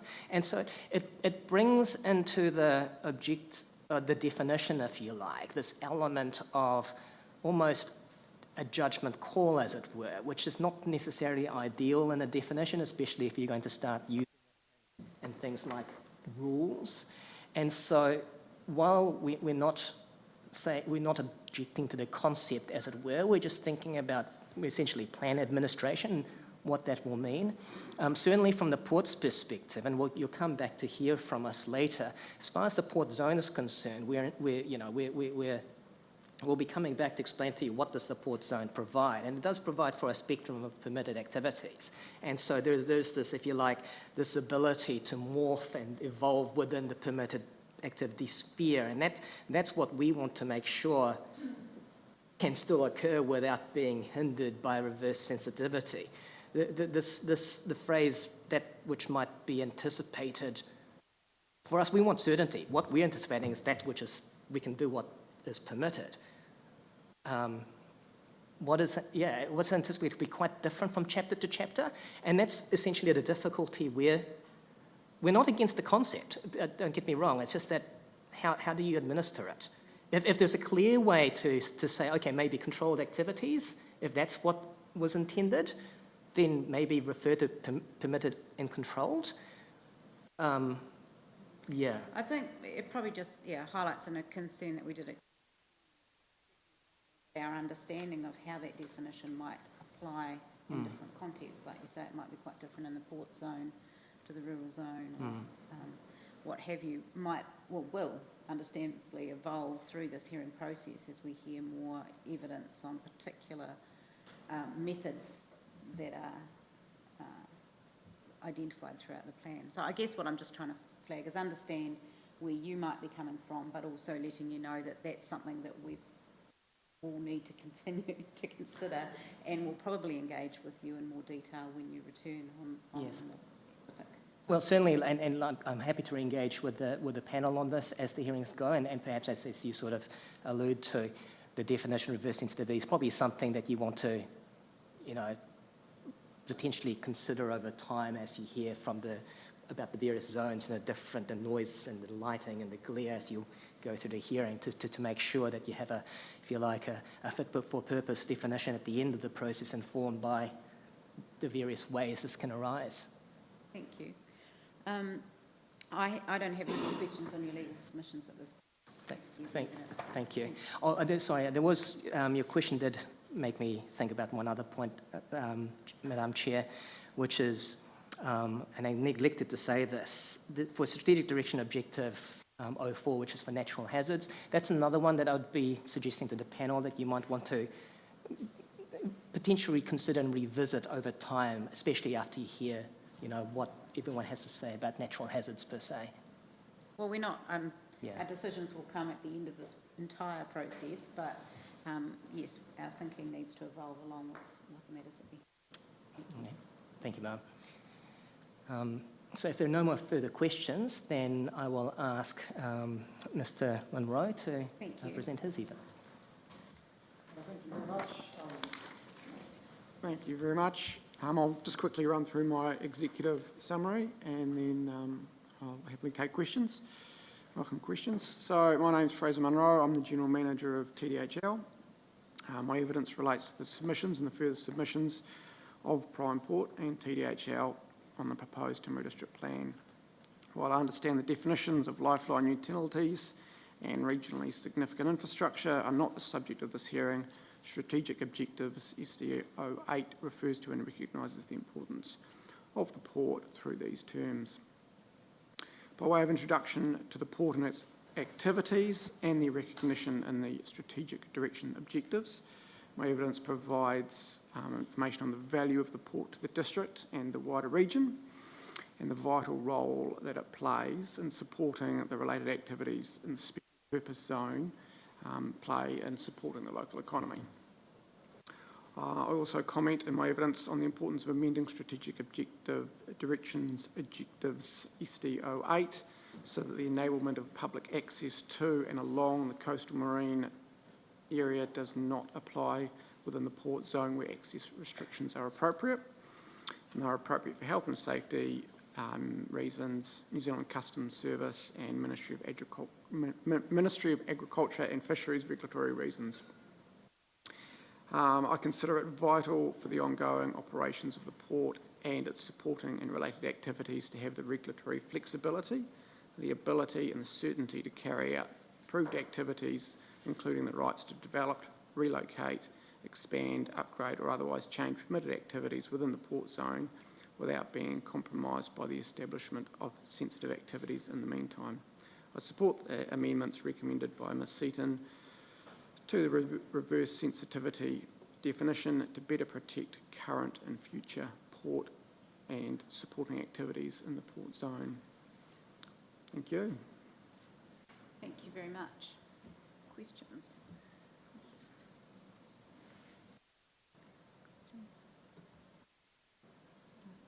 Thank you. Mr Munro, we will, I presume you'll be back in subsequent hearings when we talk a little bit more about the port zone. But I just wondered, because we are looking at the concept of reverse sensitivity, can you just give me a little bit more of a flavour of the port and its immediate environment? I mean, obviously we can stand up on the main street and look down and see the port, and certainly very much aware of it. But what are the when you talk about, when we look at reverse sensitivity, what are the potential activities that surround the port that you are concerned about might constrain the activities? Residential is probably the primary, and then probably sensitive commercial activities which require higher amenity values. The port zone is, and the reason we've got a port zone is it's slightly more, it's unique, it's different to industrial zones, the likes of the industrial zones you'll see out at say, Washdyke. It's got a higher functional value with invariably activity spilling out onto the street.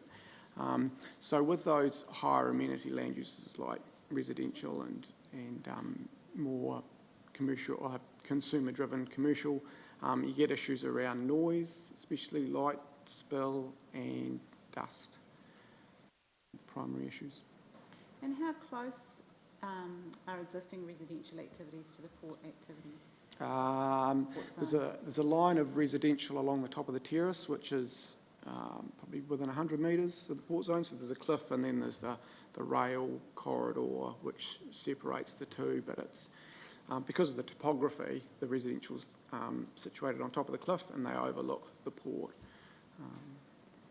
Will we hear any acoustics evidence from the port in later hearings? We will. and perhaps it's just a flag, I'm just interested about the relationship between different noise sources, particularly the main road, traffic volumes on the main road, the railway line as well, which all may intervene in terms of significant other parts of the district in terms of residential activities, and it would be good to have an understanding of the nature of the noise that the port generates and how that might impact on surrounding zones at different distances. Thank you very much for your evidence. Thank you. Oh, yes. Let me think. I want, just following up from what the chair just asked, to what extent do you currently have complaints and how do you manage complaints?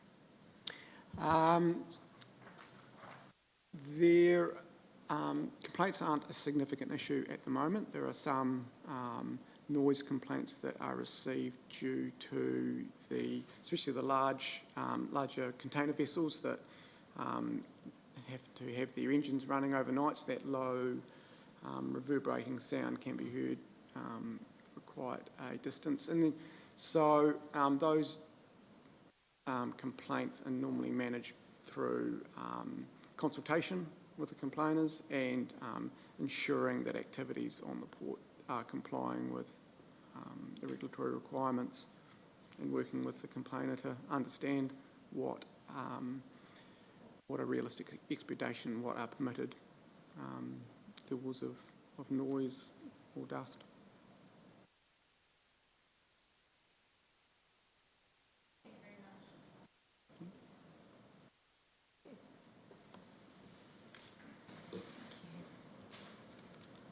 Have you been circulated my updated summary statement? Thank you.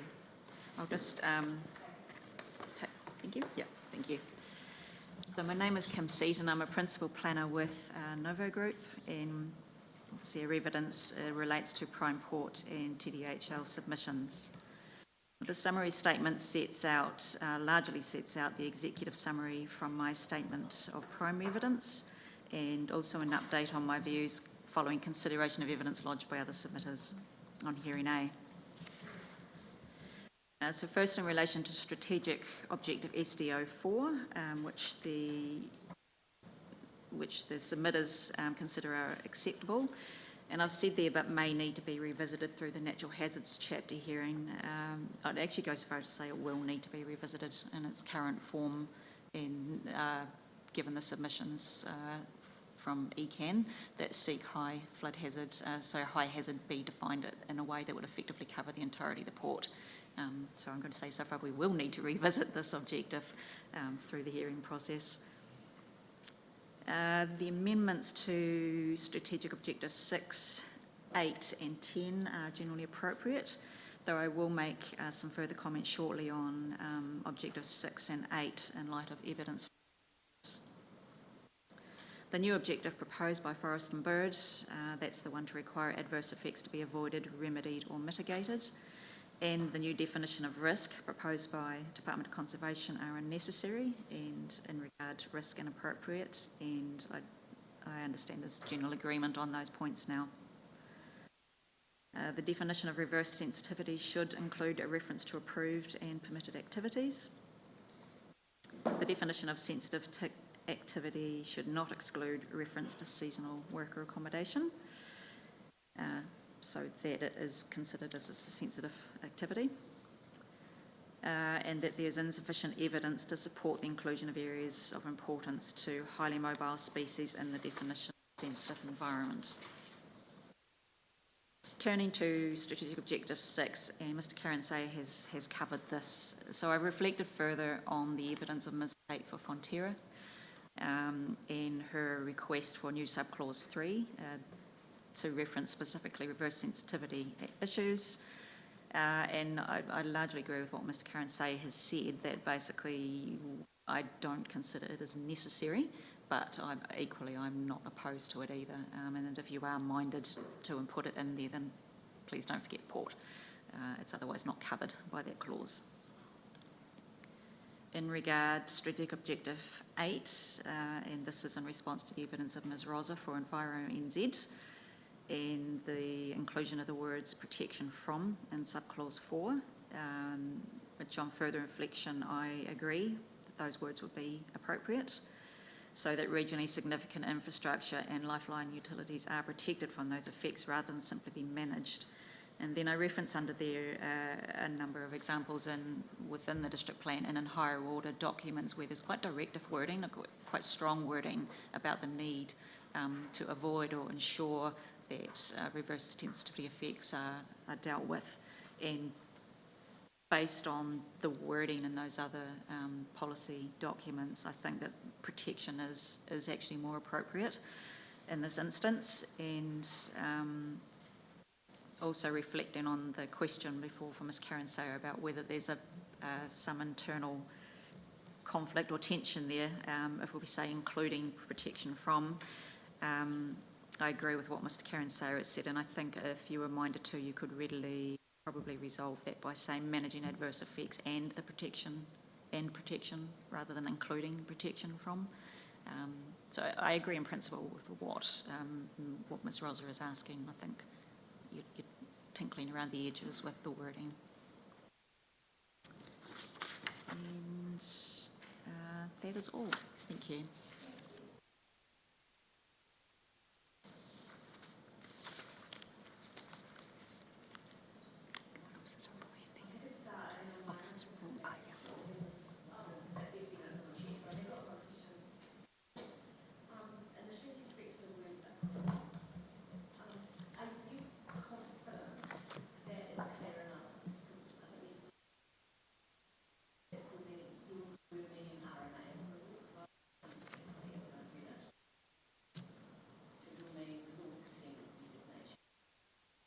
Yes. Yeah, it's an interesting question, isn't it? My initial thoughts of that approved was quite clear in and of itself. It's a definition that's used, I've seen in other district plans, and it seems to have been implemented to my knowledge without any real issues. But you raise a valid question as to whether it requires even more clarification to make it clear that we are talking about an RMA approval. But in the simplest way of doing that could possibly even be referencing resource consent or designation rather than approved. The more words you start introducing, the more unwieldy the definition becomes. But yeah, it's an interesting question. The potential for some uncertainty there.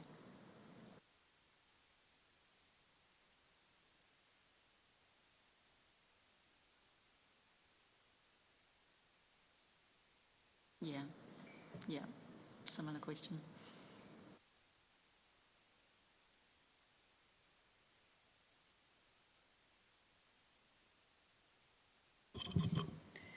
Thank you. I note in Mr Munro's evidence, he mentioned concern around the issue of public access in relation to SD 10. Mm-hmm.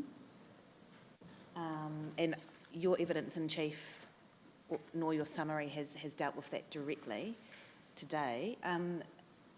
Does that suggest that you're comfortable with the reporting officer's suggested amendment there in SD 10 clause 1? Yeah, yep. Yes.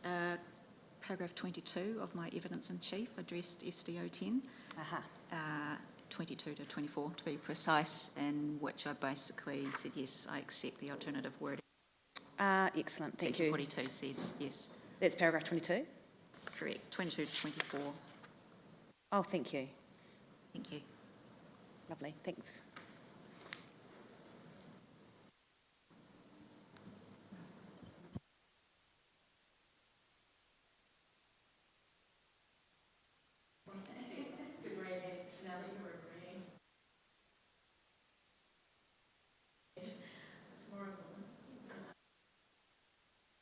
Sorry, yep, I just need to check whether there's any questions I was going to ask her that I should put to you now that you agree with. That's all I'm checking.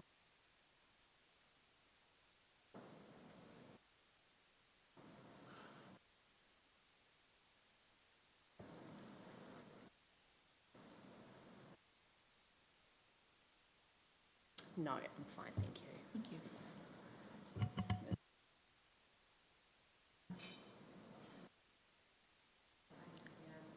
To ask ask you about, but,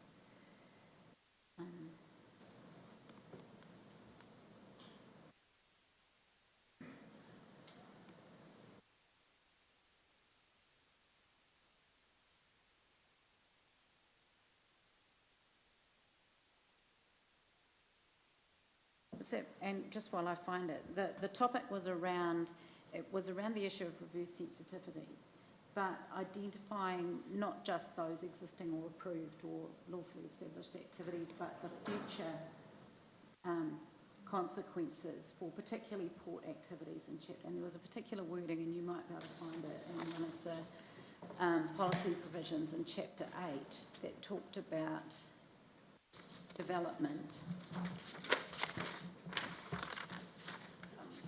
that was more forward-looking, and I was wondering if it was unique to ports in Chapter 8 or whether the wording occurs elsewhere in the RPS in relation to other forms of development.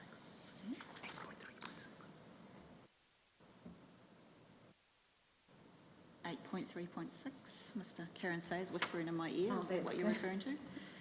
8.3.6. I wonder if it's 8.2.3, Madam Chair. Regionally significant infrastructure and commercial maritime facilities.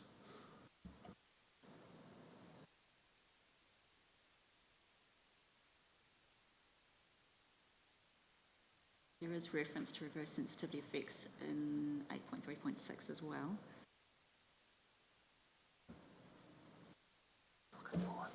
Yeah, avoid development that may result in reverse sensitivity effects that constrain the ability of the infrastructure to be developed and used. That was the point, yes. Yeah. So I'm just trying to work through the method that might be achieved. So if you don't do that through the definition of reverse sensitivity effects, then what's the method in the district plan that you would rely on to provide that element of protection for future development? It would presumably be through your rule framework. So, for example, making, as is proposed, in the port zone, residential activities are a non-complying activity other than, I think, custodial security type arrangements. It would have to be through that framework because that rule framework would inform the tolerance for reverse sensitivity effects within the port zone, which obviously would be a different tolerance than you might get in some other zones, for example.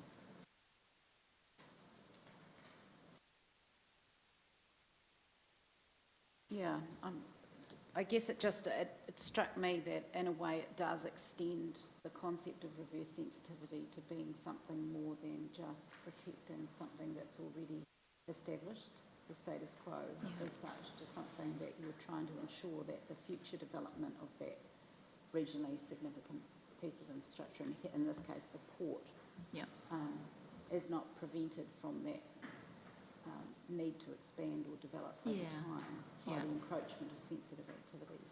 And I would agree with that, and it's something that we will come back to when we have the port zone hearing. One of the characteristics of the port zone in Timaru is that there's no ability for it to expand, apart from when the port reclaims land. But generally speaking, there isn't. It's hemmed in by the sea on the one side and existing urban areas on the other. There's no ability to expand. So any increasing demands in the future by more port-related industry, it has to be able to fit in that zone, practically speaking, which makes it even more important that those areas are not constrained by more sensitive activities coming in and saying, oh great, there's a bit of undeveloped land here, let's get in, and then it practically further constrains what can go in that zone when it's already pretty tightly constrained as it is, simply for geographic reasons. So I agree, it's not just what's there now that matters, it's what's anticipated to go in there. And for the port activity, is there also the added requirement to give effect to the NZCPS? So you start to abut against some of the avoid policies in the national direction when it comes to the operation of the port. Yes, yeah, and Policy 9 specifically, which I think it talks about ensure as well as avoid. It gets some very directive language. Okay, all right. That's just the point that I wanted to raise. So thank you. Okay, so was there anything else, Mr. Karen, you wanted to say No, but Will we thank let you you for your go? time today, and I think you will be back, I suspect, in hearing B for the zones, I believe is, yes, so in July. Thank you. All right, we'll look forward to seeing you then. Thank you very much.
Welcome back and welcome to Port Blakely Limited and Ms Byrons.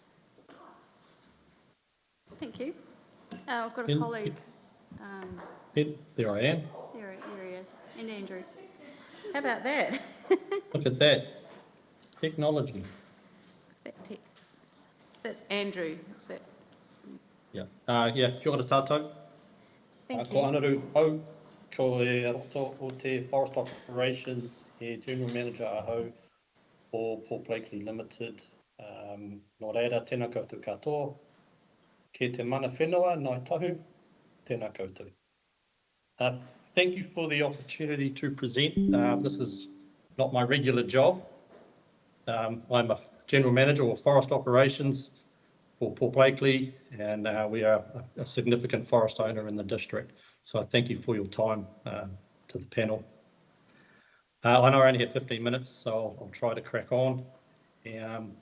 Apologies again for not being in person. Cheryl and Byron, our environmental and more our health and safety manager, is present today. Thank you. For those who don't know much about Port Blakely, we own and manage 40,000 hectares in New Zealand of plantation forestry.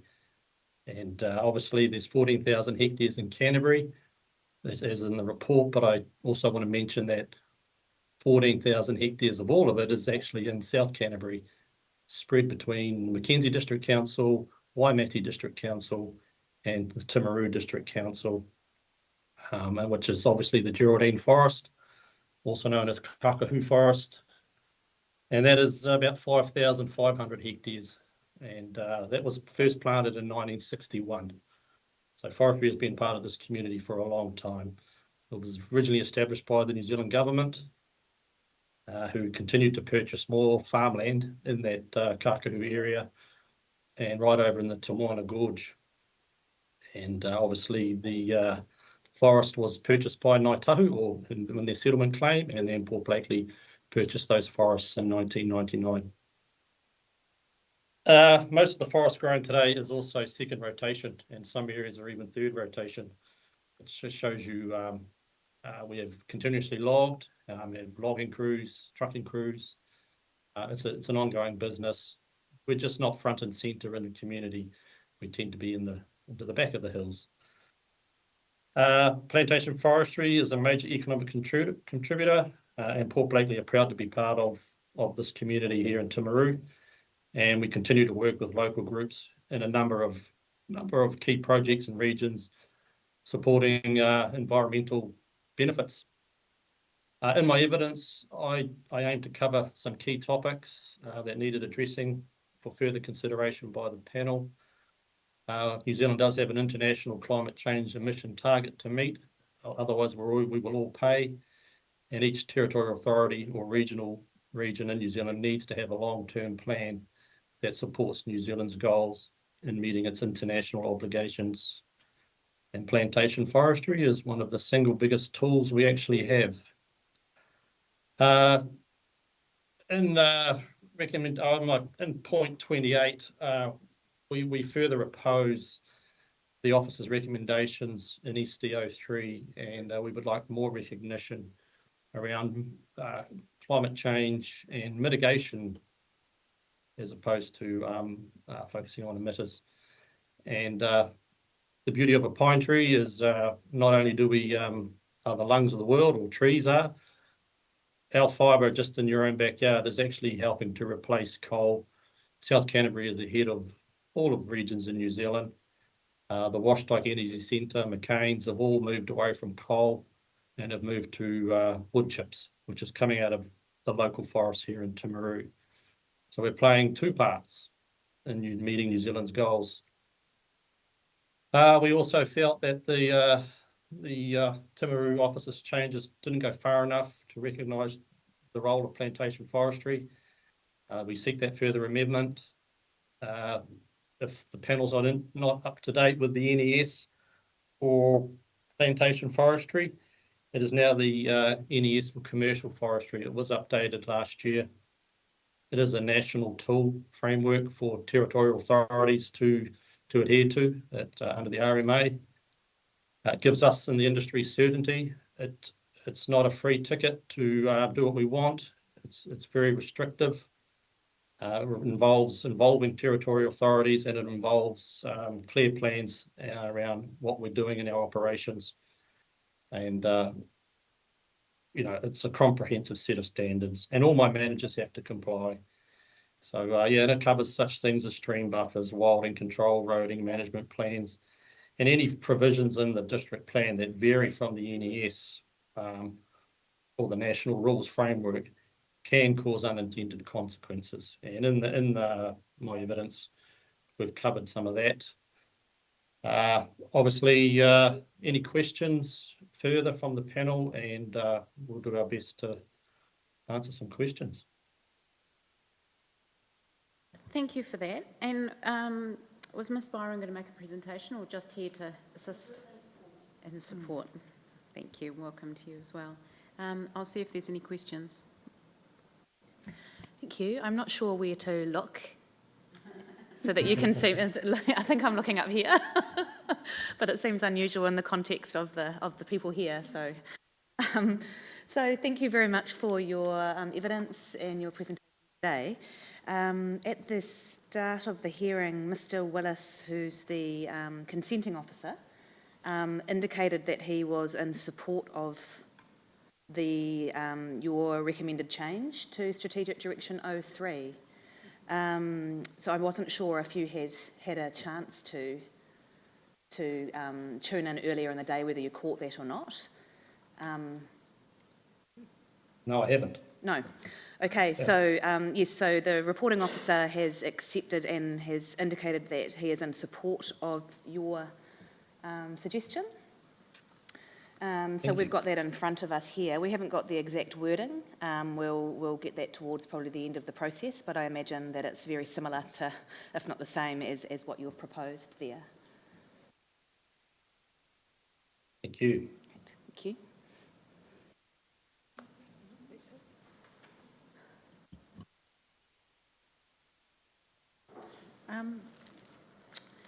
Okay, at paragraph 19, you talk about forests remove emissions because trees absorb atmospheric carbon as they grow, and that forestry is the only major sector to remove emissions. Just out of interest, what other sectors remove emissions? Sorry, could you, what was the last part? Aside from forestry, what other sectors remove emissions? I think forestry is the main because it absorbs CO2. So, you know, a tree takes carbon and stores it as and releases as oxygen. The emitters or other, like wind farms, they will, you know, they replace other fuel sources such as coal for energy. So they're both doing the same role. Right, thank you. Thanks very much. It was just out of interest, that's all I asked. Yeah, thank you.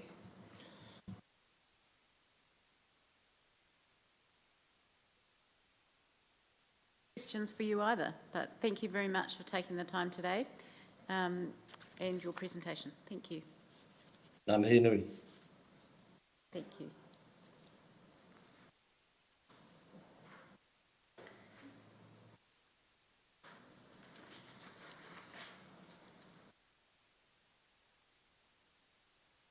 Mr. Neville for Kaingoa.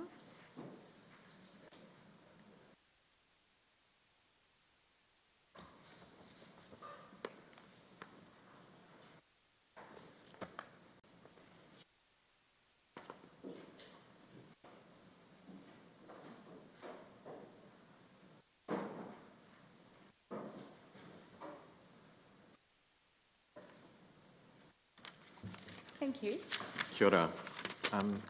My name is Joshua Neville. I'm the team leader for development planning in the South Island for Kaingoa Homes and Communities. I'm authorised to present this evidence on behalf of Kaingoa in support of our submission on the proposed district plan. With me today is also Nadia Yosen and Brendan Liggett from Development Planning. We've not lodged legal submissions today or any other experts for this stream. For the benefit of the panel, today I'll provide a background to Kāinga Ora and our context for involvement in Timaru. And then I can address some matters related to Stream A. I'm envisioning that this background will suffice as context for the remainder of hearings as well. So Kāinga Ora Homes and Communities, we were established in 2019 and we're a Crown-owned entity. We have broad responsibilities and a mandate through two core roles. One is being a world-class public housing landlord and the other is leading and coordinating urban development projects.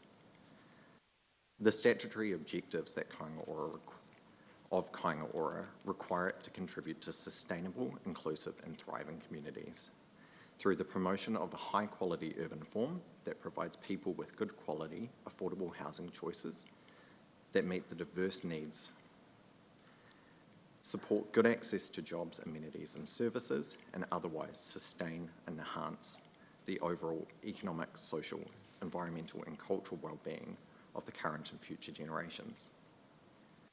We're responsible for about 72,000 public homes, which include roughly 4,900 community group and supported housing. Roughly 185,000 people live in a Kāinga Ora home. There has been increased demand as well as a changing need for public housing, and Kāinga Ora has been funded to address this. Many of the older state homes that Kāinga Ora own are in need of redevelopment, and we're building new, brighter, warmer, drier homes for people on the properties that we own. The homes we are developing are better matched to the tenants that we house, and I discuss in my evidence in paragraph 4.3 and 4.6 but generally these have less bedrooms and are on much smaller sites, and they have improved design and landscaping outcomes associated with them. We are also catering to where we need to, larger family homes through the construction of these. In Timaru, taking a more local view, the portfolio consists of 417 units, and these are predominantly 2 and 3 bedroom, 42% and 40% respectively. In the last 5 years, the housing register for Timaru has increased nearly fourfold to where it's at today, which is 143 households. This is generally consistent with national and regional public housing trends. However, over that period, we've only constructed an additional 6 homes in Timaru. Compounding this challenge, the existing Kāinga Ora portfolio in Timaru does not meet the needs and demands of a growing housing register. As discussed, our portfolio is mainly those 2 and 3 bedroom homes. However, the demand predominantly is for 58% of those on the register is for a 1 bedroom house. We're working to better reconfigure our portfolio and to increase the supply of 1 bedroom homes. To respond to these challenges, Kāinga Ora is building additional public housing in Timaru, as discussed in our evidence, this to give effect to the public housing plan.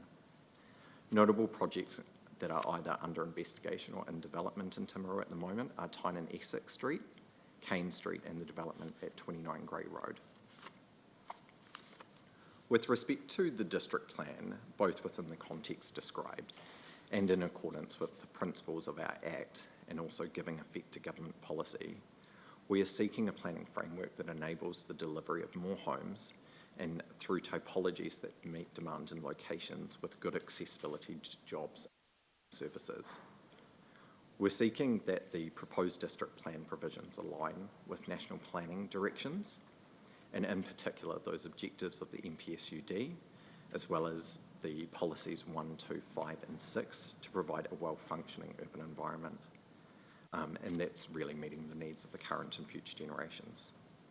In our submission, we're seeking amendments to the proposed district plan to ensure that development opportunities are maximised in locations close to employment opportunities, centres and services. With respect to the topics covered by Hearing Stream A, we've reviewed the Section 42A reports and we support the recommendations made by the reporting planners, Ms. Willis and Mr. Willis and Ms. Hollier. In particular, Kāinga Ora supports Ms. Hollier's recommendations to reject the submission points from corrections, seeking a new definition of household.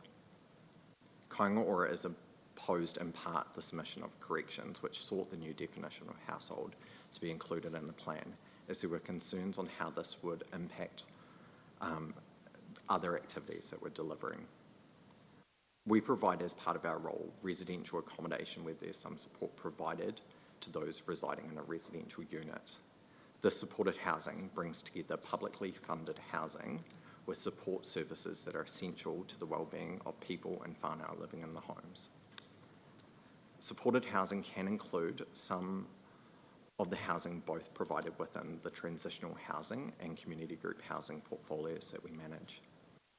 Community group housing provides residential and non-residential community housing for people with specific and often complex needs, and that can include people living with mental illness, people with physical or intellectual disabilities, people who abuse substances or have addictions, people who require refuge, families who need emergency housing, and children and youth at risk. Residents of these homes are not detained on site, nor are they held under the Intellectual Disability Compulsory Care and Rehabilitation Act. When providing supported housing for a community group housing provider, we in most cases seek for the homes to be located in an existing residential area, close to amenities and services as discussed, and that best enables and allows residents to participate in their communities.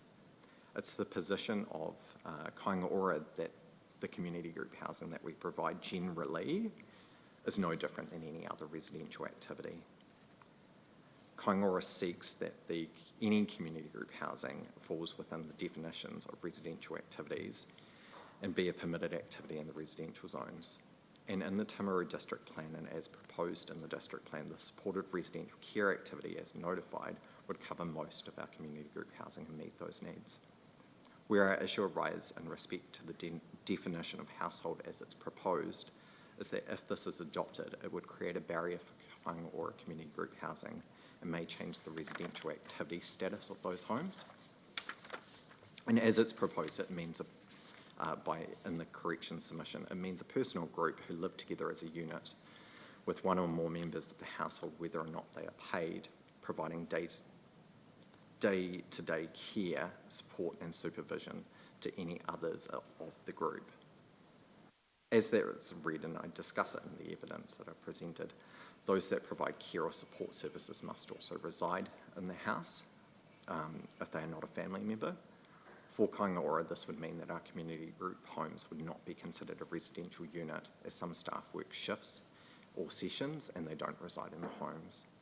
Additionally, the proposed household definition would result in something that would otherwise be permitted as a supportive residential care activity, which we rely on in Timaru to become a discretionary activity.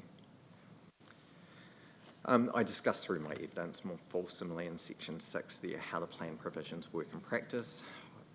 Overall, the proposed definition of household doesn't add value to plan users in terms of interpretation, but rather confuses what is considered to be a residential activity or what is intended to be captured by the permitted activity rules for supported residential care.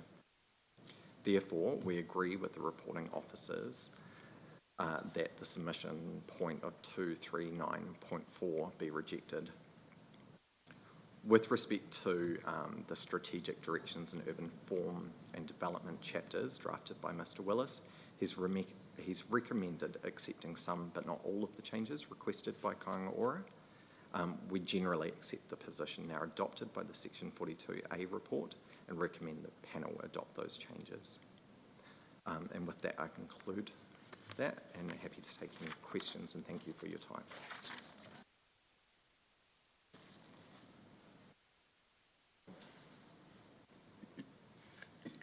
Thank you very much. I am interested in paragraph 6.10 of your evidence in chief. Yep. The final statement says the supported residential care activity as notified would cover most of community group housing. And I think I recall in your presentation today that you were seeking that any community group housing would be captured within that definition. Could you just talk me through that, and are you suggesting that there's a gap? No, there's not a gap there. In my statement today, I probably went a bit far saying any. There's definitely some situations where we wouldn't consider the housing that's provided by supported housing or community group housing to actually be within that definition, and that's where it gets into the sort of quite a large number of family units. So I think the largest provided home in the South Island is 10 bedrooms. So that's quite a considerable activity then on the site. So yeah, not as far as any activity. The only example of a community group housing that would not be covered by the definition, or are there other? Not that I'm aware of in Timaru within the activities. I don't have full understanding of all the activities going on in those homes, but I would guess that most of the homes that we provided, or if not, there's generally a consenting pathway that we're happy to address with the council at the time. Thank you.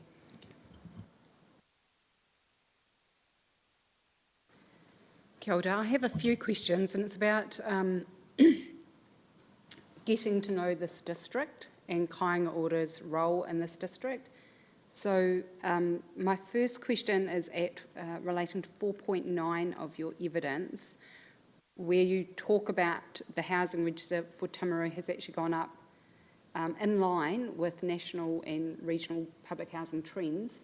But is there anything bespoke for Timaru that would be helpful for us to understand and know about this register? What's the need here? We, as an organisation, house people with the register. We don't necessarily manage the register, so that's managed through Ministry of Social Development, and we house people with that register. In terms of the context of people in those homes, is mostly in line with national trends. The population on the housing register is generally getting older, and that's where you're seeing more demand for one-bedroom housing. The makeup of sort of ethnicities on that register, there's a disproportionate number of Māori on the register. That's no different in Timaru. And they're all things that come into that complexity. But it's sometimes harder to break down individual statistics because Timaru is part of the wider South Canterbury, Otago, Southland operating region, and that falls in line with the Ministry of Social Development region. So you'll see information put out by Kāinga Ora that discusses the region as a whole, and the public housing addresses that region as a whole, and predominantly that has been addressed at Dunedin, but we are extending our activities now to try and house more people in Timaru.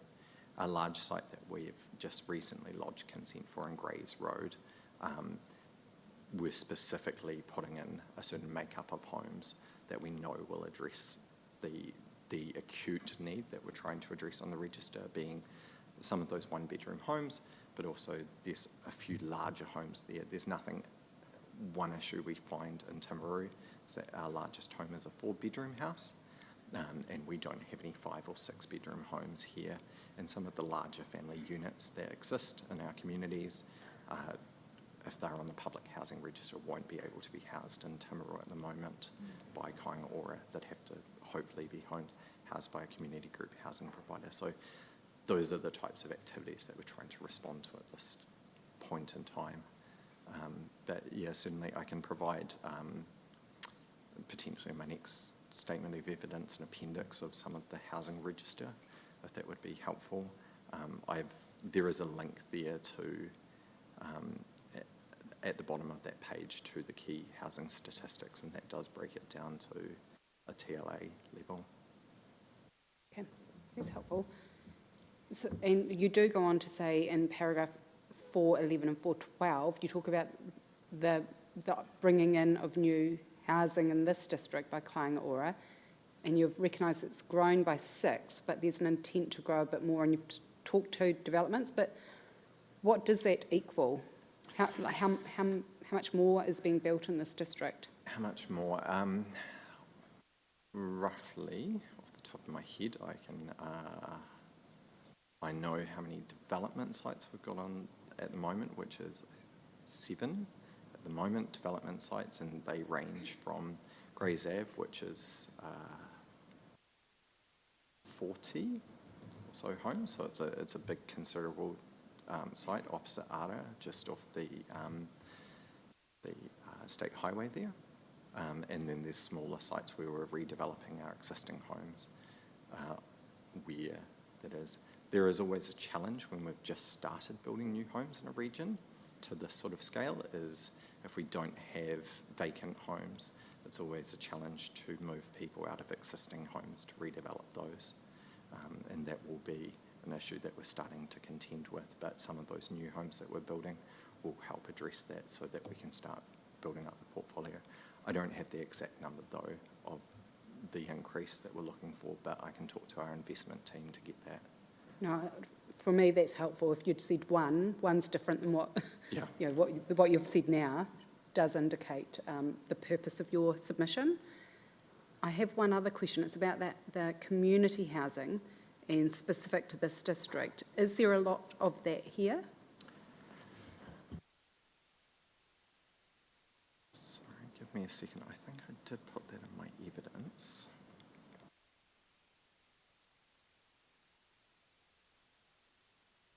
If not, that was an omission on my part.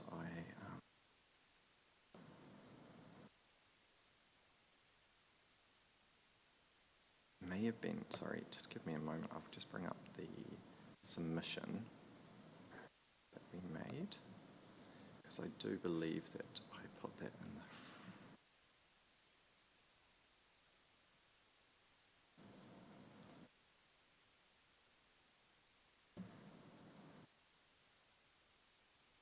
no, there isn't a significant number of community group housing in this particular region. At the moment, there's only a refuge house providing a certain specific level of care.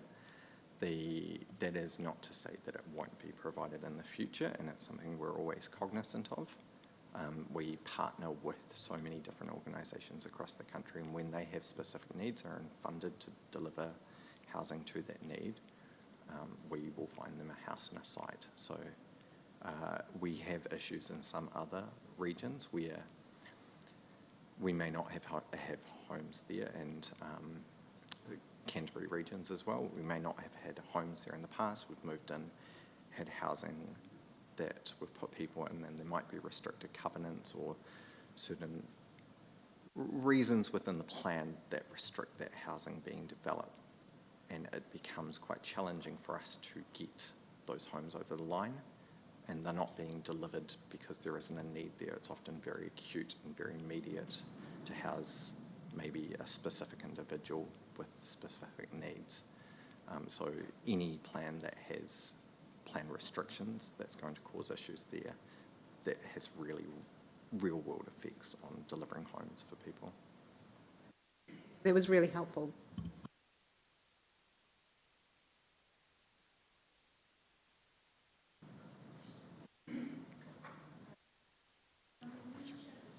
That there's a great need for one-bedroom homes in Timaru, or national trend, and also in Timaru. Don't quite know how to phrase this question, but the best way I could put it is building one-bedroom homes an efficient use of resources?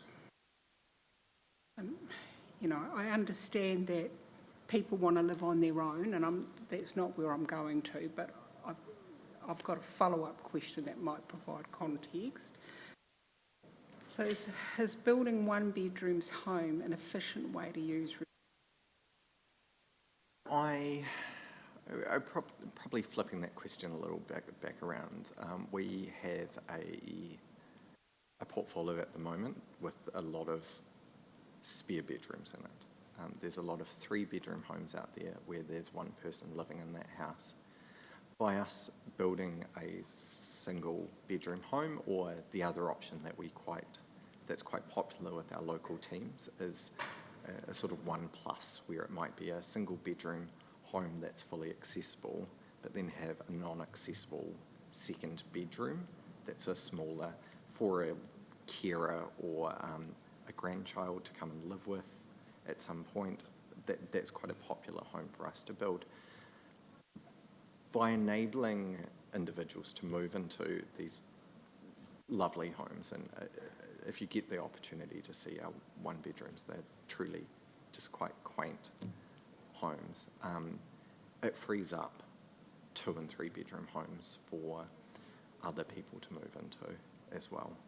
And so by freeing up those extra bedrooms in our portfolio that's mismatched to tenant demand, we're able to enable people to live well in a nice new home that's better suited to their need, as well as other homes in our portfolio being better utilised. And if the trends were to change and one bedrooms, I mean, how is it? Yeah, is that long term? Is that a long term trend? Yes, I would. Yeah, I would say that most long term, yes, we can look at the demographics of New Zealand's population, and we're going to see an increasing shift to people who are getting older, who can no longer afford private rentals. So in the coming generation, we're going to see an increasing number of people who've never owned a home in their life. And some of those people will find it harder to be housed in the private rental market. And we're expecting that the number of individuals in the housing register or couples will continue to increase. We do still, so we're not decreasing the number of homes in our portfolio by changing, and we're not decreasing generally the number of bedrooms, but we're just revising the configuration. Yeah. And for most sites, that requires us to have a redevelopment on those sites of an uplift of a number of homes replacing a single older house. Okay, thank you. You've been very helpful. Thanks. Follow up to that question. So the sort of one bedroom dwelling or residential unit, is the typology more likely to then be an apartment style or multi-storey development, or do you have single bedroom townhouses, multi-unit developments on a single site rather than individual homes on their own sections? What's the... At present in Timaru, we don't have any apartment typologies that we're delivering. We've put in several duplexes more recently. I do think one of the sites might have a triplex on it, but they tend to be multi-bedroom homes. In most of the single bedroom homes that we will deliver in Timaru will be a standalone or a duplexed building, and that's certainly the case in the Tyne and Essex development that we've nearly completed. That is 4 single beds at the front. That said, I know in Graham's Road in Christchurch, we've just put in a quite nice one up, one down that has 8 or 9 one bedrooms in it, and that's quite an efficient use of the site. But yeah, I think for most smaller locations, we don't tend to build apartment typologies unless there's a specific need or demand for that high height. That said, we may be instructed that that might be our direction, or it might be an investment that we start making, so it's not out of the question. Thank you. And could you just going back to the issue around the suggested definition or need to include a definition by the Department of Corrections in relation to household. So the term is not currently defined in the proposed plan or in the operative plan. And do you have a sense in terms of nationwide whether that would be a sort of an unusual introduction of a definition, or? Nationwide, we have opposed corrections recommendation for a household. I appreciate that they do have a reason and a rationale behind it, and that's addressed in their evidence as to why they are seeking that. We do oppose what they have put forward, and we have done so elsewhere in other plans. I do understand one of the Hawke's Bay plans, this had been canvassed as well. I understand Gore is also, that has been requested in the proposed district planning GOR. So, yeah, it's been across the country. For your position, it's not that there shouldn't be a consenting provision for that type of household or activity. It's just that introducing a definition is not the way about it in your view, and maybe we should look to the rule framework of a particular zone at issue. Yes, yeah, that encapsulates it. If a definition is introduced and it starts tinkering with some of those rule frameworks as proposed and within the operative plan, we would then have to go through and adjust all of those rules to try and find a way to consent, to find a pathway that would enable the consenting through another channel or a permitted activity status. We definitely don't agree that the idea that a household is an open-ended concept, that any large group of related individuals can live together and it be a household, that we do have tenants in these communities as well, and just the notion that there would be a huge conglomeration pop up next door isn't something that we support. No, I think that, yeah, that's been very, very helpful. Thank you very much. Thank you.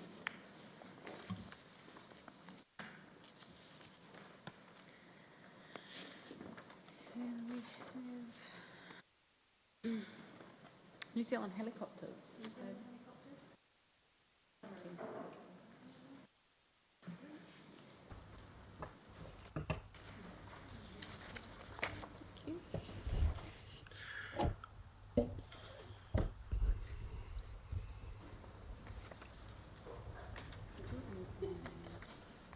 Welcome, Mr. Milner. Can you hear the panel? Yes, I can read you loud and clear. That's wonderful. Thank you. Sorry we disrupted your timing this morning. Thank you for your patience and for working with us. We look forward to hearing what you have to say. Thank you. No worries at all. First, the paper that you have, I have a little bit. I'm sorry, it's not going to perfect. So, thank you for hearing me today. I'm about New Zealand Helicopter Association, and I apologise I'm unable to attend in person. I'm Richard Milner, Officer of the Helicopter Association, a division of the Aviation Industry Association. I also serve as Executive Officer of UAVNZ, the drone division of the Aviation Industry Association. I'm a commercial helicopter pilot, instructor, drone pilot, instructor and examiner, and aviation business owner with over 2 decades of experience in various operations in New Zealand and Australia. I bring aviation knowledge to this process, and additionally I'm a training manager of a helicopter operator in Auckland and a safety manager of a drone organisation in the Central North Island. The New Zealand Helicopter Association comprises of commercial helicopter operators who operate in the Timaru district and conduct a range of operations that the public often do not witness. They conduct a range of much needed activities that are of positive benefit for the communities and the district and provide for the social and economic benefit. While we're also present on other parts of the plan, while we will also present on other parts of the plan, especially in the general rule zone and noise rules, the definitions here will have an impact on those at later hearings. We acknowledge that it is easy to become concerned about the Waiheke Island problem in Auckland, where there are almost more helicopters than houses and people combined. And thankfully, for New Zealand's sake, we only have one of those. It is important that these strategic objectives and definitions do not become skewed in that direction, but do meet the needs and demands of the public through a considered use of commercial aviation operations. It is easy to cast social hatred on a helicopter buzzing around at 3 a.m. without acknowledging that social and economic benefit it brings. In Auckland, everybody hates the police helicopter, but quickly forgets why it's there and for what purpose: the public good and public safety. The definitions in these plans provide an opportunity to balance enabling commercial aviation while safeguarding the citizens of the Timaru district. It is much harder to nail down our economic benefits to a number like another association, the Agricultural Aviation Association, can do, as commercial helicopter operations are often a smaller part of a much larger operation. A helicopter can often do what a crane cannot. We must also consider that recent events such as the Port Hills fires, Tropical Cyclone Gabriel and Kaikoura, where commercial aviation provides socio-economic and life-saving benefits as well as preserving our way of life and the well-being of New Zealand, often at great cost to the operators before emergencies are even declared. Restrictive district planning will see these life-saving resources move out of the district, causing job losses and reduced services, which will have unintended consequences to the district. Some examples of commercial aviation include frost control, heli logging, pest control, rural farm support for external loading for fences, water tanks and the like, heavy lifting operations, removal of trees, transmission wire installation, inspection and maintenance, supporting the security of the energy and communication sector, tourism, helicopter flight training, carriage of people and material to and from remote areas, aerial photography surveying, special operations that are otherwise not able to be done without a helicopter, firefighting, search and rescue, and medical evacuations. We recognise that in the first instance, the New Zealand Helicopter Association prepared an initial submission to this plan. However, for reasons unknown to ourselves, the New Zealand Helicopter Association did not appear to send that submission to the Timaru District Council. The person responsible for that is no longer with us. We did conduct a further submission to gain standing in areas that are essential to our members' operations. We do accept that through other district plans, that our interpretations of some of these definitions and their intents may be different from our own interpretation. However, it does offer a perspective on what is understood and the gap between understanding and intent, and things that we hope we can iron out through this process. In the matter of the Section 42A, Strategic Direction and Urban Form and Development, dated 5th of April 2024, items 215, 228 and 229, the Strategic Direction 09 Rural Areas for Primary Production, we wholly support the position of the New Zealand Agricultural Aviation Association, and our position is consistent with theirs. In relation to Section 42A Report Part 1, Overarching Matters, dated 5th of April 2024 as well, Item 253, we support that. Item 266, Conservation Activity, we support. Item 273, however, we disagree with the Council's position, the intermittent use of aircraft in conservation activity. We seek to have intermittent use of aircraft in conservation activity included to allow for operations that are temporary by nature, that do not require a fixed base helicopter landing area, and we'll cover more of that as we go. Often these sites will not be used for many years in between. They can be controlled through times of day of operation, but they cannot fit within other rules that have been created, such as GROZ R14 and Noise R10, where there are landing and takeoff limitations. We accept that is not why we're here today, but these definitions will impact those rules. Should the Council decide that these definitions are not warranted, then we will of course have to pursue much more into GROZ R14 and Noise R10. A good example of this would be trees becoming dangerous in a weather event that's not classified as an emergency. The helicopter taking off and landing areas that are in this rule have limitations of 10 takeoffs or landings. Typically, these sorts of operations may take up to 100 lifts, and they could be completed in one day. It is unlikely that the operation will need to be in the same location for many years to come. For water sampling, geotechnical works, pest control, they're all examples of shorter notice, temporary by nature operations, which the definition does not support. In these examples, we're not suggesting building a permanent fixed helicopter base, such as the trouble that we see in Waiheke. For these, NZAHA supports a resource consent, and we're advocating for what is essentially a one-off operation, where the title land may need to accommodate more than these restrictive measures that do not appear to have considered the necessary use of helicopters. We understand that those rules are not up for discussion today, but as I say, the definitions here are important. In item 280 and 281, helicopter landing areas and helicopter landing sites. Defining a helicopter landing area and a helicopter landing site.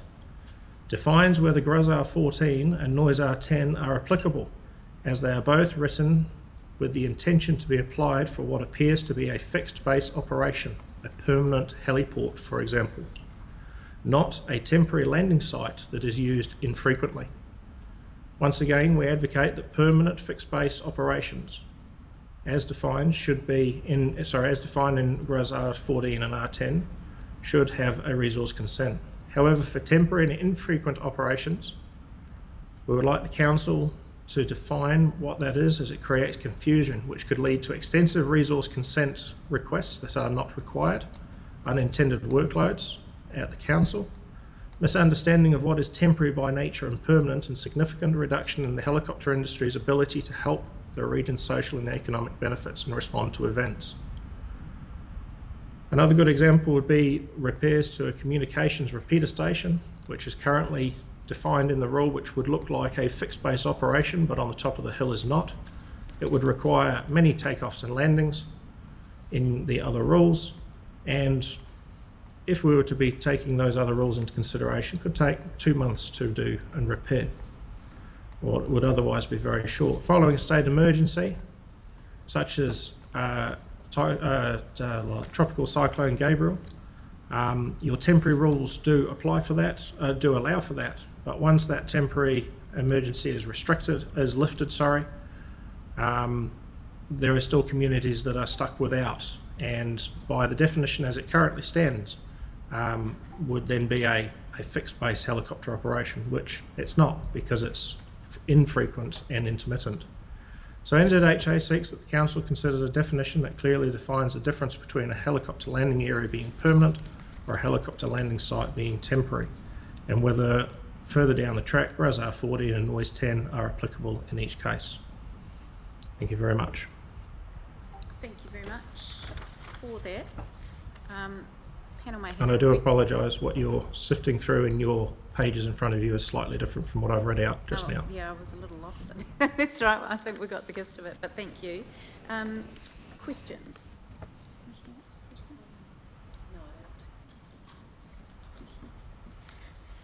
I just have one question. You say on your second page, water sampling and geotech works and pest control, you need a shorter time frame to be able to undertake those operations. Is that right? I guess what we're looking here is if we look at other parts of the rule, which I know we don't have scope for today, the requirements of providing 30 days notice to the Council as to how we would conduct those operations. The water sampling operations need to be done on a regular basis. Geotechnical works, if there's been a slip, pest control, all of those sorts of things are quite often weather dependent. They could be dependent on requirement because something's gone wrong, a pipe's burst, spilling sewage into rivers or the like. And just with the way it's currently written, a helicopter landing area, it reads as a permanent fixture, where it's not. It's very much a temporary operation. But some of the helicopter operations are not temporary, are they? Like, such as pest control for dock, for instance, you'd know about that well in advance. I'm just trying to understand what you mean by, well, I know what temporary means, but what parts of the operation are temporary and need short notice, and what parts don't need short notice?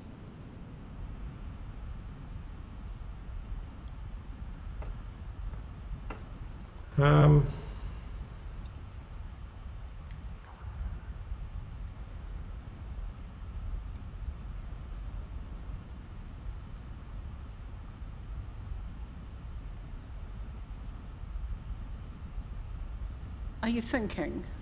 Perhaps in pest control, animals that have got out of a fence or a paddock, and a farmer needs to go and look for those animals.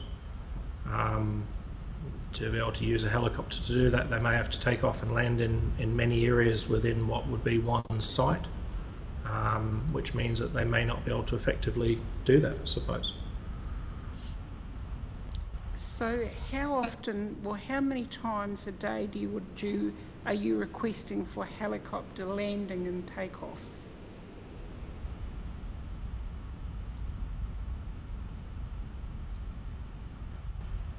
That's very operationally dependent.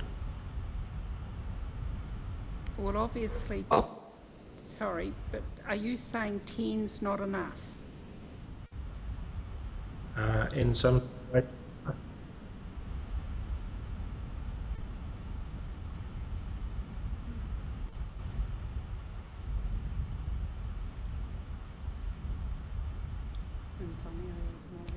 for an example, on if you were to move in 2 water tanks, 10 takeoffs and landings, is that so 10 takeoffs and landings is 5 takeoffs and 5 landings. To move those, for the helicopter to come in, set up the equipment, to move one tank down to the next site, we've used 3 movements already, 3 takeoffs and landings already. 2 tanks, you'd quite comfortably end up over 10 takeoffs and landings. If you were putting gravel into a track, helicopter can only take so much gravel per load. We could end up with 20 or 30 loads of gravel, which may not otherwise be a resource consent if it's a small operation. So are you talking about emergency works or non-emergency works? Say again? Are you talking about emergency works or non-emergency works? Non-emergency work, or even emergency work that's not a declared emergency. The definition very clearly define whether an emergency is a declared emergency or an event that is emergency that's not of national significance, or what happens after the emergency has been the state of emergency has been lifted. Tropical Cyclone Gabriel, once the emergency was lifted, several months later there were still communities cut off who could not be accessed without helicopters. So are you asking for not to define the number of takeoffs and landoffs for a helicopter? We're asking for a difference to be applied between a helicopter landing area, which is used for a permanent nature, which then should or could be limited by the number of takeoffs and landings and be applicable by resource consent, okay, opposed to an operation that is essentially a one-off, where there might be any more movement over a 1 or 2 or 3 day period, but then that helicopter may never return to that same site again, or not for several years. Such as a power pole or a couple of power poles that need to be erected or maintained on a site, that might require 20 or 30 takeoff and landings in a day to get that done, and then that asset is there until it's either repaired or removed many years later. But as it currently stands, it's limited by the number of takeoffs and landings, it's limited by the time of day and the noise and setbacks and everything else. But the rule appears geared towards a permanent base of operations, which is not what we fully support. A base of operations. New tourist operator in town, that should be a resource consent 100%. That's not what we're looking for. Okay, thank you. I understand now. Thanks very much. Mr. Milner, can I just ask, is this an issue that you face nationwide? And yes. Are there any district plans that contain rules or provisions that support the sort of activity that you're taking without onerous regulatory requirements? that you could point Yes, us so to? recently we've been in mediation with the Selwyn District Council, and the Selwyn District Council, we've been able to apply a temporary rule for noise, which has allowed us to forego the number of movements per day or per month, and the setbacks, because they are temporary so long as that we are only there in a 5 consecutive days in a rolling 6-month period. So it's allowed us to be more intensive for a very short period of time, rather than over a permanent, rather than being on a permanent basis. Mr. Milner, I mean, we'll need to just think a little bit about the scope issues, given the predicament that you found yourself in, and it may be that there is no issue there. But could you provide us with that agreed outcome or rule from the Selwyn District that we could have a look at? It's currently being processed through the courts, and as soon as So we've got it, then absolutely I can provide that. Well, I think we've got time on our side, but if you could do that, that would be most helpful.